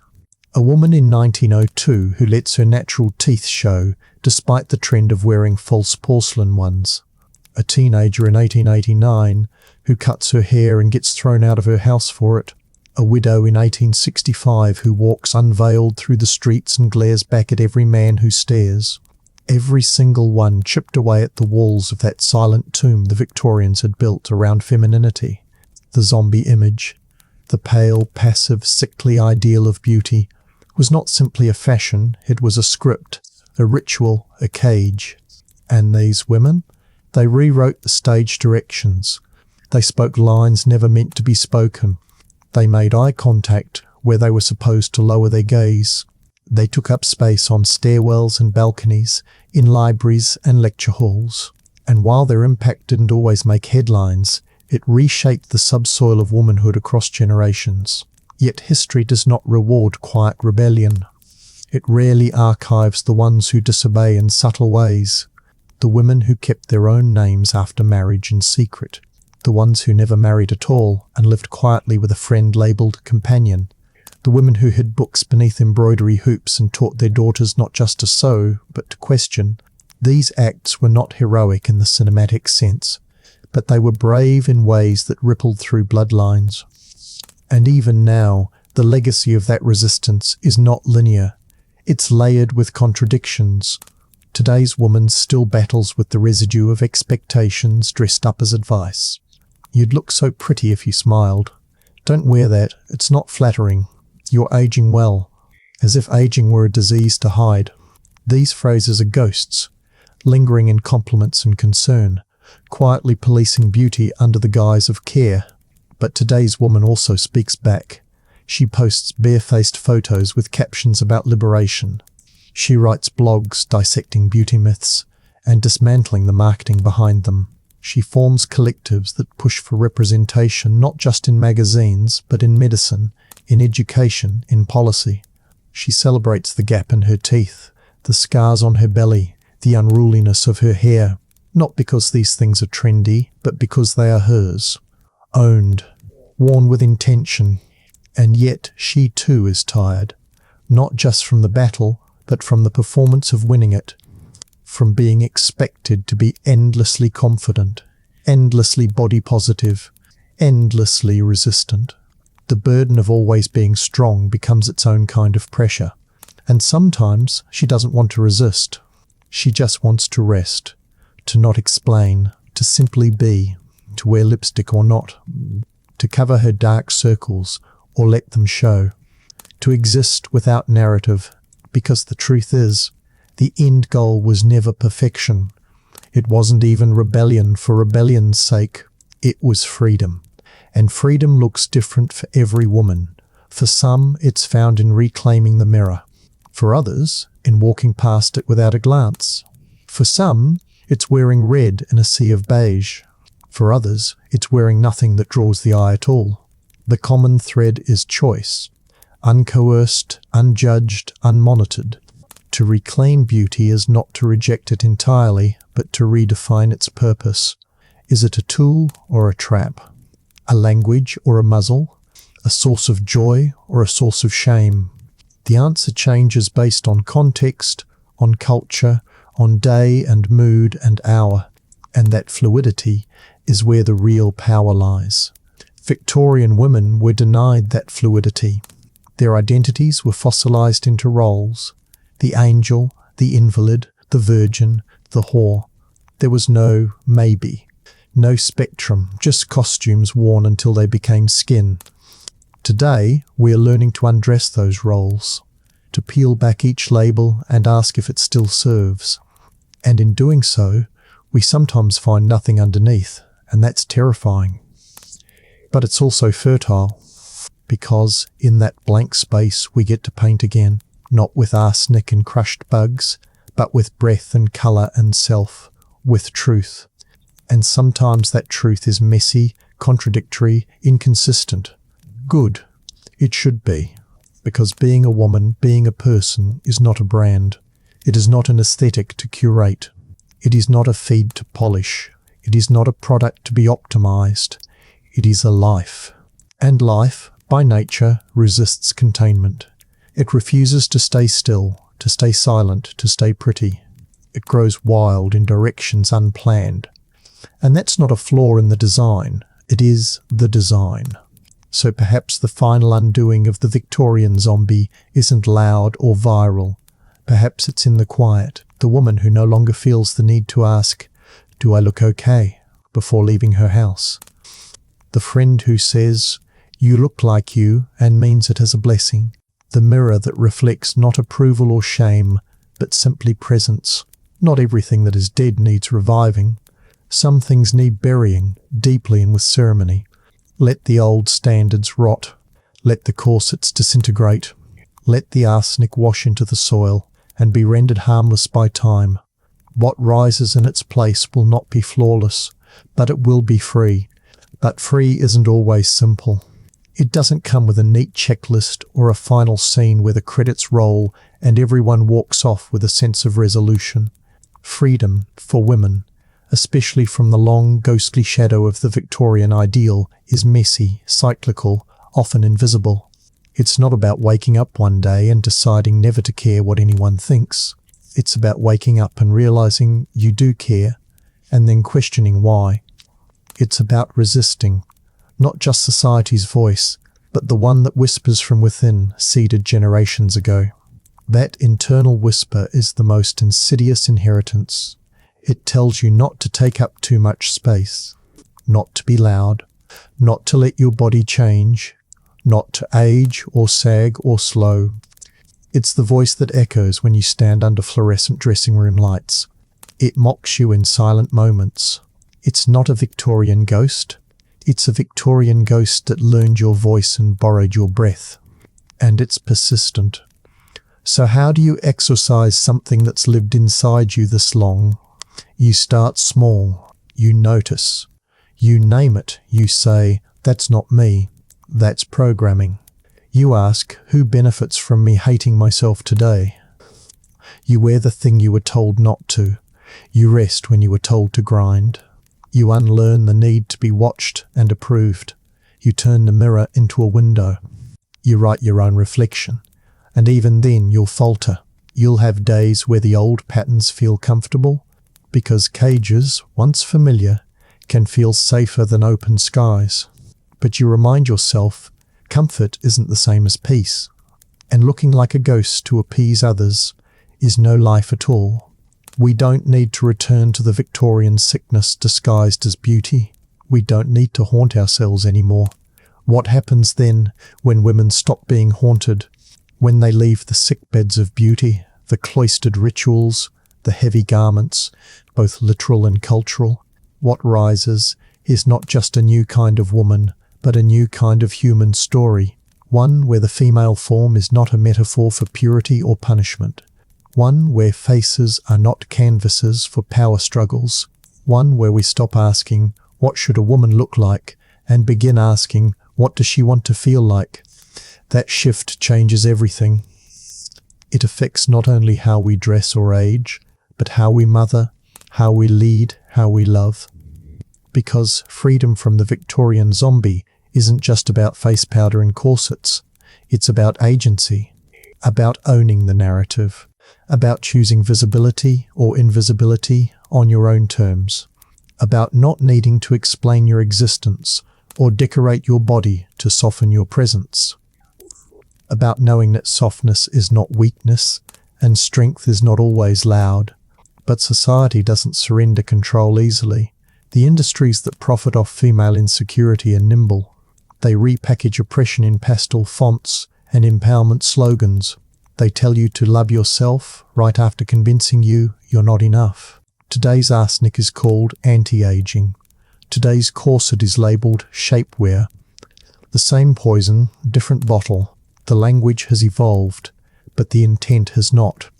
And so, vigilance remains essential. To raise daughters who don't inherit shame as tradition.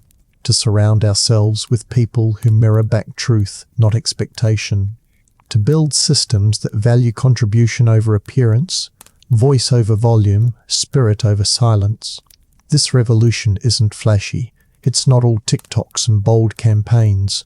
Sometimes it's just one woman quietly deciding that she is enough, exactly as she is. The impact of that decision, though invisible at first, ripples. Her daughter sees it, her partner feels it, her friends notice. Not the absence of makeup or the style of dress, but the presence of peace. That is contagious in the most beautiful way. One woman choosing peace can break the chain of inherited insecurity. She becomes the anti-zombie, awake, alive, rooted in herself, not reaching for approval like oxygen. That kind of presence unnerves systems built on female compliance. It unsettles industries that bank on self-doubt. It rattles cultural myths that women must suffer to be beautiful, small to be worthy, invisible to be safe. And slowly, the ghost fades. Not because we fought it with fire, but because we stopped feeding it. The Victorian ideal dies every time a woman breathes without apology. Every time she takes up space without permission. Every time she is simply here. Unrevised, unfiltered, unafraid to live in a body that feels, ages, breaks, heals. That's the radical act. Not rebellion through spectacle, but presence through truth. And it's not about one final victory. It's not even about one person. It's about a collective remembering that we were not born to play roles scripted 2 centuries ago. That we are not required to embody a ghost to be loved, respected, or seen. That we are allowed to evolve and unlearn and rebuild. The story of the Victorian zombie ends not with a climax, but with a soft, defiant breath. A woman looking into the mirror and seeing herself. Not an ideal, not a project, not a timeline, but a self. One that lives, laughs, bleeds, and rises.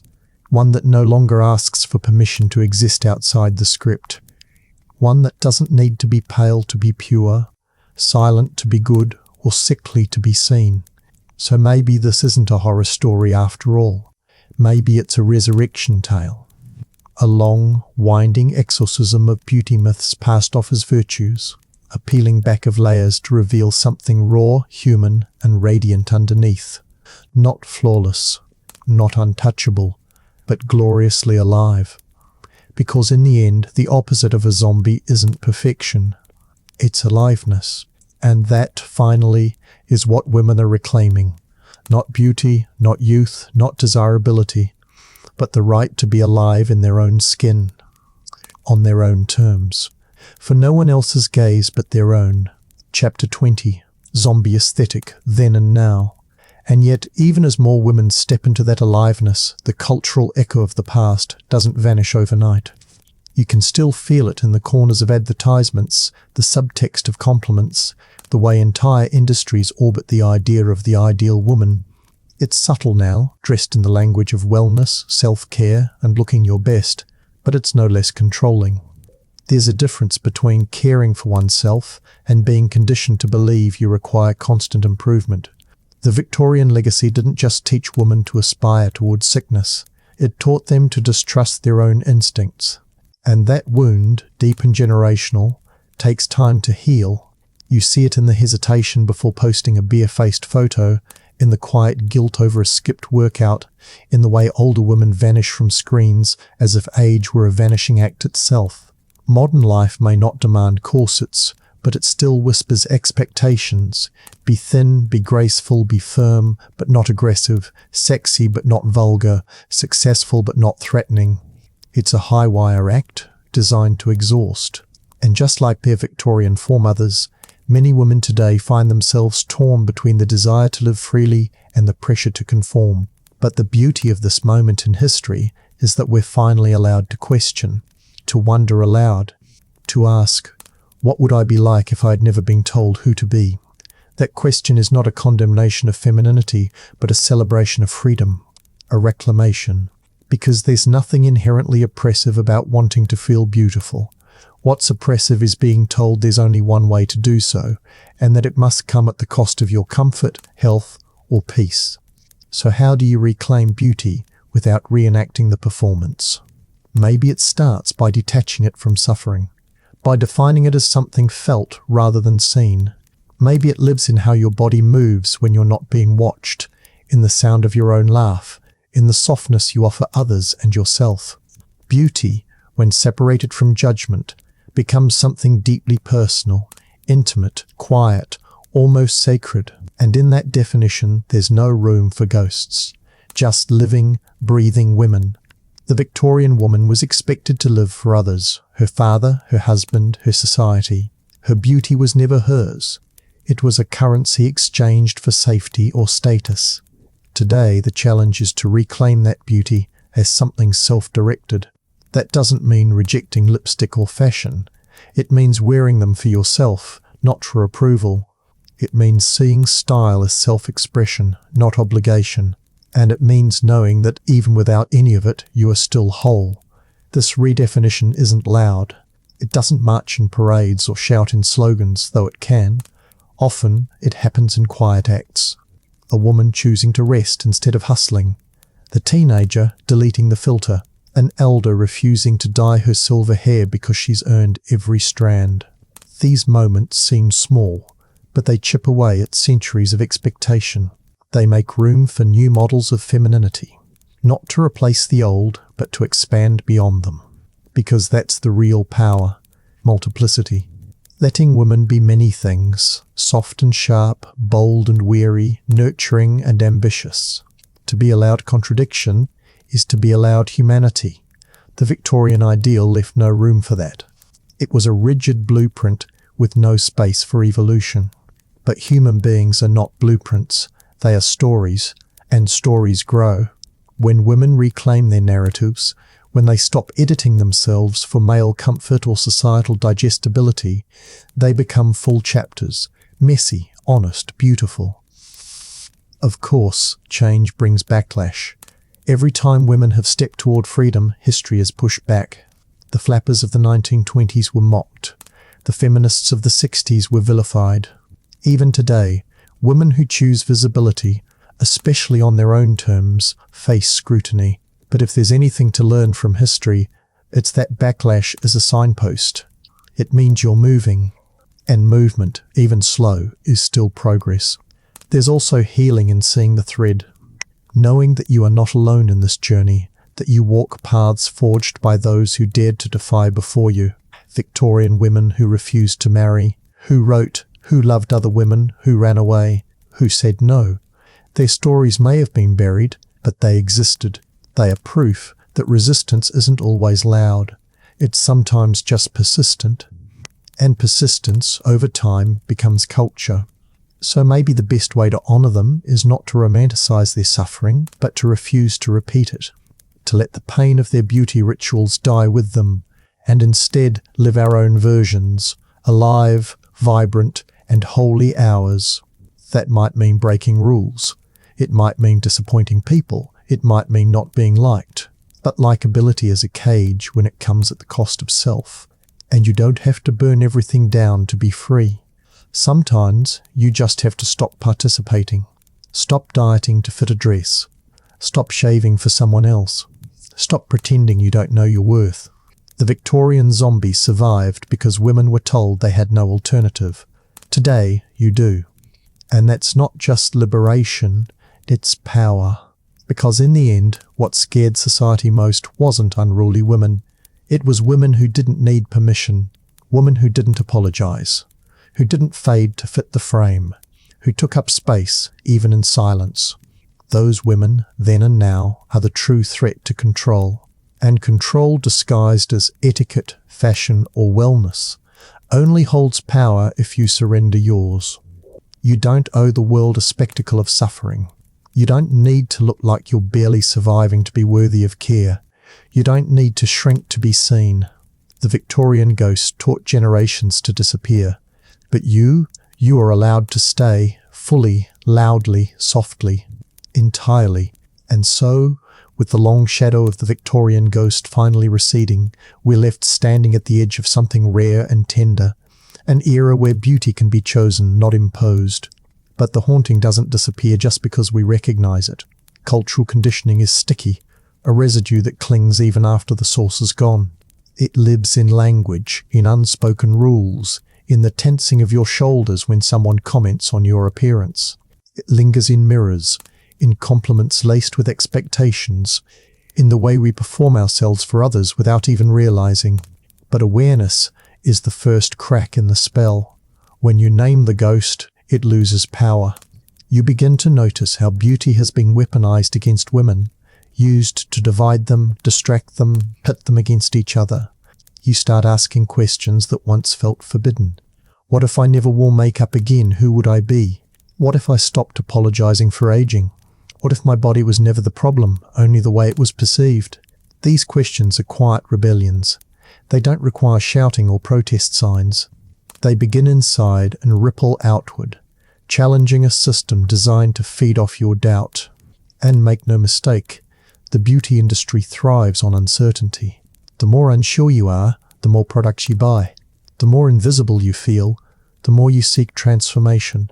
It's not vanity that drives the cycle, it's survival. But survival doesn't have to look like suppression.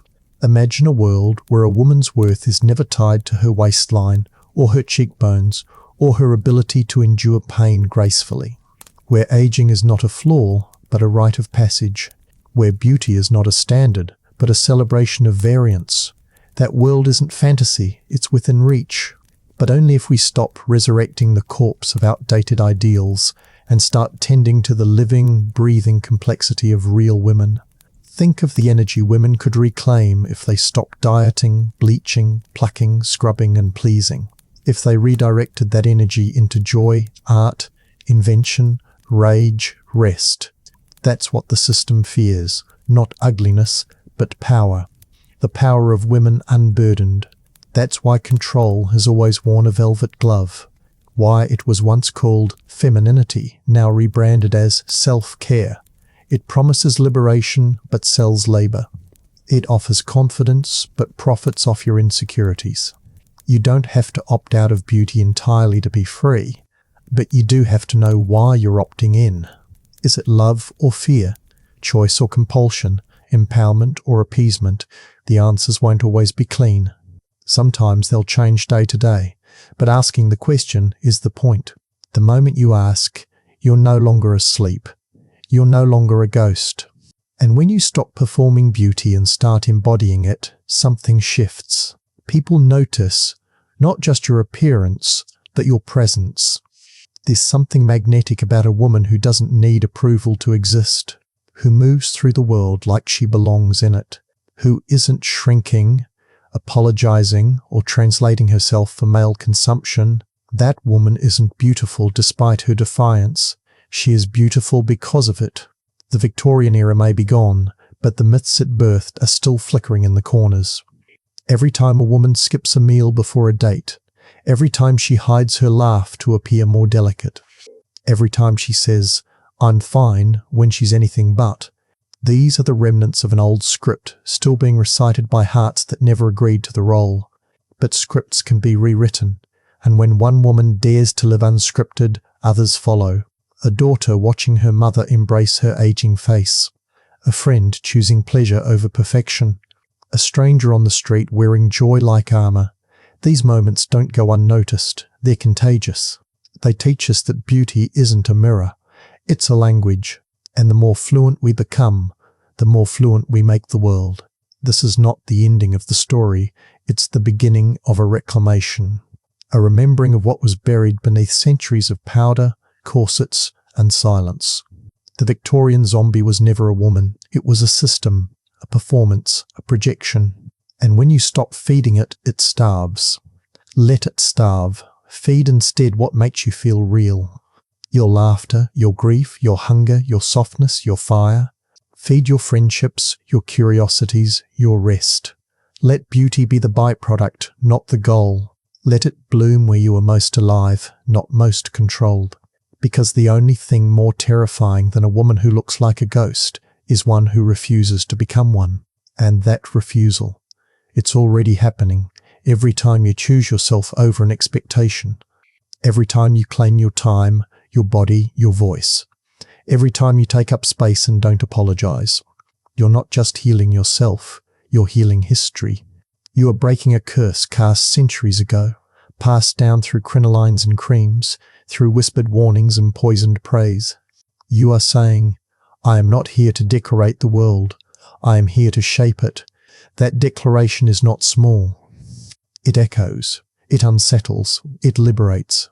And slowly the ghosts begin to fade, not because they've been defeated, but because they've been seen for what they are, shadows, not truths. Fictions, not futures. The real future is unwritten, and it belongs to the living. You. Take a slow breath with me. We have walked through powdered rooms and shadowed parlours, through centuries of whispers and heavy gowns, through the quiet ache of women who are asked to vanish in order to be admired.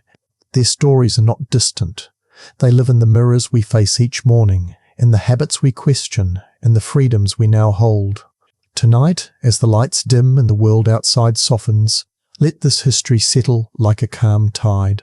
Remember that beauty was never meant to be a cage. Remember that every breath you take without apology is a small act of rebellion, and that resting in your own skin is a victory generations fought to give you. Close your eyes if you wish. Let the ghosts of old standards drift back into the dark where they belong. You are here. You are whole. You are whole. And the only permission you ever needed was the quiet certainty that you belong entirely to yourself. Good night, and may you wake tomorrow unbound, alive and beautifully free.